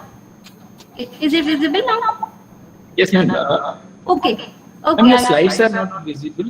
No, I'm not. I was just checking that. Is it sharing or not? I got it. Ma'am, once you can open your PowerPoint also, so that way it would be easier to see. Okay. Yes, ma'am.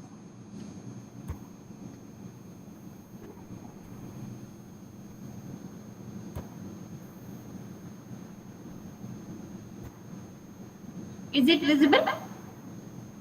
Yes, ma'am. Perfect. Perfect. No issues.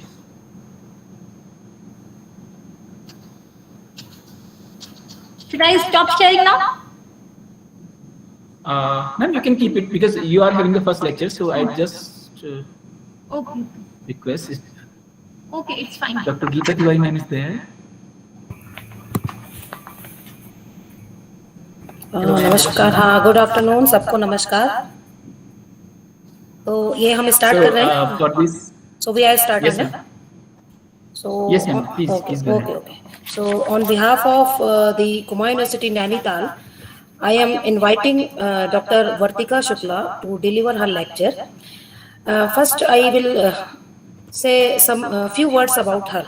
Okay. So her topic of talk is biomonitoring techniques, air quality monitoring with lichens.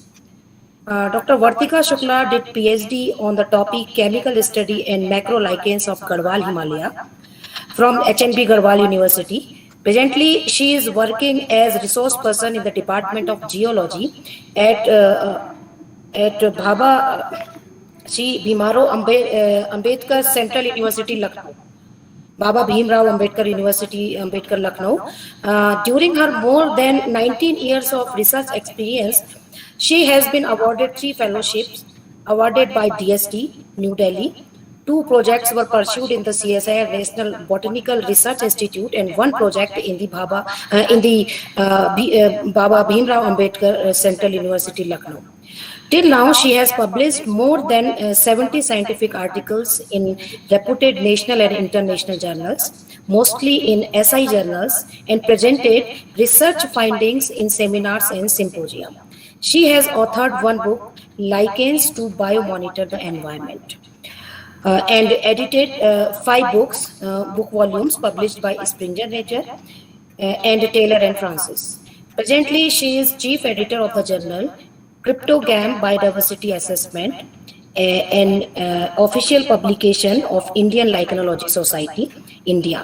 She has contributed significantly in the field of biomonitoring to predict the spatial temporal behavior and environmental fate of atmospheric fallout, including metals and organic contaminants like polycyclic aromatic hydrocarbons and pesticides in high altitude regions of Garhwal, Himalaya in India.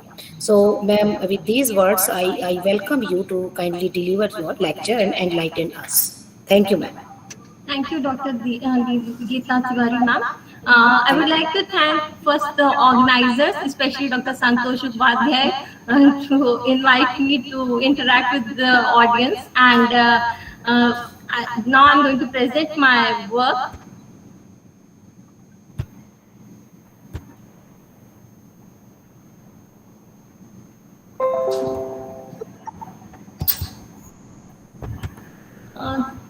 The topic for today's presentation is biomonitoring approaches, air quality monitoring with lichens.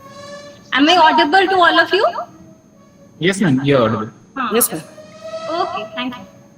So, when we go into the details of air quality monitoring with lichens, first the thing comes why we are so much interested in the air pollution studies that are taking place. So air pollution that has resulted in the degradation of the environment. It is basically the contamination of the environment by different inorganic and organic pollutants, and they have the elevated concentrations, and which is harmful or adversely affecting to the human health. Air pollution is imposing serious threat to the ecosystem and the environmental health due to two major factors associated with the contaminants, that are the tendency to bioaccumulate and the biomagnification tendency associated with the contaminants. Bioaccumulation means that there is an increase in the pollution concentration in one organism over its lifetime. Till it is alive, it is getting accumulated, means the metals are getting accumulated in the human body or the organism. Then comes the biomagnification, which is a major characteristic associated with the food chain. Okay, the increase in the pollution concentration through the food chain, it starts with the herbivore, ends up in the top carnivores. There are different sources of air pollution. We are saying that it is due to the human intervention that the air pollution has increased, but it is not so, because the geogenic sources or the natural sources are also responsible for the elevated concentrations of these contaminants, whether it is inorganic or the organic. Mainly due to volcanoes, dust particles associated with sand, rock cycle, like sedimentary cycle, you have the weathering, deposition, dispersal, everything is there. So it adds up to the geogenic sources. Then you have the anthropogenic sources. They are basically the industries which are set up in the outskirts of the cities. They are, since you know the location of that industry or the contaminant source, so you call it point source. While the mobile sources, they are mainly the vehicles, and the mixed sources, if it's a city, then you cannot predict what is the pollution source, because you have the industries, you have the vehicles, you have the indoor pollution. So there are varied type of pollution sources. So basically, when you talk about air quality monitoring, first thing comes that use of air samplers. So it is the convenient way for most of the analytical purposes. You install air samplers. It's a huge technical instrument. So you have the mobile van for pollution monitoring, and it involves high cost. And it also involves difficulty in carrying out extensive surveys, because if you take the case of Uttarakhand, it is not feasible to take the mobile van to every location, each and every location. Whether you can take it to the Tungnath or Kedarnath, you cannot take these mobile vans. But the advantage with the biomonitoring is its low cost, enables extensive sampling, wide array of pollutants may be estimated. With if you are installing any instrument, it is specific to certain, if you are talking about PM2.5 or 5 or 10, then you have to be specific. You cannot go for beyond that.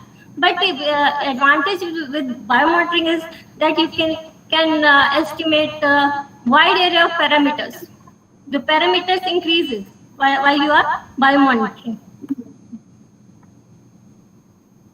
Then the question to the beginners may come that why lichens are so sensitive towards air pollution. So these sensitivity starts with this organization that involves the 10% algae and the 90% fungi.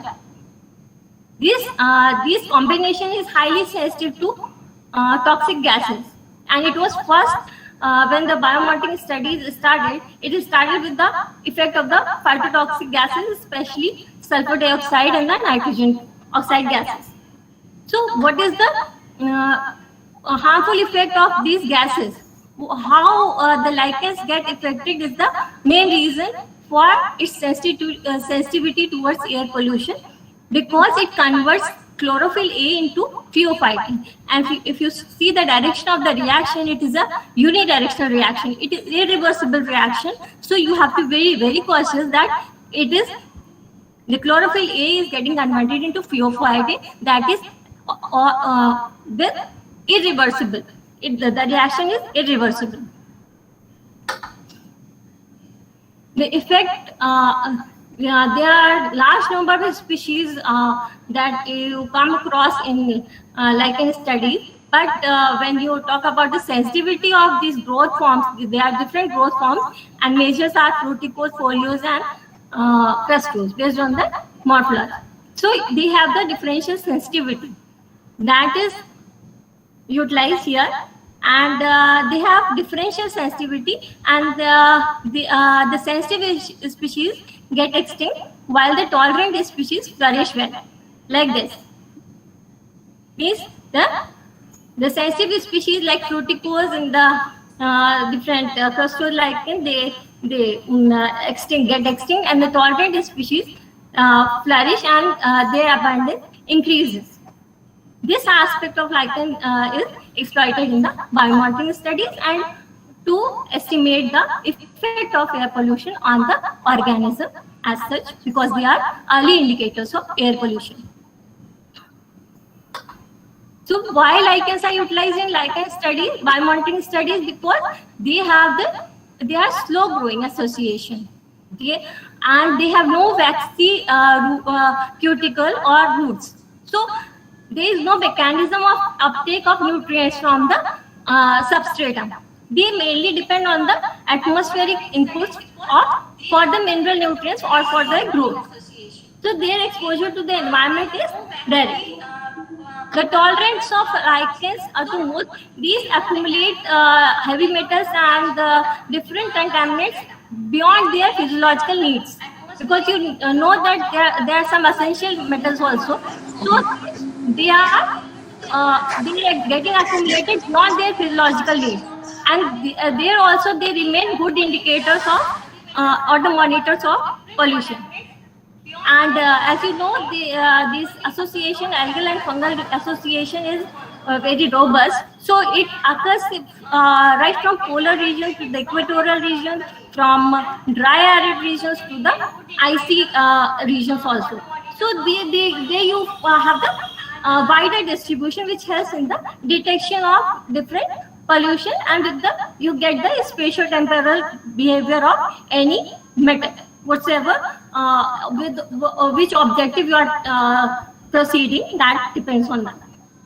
Morphology of lichen does not vary with season, and therefore accumulation occurs throughout the year. It is consistent. So consistency is also required. You cannot say that it is changing or it is having alteration with season or anything. That is not there with lichens. Now, when we are going for lichen biomonitoring studies, we have to be very specific about what are objective of our study, the field method which we are going to incorporate, next the laboratory methods, the analytical techniques by which we are going to detect or analyze different parameters associated with our objective. Then we can support, we can provide our data to the regulatory agency, where we can say that this is the level of pollution in this area and it should be monitored, or some regulatory measures should be taken. Objective may be based on their our requirement. It may be qualitative, like if we want to see if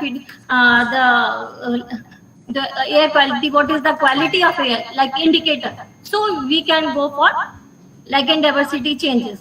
But when we are interested in the quantitative aspects of the contaminant associated, then we go for quantitative estimation of the pollutants like heavy metals or pHs or persistent organic pollutants, whatever contaminants you want to analyze. Then what is the response of, since they are early indicators of air pollution, so you can record the response also from lichens, what is the effect of the deteriorated air quality on the organisms or the ecosystem. There are two types of biomonitoring methods. One is the passive biomonitors and the other is the active biomonitors. Basically, fundamental is this, when like if it is Uttarakhand, you have the rich diversity of lichens. But what about urban areas where you don't find any lichen? You find it's a lichen desert area. So you can pick those lichen from the natural side, get the control baseline, and transplant them into the research area for a specific period of time for to observe the variation in the responses. That is called the active biomonitors. Since it is a systematic study, so you cannot go for cursory study. You are collecting from here and there. You have to be very specific while collection, and the collection of samples starts with if you collect the specimens properly, recording the climatic condition, having the geospatial details, then overall field survey is recorded, documented, and you get this preliminary information as you do any practical work in chemistry. First you have the observation, then the experimental work, then the conclusion that this salt. So you have to be very specific like that only as you are doing any practical work. Laboratory methods. First start with the preparation of inventory, segregation of the target species, analytical techniques. Okay. So preparation of inventory. Before going into details of preparation of inventory, you should note that careful recording of field details while collection is necessary for the interpretation of results of the study. Because if you don't have the field detail, proper field detail, you are not going to get any result, or the data interpretation will going to be a very hectic job. So you have to be very careful while recording the field detail. You should know where is the location, from where you have collected. It's from roadside or the forest area, or what was the aspect of your collection, because hill area is there, so you have to be very specific in those. Morphological features you have to record, then the anatomical features, then the chemical test, and the identification of the species with the taxonomic details. Taxonomy is the baseline of any air pollution monitoring studies, because until and unless you identify the correct species, you are not going to end up into anything. So you have to have the basic taxonomic details of the particular species in which you are interested to carry out further research.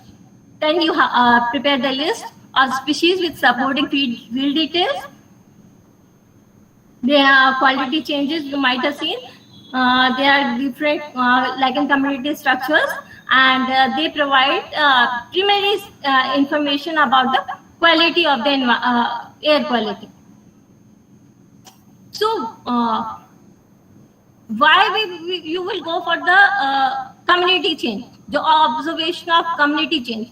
Because the reduction is the community change is associated with the reduction in species diversity, selective disappearance of sensitive species, visible injury to the plant structures.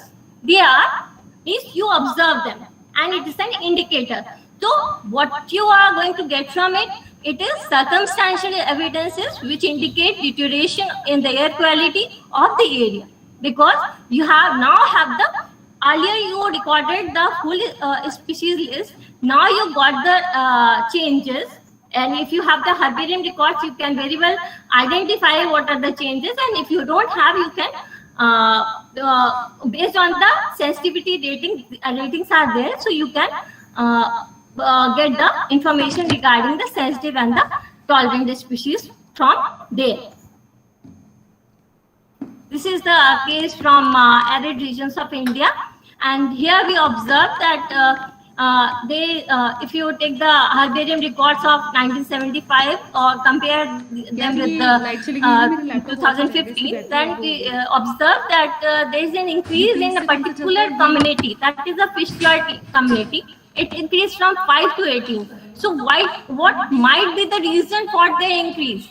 And what is their indicator value? That is the important thing. Importance lies in what the particular community is indicator of which parameter. Is it tolerant or it is sensitive, or some means climatic changes it is indicating? That is very well documented. So we can infer that it is the changes there, and here we see the increase in the lichen community of fishery lichen, and that is toxic-tolerant lichens or the thermophilous lichens. So it might be related with the increase in temperature or the climate change parameters. This is the study from Devariya Tal area of Uttarakhand, and here we observe that how the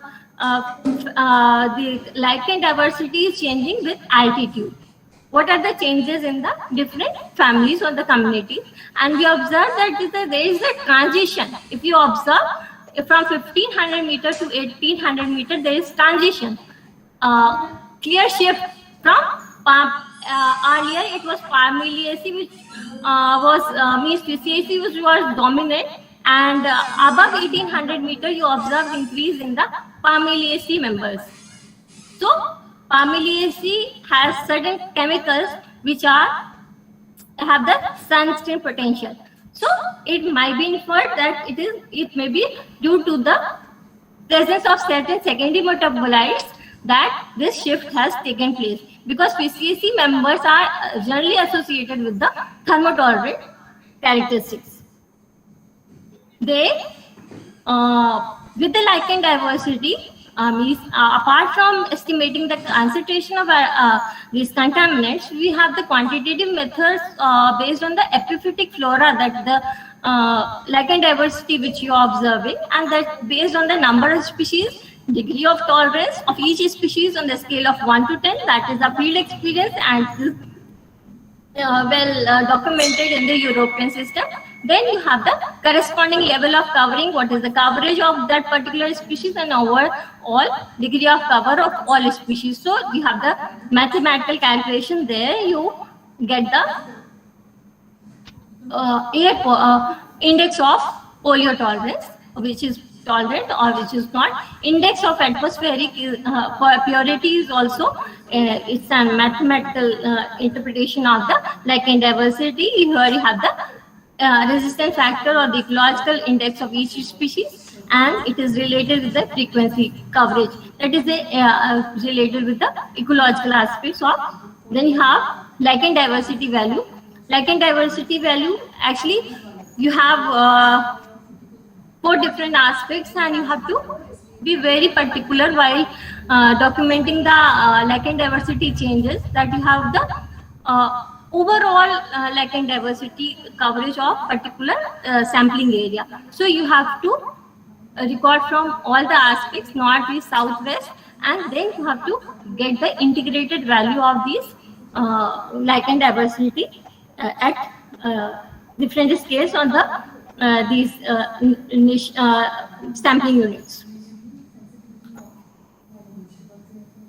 Major, if you are starting from a point source, when you have the point source or the urban area is under consideration, and you want to know what is the coverage or what is the effect of spatial coverage of that pollution in the particular area, you can move for lichen zone mapping. That is, it starts with the critical air pollution area, and it ends up in the normal zone where you have to find the clean air. When any thermal power plant is there or industrial setup is there, if you take the case of Hardwar or Pantnagar, then you can go for these type of study. Then you have segregation of the target species. Since we are more interested in the quantitative aspect or the experimental work, so you have to go for the segregation of the target species, because you cannot estimate all the pollution in all the species. So species which has wider distribution, which is widely distributed, you pick up those from the list and you go for different metabolic variation, concentration of pollution, these physiological changes, genetic changes, whatever aspect you are interested, you can go for estimation of particular parameter with the target species. So physiological response. What is the effect of inorganic and organic pollutants on the physiological response? How it is caused? It causes alteration of the cellular functioning, example functioning of chloroplast, chloroplast membrane. It's particularly PS2 and PS1. If you are a student of botany, then you might be aware that there are certain minerals which are involved in this cycle. So if they get replaced, everything is disturbed.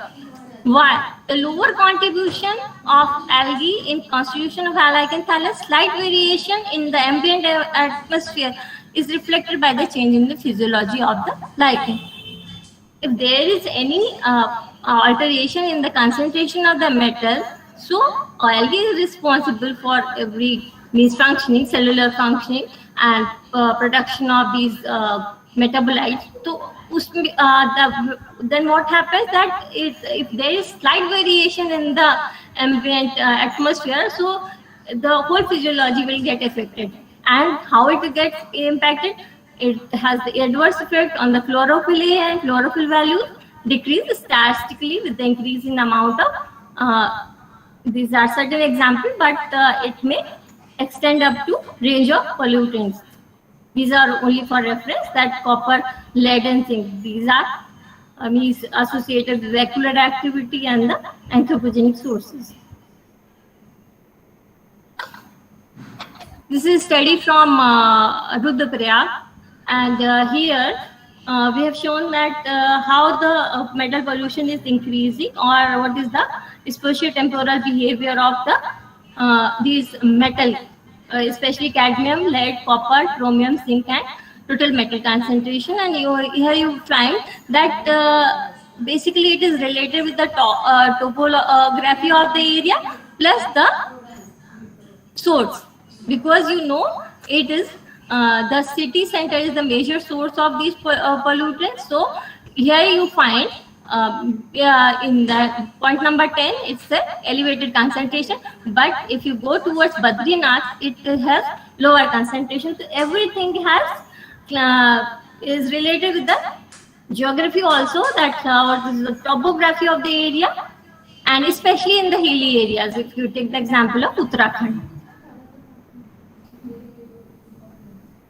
organic pollutants are even equally important with the heavy metals. And what we found in Rudraprayag, that here the location of this source was slightly higher than the sampling location. So we tried to see the distribution of these persistent organic pollutants with the altitude. So we found that two ring pHs, they had vertical upward vertical movement. Okay, so it may be related that if it is two ring matlab they have low molecular weight, and low molecular weight is associated with the gaseous form. And when we move up to 4 ring, it is particulate phase and the gas phase. Both parameters come into play, and there you find the lateral movement of the particulate with the moving air mass. And when it goes up to 5 or 6 ring, it settles down at its source of origin. So it was an interesting study. which we had published.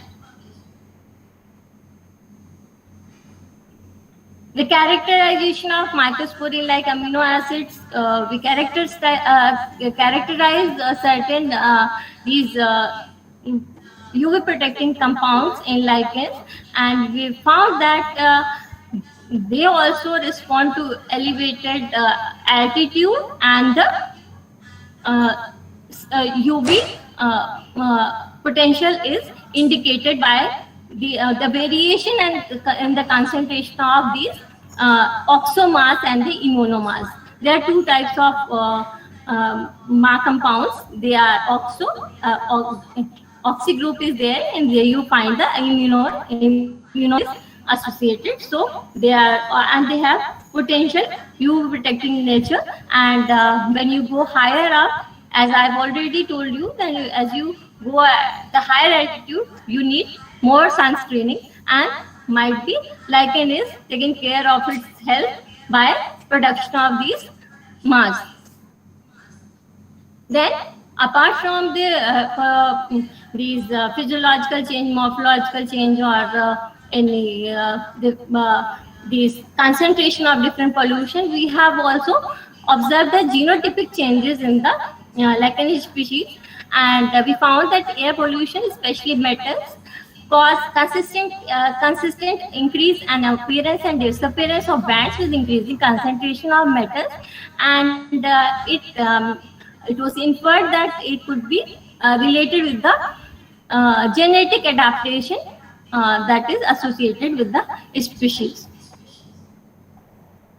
Policy methods and regulatory methods, whatever observation or whatever values we get, the values of each indicator in species can be compared with you have the different standard values from WHO to every metal for agencies. They are different number of these agencies which are giving a standard. So you can compare those your values with the standard values and other proxy data to know the deviations. If it is higher side, on the higher side or the lower side, you can go for it.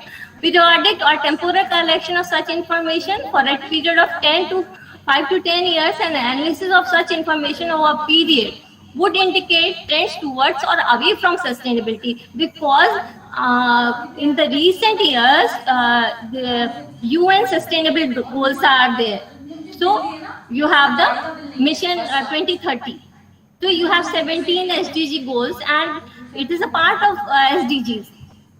Quality of air is also a part of SDGs, and by getting the temporal trends in these air quality, you can indicate the trends towards or away from sustainability. It has two major tasks accomplished by the biomonitoring methods, which involve biometric methods. What does it enable? It enables to investigate the human impact on the biodiversity, because above all it is due to the anthropogenic sources that we are increasing the concentration of various pollutants in atmosphere. So we have to investigate what is the human impact on the biodiversity and develop practical approaches to ensure the conservation of species and the ecosystem. Biomonitoring data may be effectively utilized in the regulatory management practices to reduce emission, because once you have the data, you can provide it to the regulatory agencies that this is the level of pollution and you have to curtail it or apply some mitigation measures. So we are supplementing the studies, or we can be a part of the regulatory management agencies. In US, you have the means lichens are very much in the regulatory practices, but India, it is yet to be included. Making use of natural resources as sentinels of sustainable development. So to conclude, the air quality issues which arise, it is mainly due to the human activity and the industrial activity. That is clear. But what we are, our objective should be, it is sustainability. That to achieve the target on the UN Sustainable Development Goals. their UN sustainable development goals which we have to achieve. Then how can we do that? It is due by lichen biometry, and it is a reliable and authentic indicator of air quality and quantitative estimation of the contaminants. Mind it, it provides authentic data about the air quality. I've been working for the last 19 years and it has provided ample data on the air quality of Gadwal Himalayas, right from Dehradun to Badrinath. We have estimated each and every location and we have found that it provides exact information. So it is an authentic and reliable source. So final objective is the conservation and the protection of the environment. That's for all. And these are some suggested reading for getting the basic information regarding the lichens. And in this book, Lichen to Biomonitoring the Environment, we have included all the details about the biomonitoring species which are involved in India, especially in India, which are used. Thank you.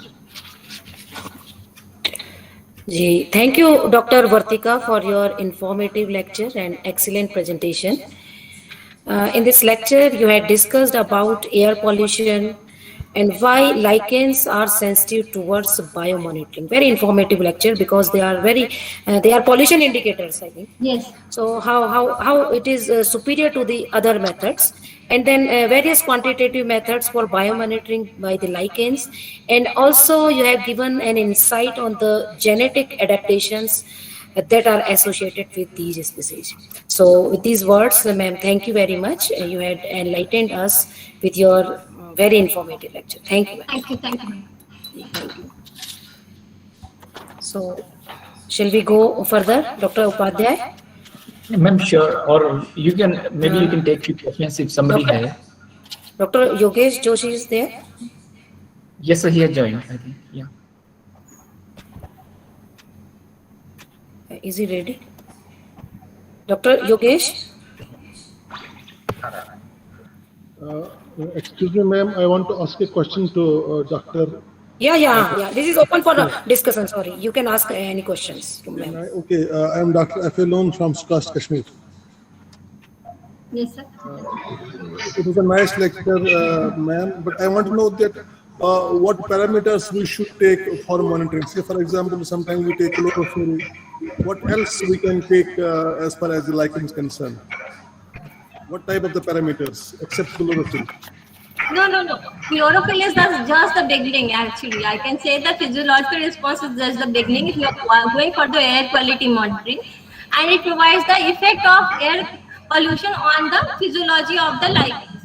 But what is the total impact of lichen that you can estimate by going for the quantitative estimation of different kinds of pollution that are there. So you have to go for extensive studies. But you can you have to have the broad spectrum approach regarding the lichen biomonitoring. Can you just cite some parameters? For example, you have told about heavy metals. What else we could take? Heavy metals, organic pollutants, genetic adaptation. Okay. That are there. Nitrogen, phosphorus, potassium levels in the lichens. These are simple studies and you can go for it.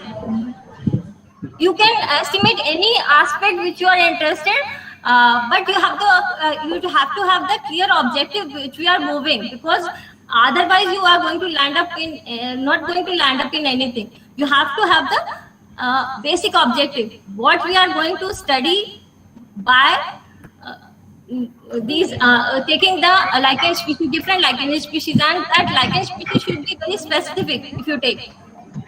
That's what I said, because it is mostly a fungal part. 90% of the lichen is a fungus part, and only 5 or 10% is the algal part. So, what should we take as far as the fungus is concerned? What sort of measurement we should have in the fungal part? See, for the heavy metal and all, we go for the whole thallus. We do not segregate like the algae and the fungi. But if you are interested, you can go for cultural studies, and there you can get results. Okay. Okay. Thank you very much, ma'am. Thank you. Thank you.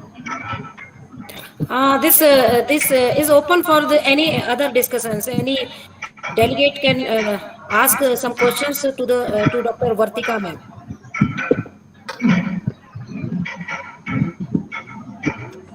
Any questions?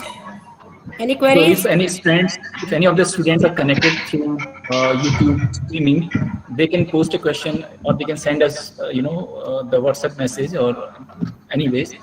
So we would be keeping them in front of the experts, so we can get that answer. Okay, then we will move ahead. So, Dr. Yogesh Joshi, our colleague, now he is working as assistant professor at the Department of Botany, Rajasthan University, Jaipur. He had been supervised by Dr. D.K. Upeti during Oxford in the year 1991 stated that there are 80,000 species of fungi which have been described out of 1.5 million species. Which have been described out of 1.5 million species. Later, Willis et al.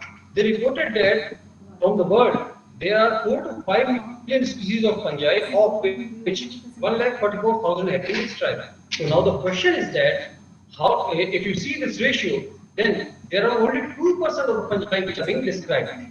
And fungi are second largest after insects. It means they have a lot of diversity. And if we have described only 2% of species, then what about 98% species? Where are those missing fungi? It's a big question. So people working on different aspects have presented here data in this form. That, as I have mentioned you here, that Oxford in the 1991 year, he mentioned that there are 1.5 million species.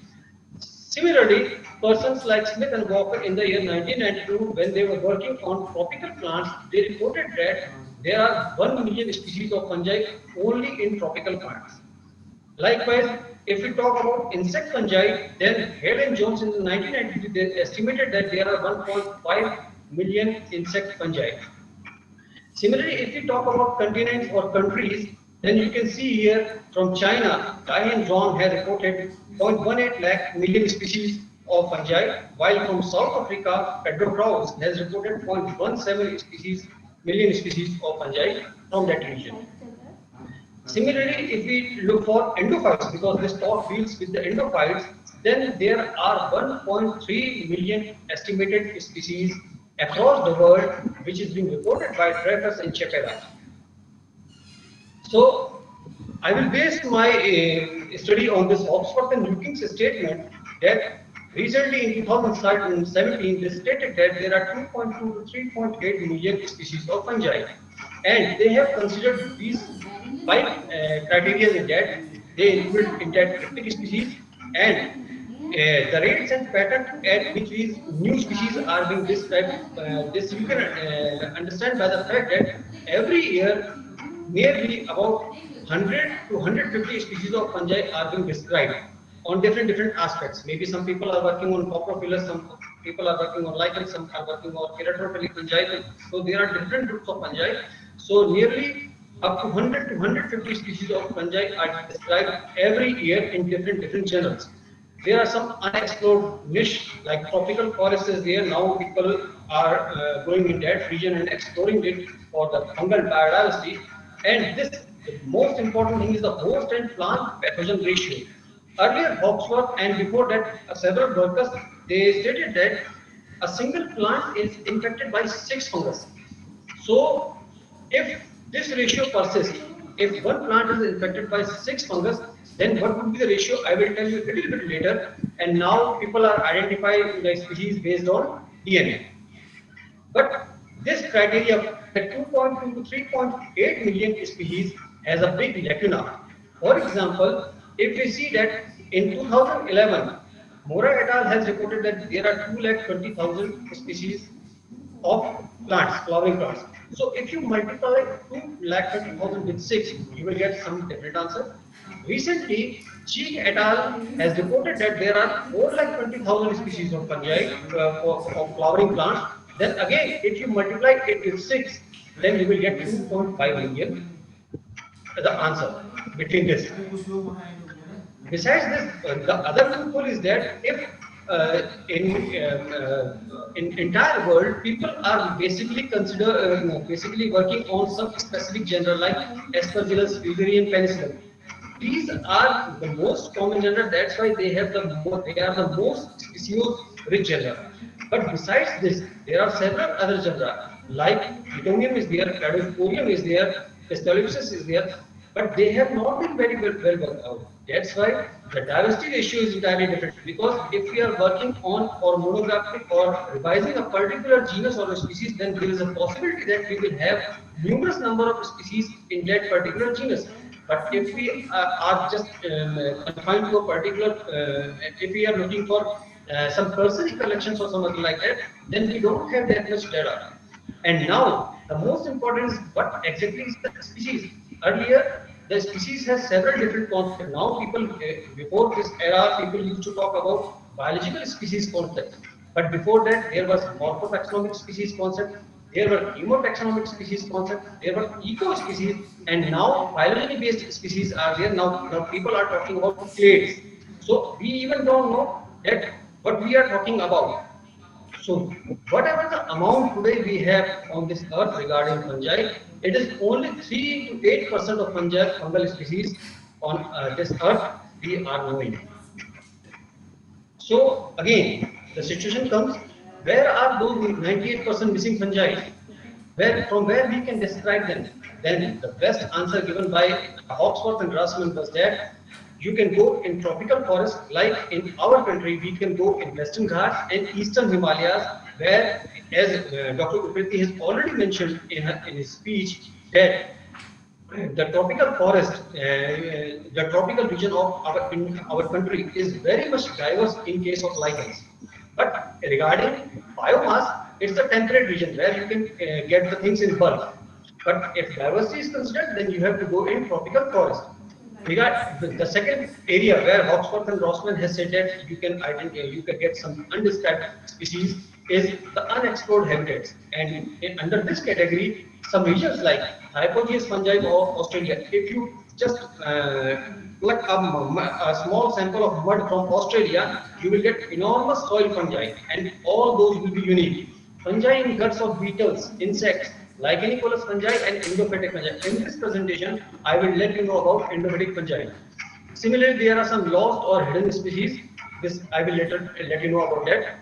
Then Luking, after this data was in 1997, and now Luking has said that habitats that are naturally diverse are and poorly explored. For example, like similarly tropical forest and ocean environment where you can find fungi. Cryptic taxa means those species which are morphologically indistinguishable. Earlier in the presentation of Dr. Upriti, he said that Dr. Divakar has now resolved the taxonomy of Parmelia. From Parmelia, they have segregated 30 genera. All these were similarly placed earlier morphologically based on the morphological criteria. They were treated as Parmelia, but now based on molecular studies and some chemistry and some other features, they have segregated those things. So these were cryptic taxa. There are some hidden species also, and now molecular novelties are also there. Based on molecular studies, we are based on gene, based on proteins, we are identifying some new species or fungi. So this is the extent of novelty. You can see the percentage of new species which are being discovered in regional and world studies. So about Lichenicolous fungi, it's the Hawksworth has stated that 96% of the species of Lichenicolous fungi are new to this world. Like 92% of Lichenicolous heterobasidiomycetes are new to this world. Australian truffles, 73%. And if you see here, polypores, only 3%. So a lot of work has been done on mushrooms. That's why we are not getting new species in this sort of group. But here you can see that a lot of new species are still left unidentified. So the question arises that why we should study secondary fungi. As I have mentioned to you earlier, that Hawksworth and Rossman has given the answer that to know the actual diversity of fungi on this earth, we have to look for these reasons. This is the first answer that why should we study secondary fungi. And besides this, How can we talk about any organism if we don't know about their secondary associated secondary fungi? Nowadays, people are saying that this plant has antimicrobial activity, this has that sort of activities, but we are not sure whether that activity is by that plant or by the microbes residing inside that. Because, for example, just take example of Texas baccata. Earlier, Texas baccata, from Texas baccata, we used to have Taxol, the anti-cancerous agent. Now, and for getting that Taxol, people were using cutting that Texas baccata. Now, later on, what happened that they found that from that Texas baccata, inside the bark of Texas baccata, they isolated a fungus called Pistachiopsis, and the Pistachiopsis was producing the same compound as that was being produced by Texas baccata. Now, people are not cutting Texas baccata, they are just culturing Pistachiopsis and getting the same Taxol compound. So, we don't know the property, whether it is because of endophytes or it's because of that plant or it's a cumulative one. Actually we don't know. So that's why we say that we cannot talk about any organism without mentioning its associated secondary fungi. So again, why to study endophytes? Because as I mentioned, there are 1 to 1.5 million species of endophytes known and estimated across the world, and you will be surprised just only 10,000 or less than 10,000 species of endophytes have been identified. Still, there is a lot of scope, and the best part with this endophytes is that minimal field work is required. Just once you have to go to your nearby vicinity area, you just pluck the leaf or the bark and come to the laboratory, and in the laboratory you have to do the rest of the work. No need of field work and any other things like that. And the diversity of endophytes mostly resort around at least 50 genera. So if you know those 50 genera and you learn by them by heart, so nothing to worry, because the species will mostly be confined to those 50 genera. And but the drawback with this endophyte studies is that most of the isolates which we use to isolate, they come in the form of Mycelia sterilia. It means we are unable to identify them because they cannot sporulate. So now it's a challenge for the people or scientists that they should develop some media which can allow the fungi to sporulate. Besides this, now molecular methods are also there. By this, we can even identify the Mycelia sterilia. Also, these endophytes are very fast growing. So, if you culture a sample today, from tomorrow or day after tomorrow, you will be having endophytes emerging out from that culture plate. So, and they are very fast growing. So, you can culture them in broth, and then you can grow for the screening of the compounds, and definitely you will get some novel compound. I will let you know about this later. So, what are endophytes? The first person, D. Berry, who said that any organism occurring within plant tissues as an endophyte. And even we people used to have the dictionary of ants for, and in 1971 he said that a plant living inside another organism. Okay. Later, Petrini, Carroll, and several workers has given different definitions, and nowadays actually we can say that there are more than 30 definitions available. So here I have chosen some very important ones. For example, I am giving you the definition of Carroll, who said that mutualist fungi that colonize aerial parts. I am not talking about the root part. Colonizing aerial parts of living plant tissues and do not cause symptoms of disease, excluding pathogenic and mycorrhizal fungi. Because we know that mycorrhiza are usually confined to roots. So at that time, Carroll said that mycorrhiza are not endophytes. But now, as I will move along, then you will say that what is being changed in this definition. Caddo in 1991 have also included bacteria in their definition of endophytes. Petrini, the highly quoted definition is that of Petrini, who said that all organisms inhabiting plant organs that at some time in their life cycle colonize internal plant tissues. Notice that they colonize internal plant tissues without causing any damage to their host. But they can be latent pathogens or they live symptomlessly. So again, Hirsch and Bond, the same thing, that fungi residing inside a plant without causing any disease is called endophyte. But here in this definition, they have considered that the entire spectrum of fungi. That means that this fungi which is residing inside the plant as a can be a commensalist and can be a mutualist. So now you can see that from 1866, when the first one legally gave a definition, 1992 the conditions has changed a little bit. Then 1995 again, this definition is also being highly cited. Here Wilson's what Wilson has said that he has excluded mycorrhizal fungi, but most of you people who have taught botany or who have studied botany, they know that we used to study rust and smut in fungi and they are parasites. But here Wilson stated that these rust and smut are also endophytes. And later again Petrini has also revised his definition in 1996.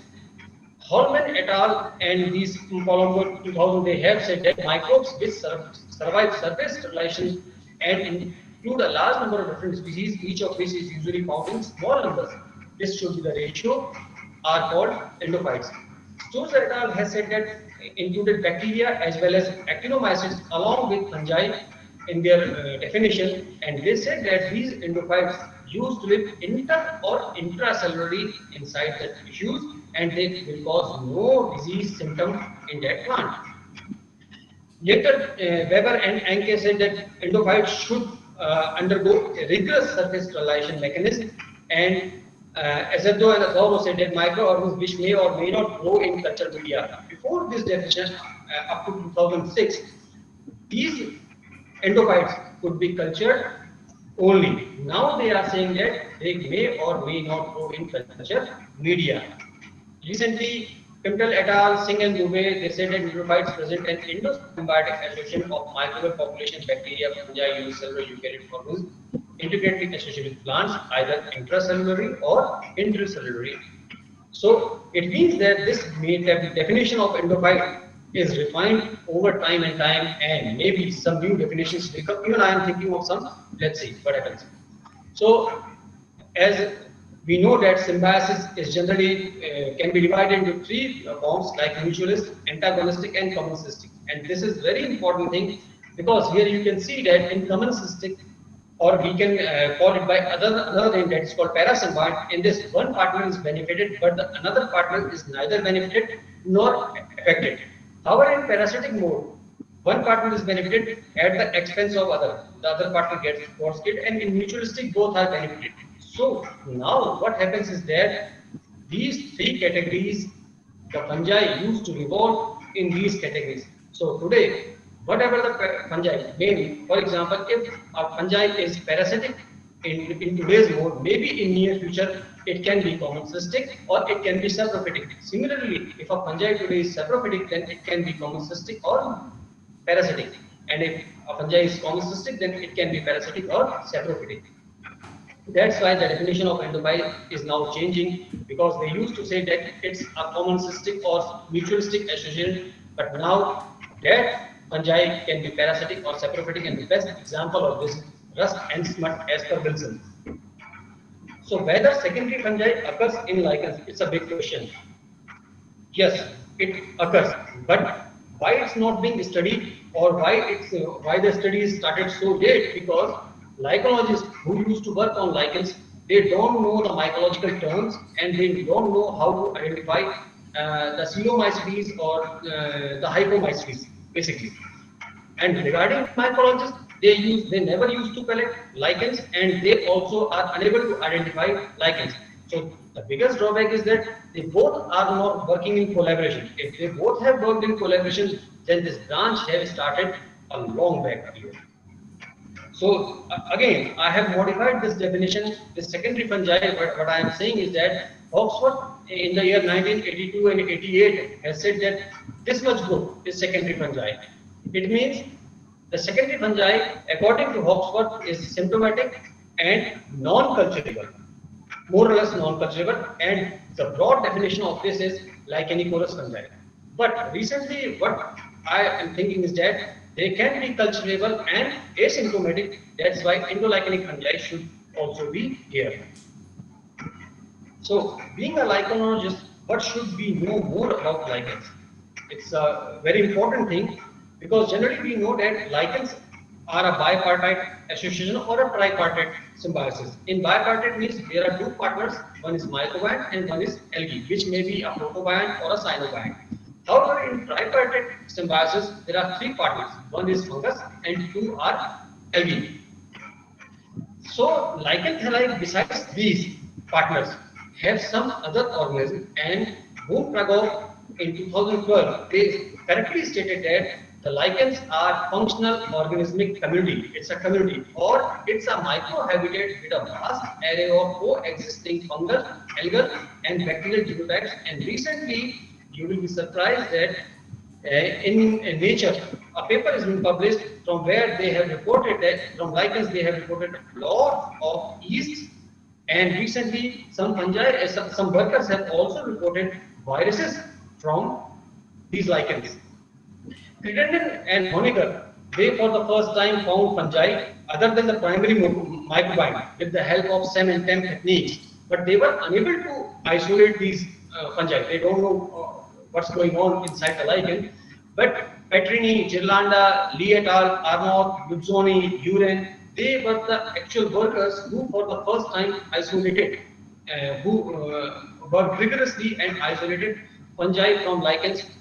That's not the microbiome, but additional fungi. So these additional fungi, what they have isolated are treated as accessory or secondary fungi, and these are quite different from incidental fungi. It means sometimes a lichen can be infected with some outside fungus such as Enterobacterias, Bacillus fusarium, like that, lichenicolous fungi and endolichenic fungi. So the term endolichenic fungi was given by Koska et al. However, Hofstadter et al. They reported that non-lichen fungal sequences from lichens which they have amplified. But the credit goes to Koska et al., who has given the term endolichenic fungi. So these are from India. It was Dr. Suryanarayanan who worked on endophytes, and as well as from lichens, as well as from different groups of plants. So these endophytes are they coexist with microbiome in the lichen thallus, but they live very much closer to photobiome, and they are entirely different from lichen microbiome, lichenicolous fungi, and incidental fungi. So we can say that these endolichenic fungi are quite analogous to plant endophytes because they used to live intercellularly. They do not produce any disease symptoms. They are transmitted horizontally. They produce a lot of secondary metabolites, and especially novel secondary metabolites. And these, just like endophytes, they also belong to Bacillomycotina, Coccidiomycetes, Leishmaniacetes, and Sodeliomycetes. As I mentioned you earlier, that what's a tripartite, bipartite symbiosis like that. So this was taken from Poet, and what they have said that if there is a microbiome as inhabitant, when there is a two-biont symbiosis, means there are two partners. Then in that two partners, if fungus is lying outside, or fungus is covering an algae, then we call it mycofibrosis. And if algae is covering the fungus, then we call if fungus is covering the algae, we call it lichens. And if algae is covering the fungus, then we call this mycobiosis. Again, there are three biont symbiosis in which there is one fungus and two algae. Then we call it cephalodia and bryophyllus lichens. Bryophyllus lichens are there.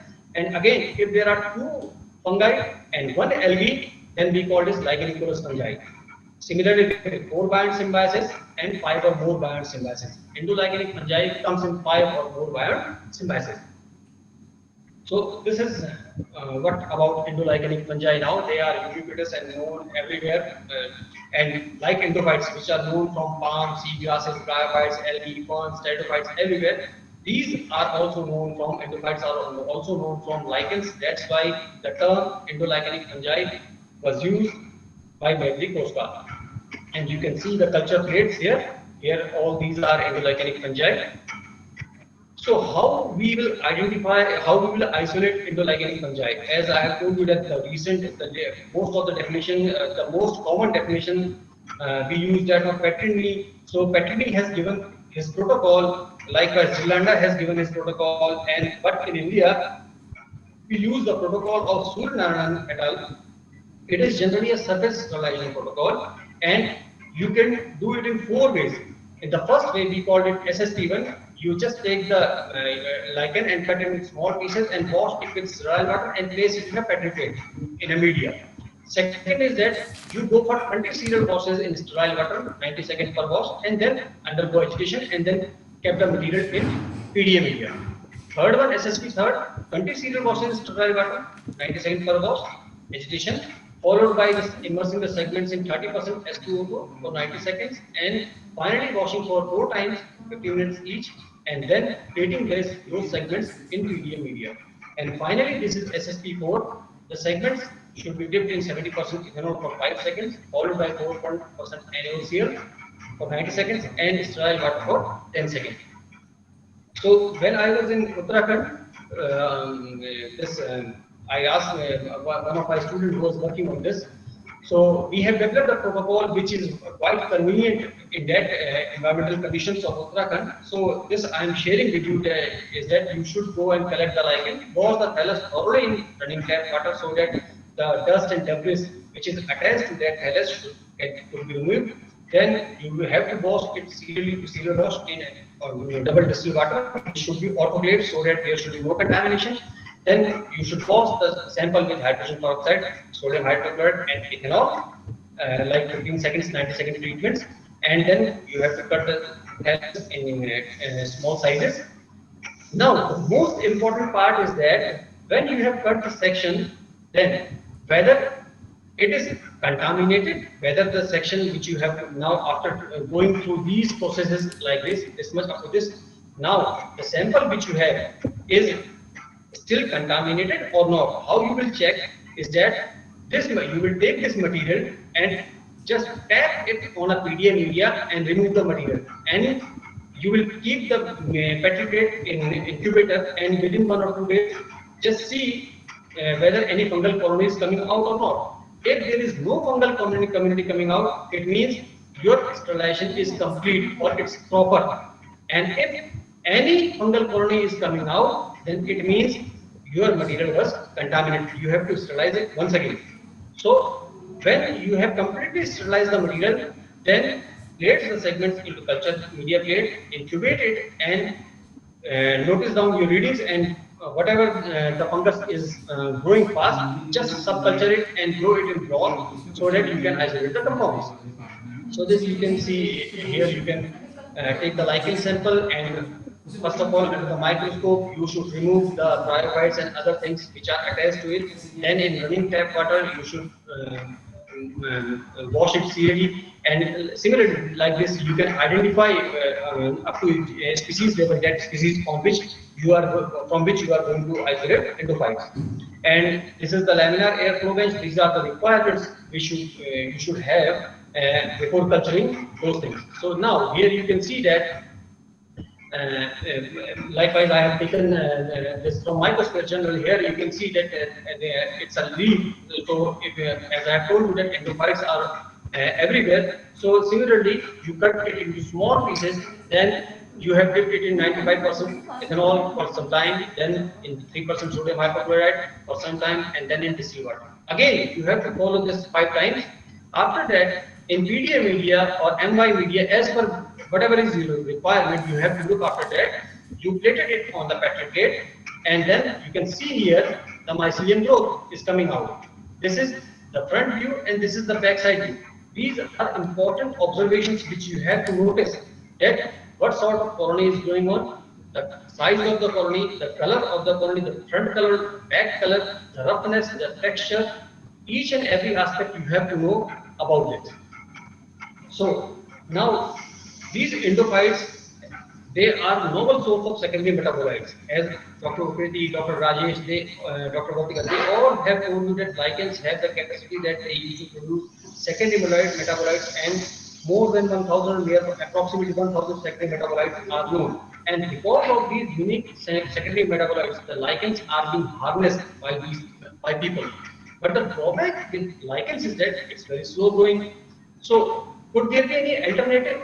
Yes, there is an alternative. If you know that there are about 30,000 lichen species from the world, lichens, only 59 lichen species has been screened for their endolichenic fungi. So you can just think what's the ratio. Out of 30,000, only 59 lichen species have been screened for endolichenic fungal diversity, of which only 104 fungal species have been identified as endolichenic fungi.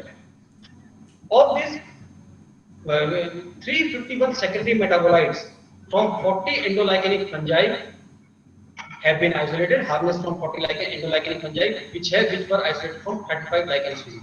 So out of 59 lichen species, 35 lichen species yielded 40 endolichenic fungi. These 40 endolichenic fungi yielded 351 secondary metabolites, and of these 351 secondary metabolites, 196 were new compounds to science. And these metabolites used to fall in the category of alkaloids, cyclics, peptide, polypeptides, steroids, terpenoids, etc. And they have strong antioxidant, anti-cancer, antifungal, antibacterial, so many activities. And the China, that country is doing marvelous work in this field, and they are even just today's talk. Yesterday, I think they have published another paper on this. They have identified a novel compound and have done some activity. So these were some compounds. You can have a look here. So if any of you is going to work on endophytes, then you should know that some points you should kept in your mind, that very important is that how many species you will get from an endophyte. The best example is that if you are a very sincere researcher, then if you have funds, then if you are going to plate more than 1,000, more than 10,000 lakhs, how many petrificates you are going to plate? You will have that much number of endophytes. If you will plate a single plate, then you will get a single endophyte. So it's up to you, it's up to the funds. The second thing is that in the picture which you have seen, that I have taken very small fragments. So the size does not matter, but people like us who are working in university where we don't have funds, then what we do is that in a single petrificate we used to culture 4 or 5, we used to plate 4 or 5 segments, and whichever is the fast growing one, then we used to subculture it. If you have lot of ones, then go for a single one, and size will never matter. You take a bigger size or smaller size, it doesn't matter. Also, we don't know about the age of lichens, and there is no such study that whether age has any relevance with endophytes or not. Because if we go to a forest and if we collect pteridophyte, bryophyte, and algae, lichen, whatever we used to collect, we are going to collect. We don't know what's the age of that. But anyhow, if we think that it's old specimen, again, it is giving the same result. If it's younger, it is giving the same result. But the important thing is that within 24 hours, you have to do this sort of activity. Whenever you are going to plan a field trip, and just collect, and within 24 hours, try to reach your working station. If it is not possible, then you can preserve your material in ice bag and then bring it within 3 or 4 days and do the culture activity. Also, the diversity of endophytic fungi varies from region to region. For temperate lichens or temperate group of plants, it would be different, and for tropical group of plants, it would be different. The fungi which are growing in tropical regions, you will find those fungi in tropical lichens as endophyte, and the fungi which are growing in temperate region, you will find those fungi as endophytes in temperate region lichens.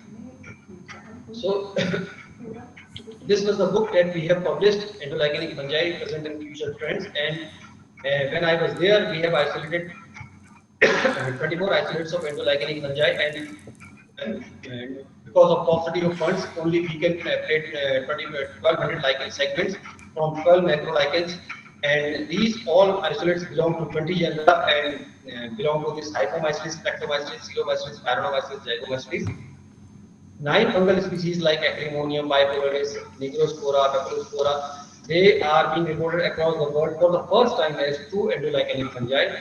And Alternaria alternata, as I have said that I was working in Himalaya, Alternaria Aspergillus. These are 5 common fungal species in that region. So these were again isolated as endophyte from these lichens, and while some species like Spagazinia, Nigrospora, and Thistles are specialized and reported from a single lichen species. These are some images of lichenic fungi which we have isolated. So finally, I would like to conclude is that, as I have mentioned, that for making a drug, we need an ample quantity of lichen. And as Dr. Upetizar and Bajpayee and Vatika ji all have told that they are very slow growing organisms. So there should be an alternative mechanism. Then the best thing is that you just take a fragment of a lichen and culture it and isolate the endophyte. That endophyte will produce both the similar compound as that is being produced by the lichen, as well as some novel compounds which is unique to that particular endophyte. So endolichenic fungi, they can be harnessed with ease in search for these bioactive and chemically novel therapeutic compounds. And after isolating, we can provide it to the pharmaceutical industries, and they can develop some drugs from it. That's all. Thank you very much.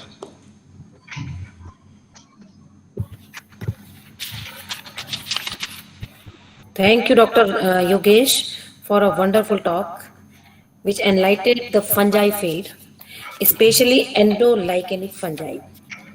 Of course, this is not mine field, but as I could understand about this lichen, so I can give the gist about your lecture that you had discussed about the endolichenic fungi, their status, their classification, fungal algal symbiosis, about their identification, their importance, especially because they yield a lot of secondary metabolites which are medicinally important compounds.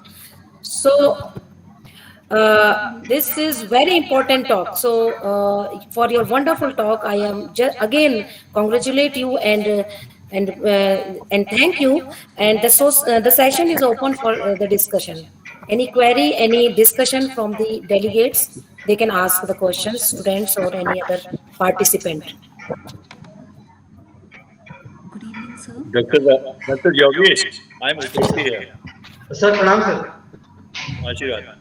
Dr. Yogesh, two months back, 2 students from UK, they contacted me and they told me that Cladonia rangiferina, you know, is very commonly cultivated in UK, and they go for vitamin D from that Cladonia rangiferina. So, is there any method that we can go for some endolichenic fungi, because so far from plant source vitamin D is not available? Okay, so is it possible that some Cladonia rangiferina species, if some endophytes are extracted from those, can we go for development of vitamin D? Sir, if they have isolated it from Cladonia, then it's sure that from endophytes we can also go for that.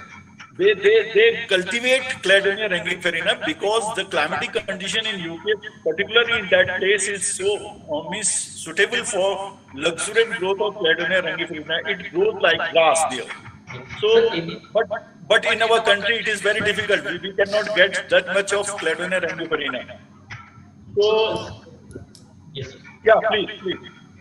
Sir, but like that, maybe that in Sikkim, Assam, or Arunachal Pradesh, where Cladonia is growing luxuriantly, we can try there. Actually, these students, they brought this Cladonia rangiferina from Amazon. Amazon se kharida unhone. Then they are working on that. They are from Gujarat, but after that they do not disclose me what they are doing. But recently, I have heard that our Patanjali Ramdev ji has already developed that vitamin D from lichens. So if they, that's what I'm saying. If we can get Taxol from Texas Bacata, and later on we are getting the same thing from Scleropsis, which is living inside it as an endophyte, then we can also get the same thing from this endophytes from Gladonium also. We have to So look for. Yes. you can try that. Yes, sir. I can try. Thank you.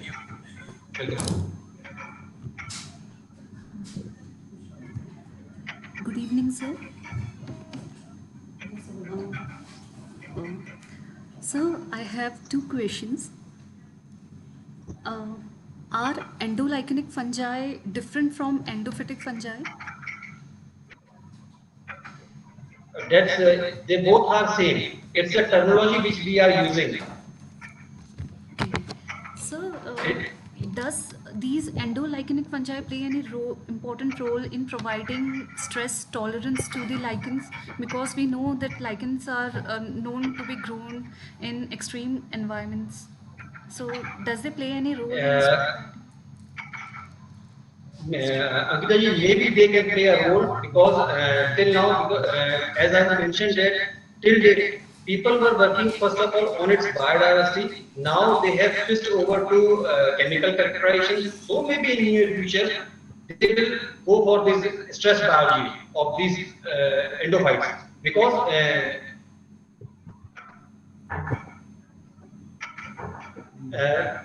Because in case of high plants, from where they have isolated endophytes, these endophytes are responsible for stress tolerance. Thank you, sir. And for this, for endophytes regarding stress or some other factors, Dr. Kharwar from BHU, he is working very excellently on this aspect. Okay, sir. Thank you.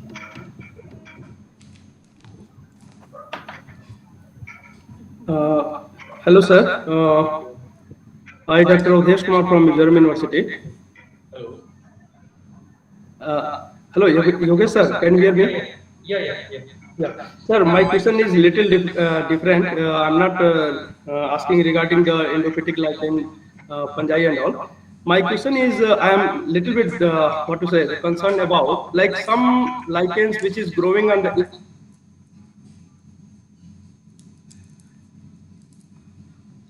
on some plant. So is any, you can say the kind of you can say the chemical pathways which shows that lichens and the plants have any symbiotic relations? The chemical pathway showing relationship between lichens and plants. Yeah, if some lichens which is growing on the plants, I just means if they are getting the substratum, means using the substratum of some plant. So what kind of the if means means is a kind of any relationship among the plants and lichens or just using as a substrate?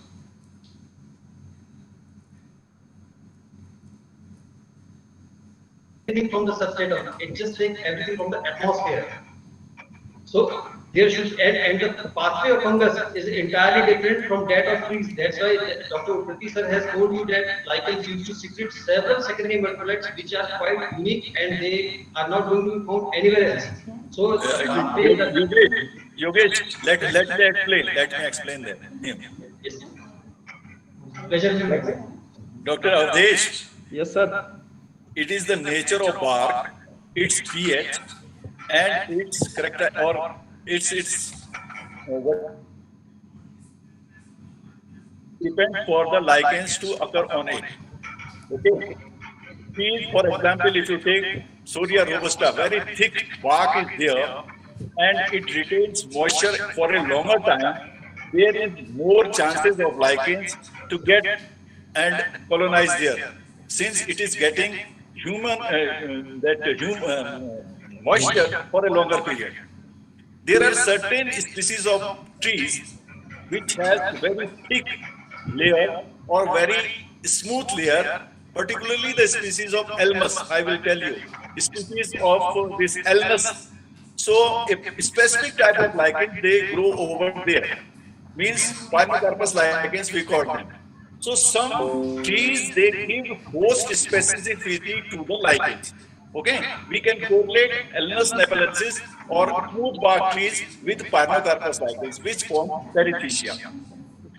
Now your question is whether it influenced the physiology of the tree.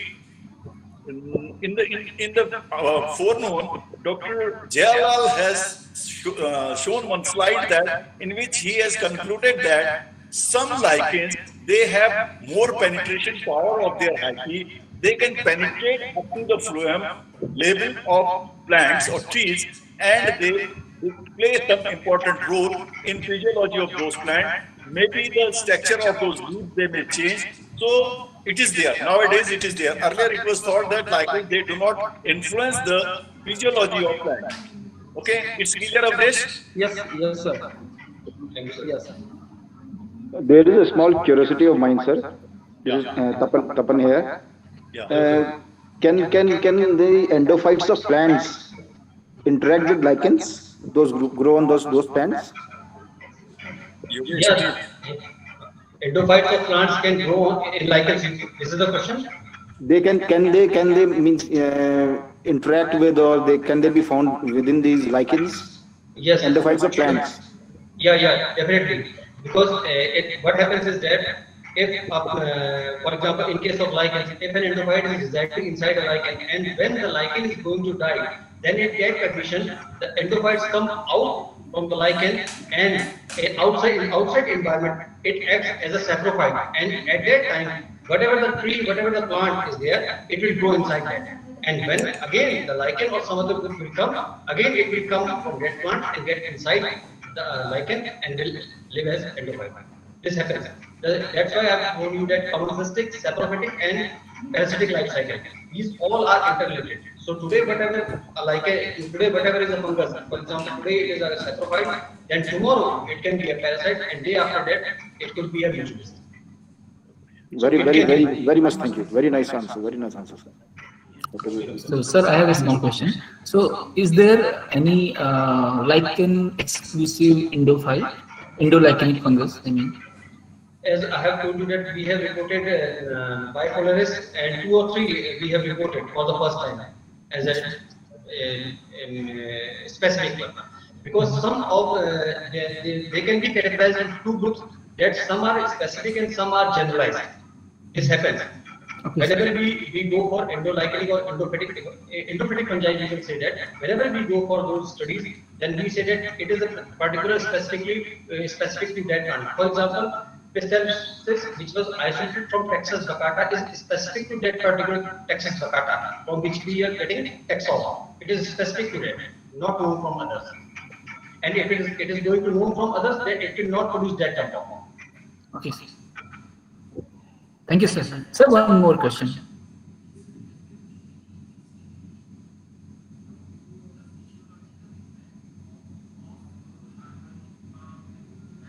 Nicholas fungi versus harboring endophytic fungi, means versus harboring a endolichenic fungi. So, means in terms of their physiological impact on lichen, means has there been any study or is it known? No, just a single paper is there that's on meristematic fungi. Meristematic fungi of alpine region, that's a single paper, and that meristematic fungi or black fungi, it can be like Aniculus. It can be like Aniculus. So there is no such paper on physiological aspect of these 2 groups, because these groups have been started recently. Like Aniculus is a very old group, more than 200 years back people have started working on that. But endolichenic fungi just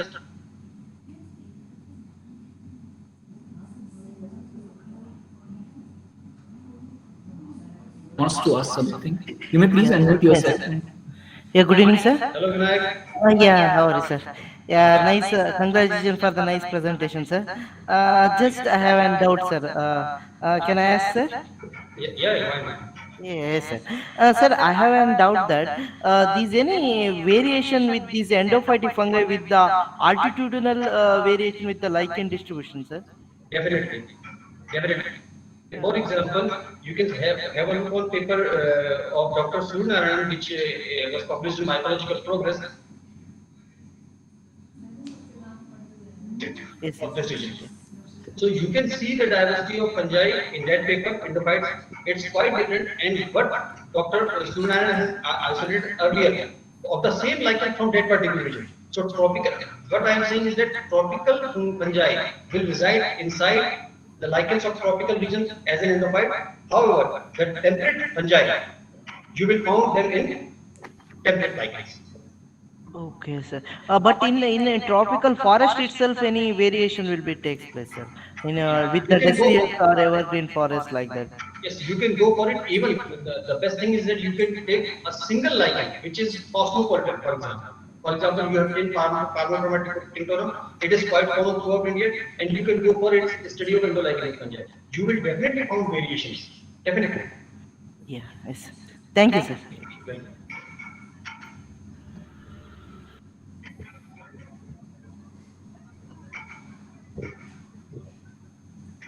So is there any further questions? I think Geeta ma'am must be there. Yes. Hello, yes, sir. So I have question. Yeah, please go ahead. Hello. Yes. Sir, sir, are endolycanic fungi have same kind of secondary metabolites as lichens have, or different kind of? Till date, except few, most of them are novel compounds. Most of them. It means I can say that out of 350 compounds, 170 are novel, and rest are the similar compounds. Okay, thank you, sir.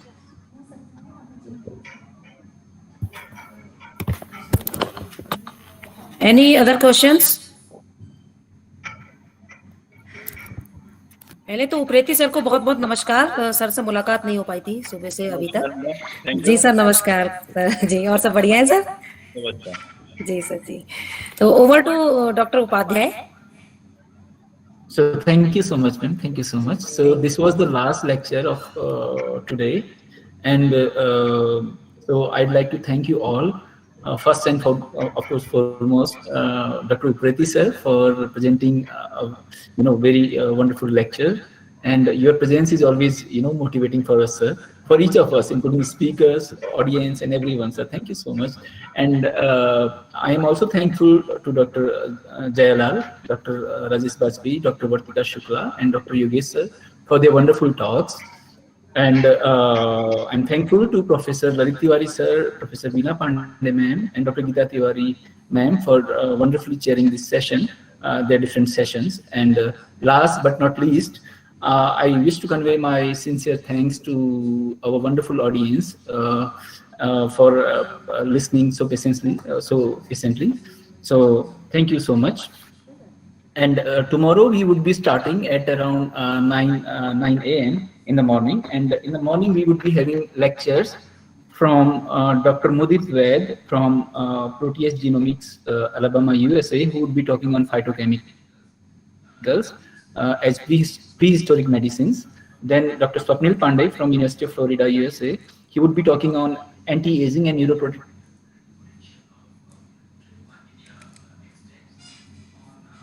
on Caenorhabditis elegans. Third lecture we are having from Dr. Yogesh Joshi on lichen systematics and identification methods.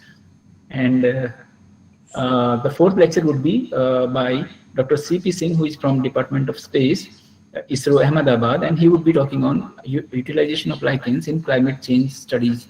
So I hope to see you all in the morning session tomorrow.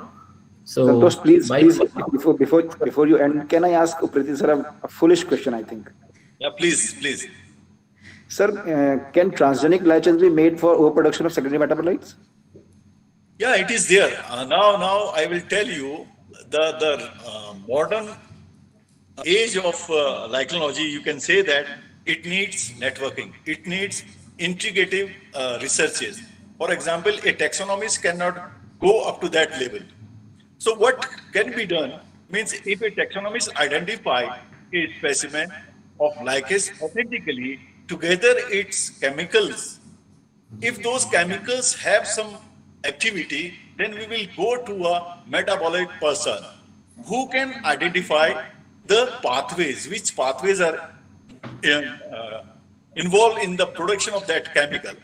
then we need a phytochemist, pharmacologist, who can tell the exact method of that activity of that compound. Nowadays, after getting these metabolic profiling, you can move towards the different genes which are responsible for production.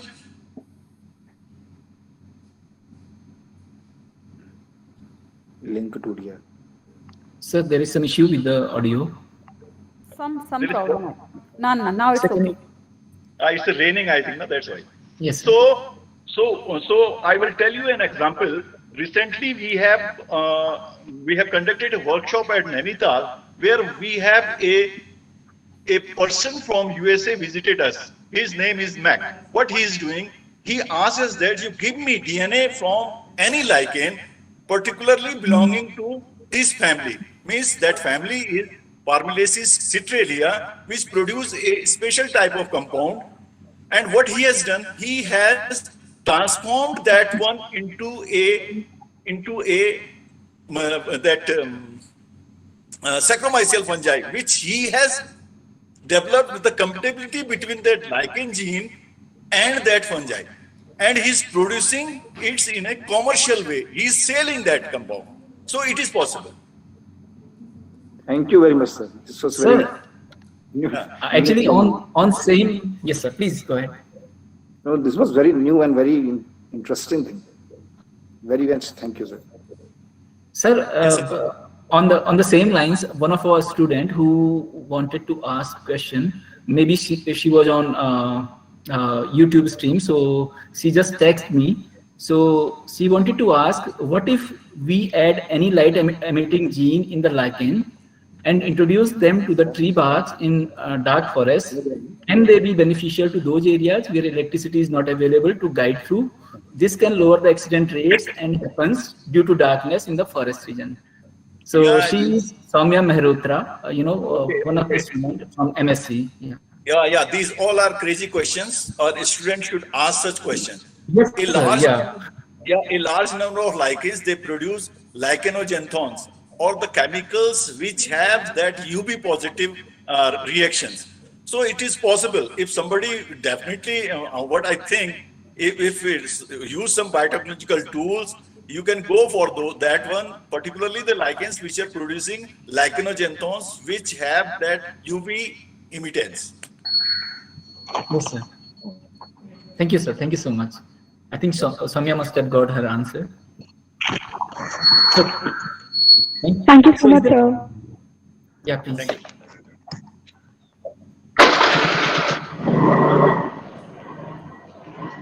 Bharti Sharma, ma'am, is there any question? Okay, Santosh, ho gaya? Yes, sir. I think so. Yes, sir. It is finished for today. So I think there is no question anymore. Okay, it's good. Okay. So thank you so much, sir. Thank you so much, and thank you everyone. See you tomorrow. See you, sir. Thank you so much. Thank you, sir. Thank you, sir. See you tomorrow. Thank you. Thank you, Dr. Santosh, Dr. Yogesh. Thank you, sir. Thank you, sir. Thank you, Rajesh, sir. Thanks. We will join tomorrow.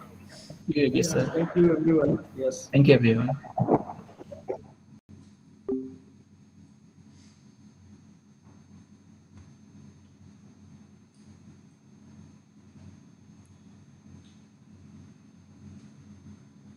Comment तो आए हैं यार ठीक comment तो आए हैं ठीक 406 प्लेबैक्स क्या है उसका मतलब चला गया है शाम के बाद है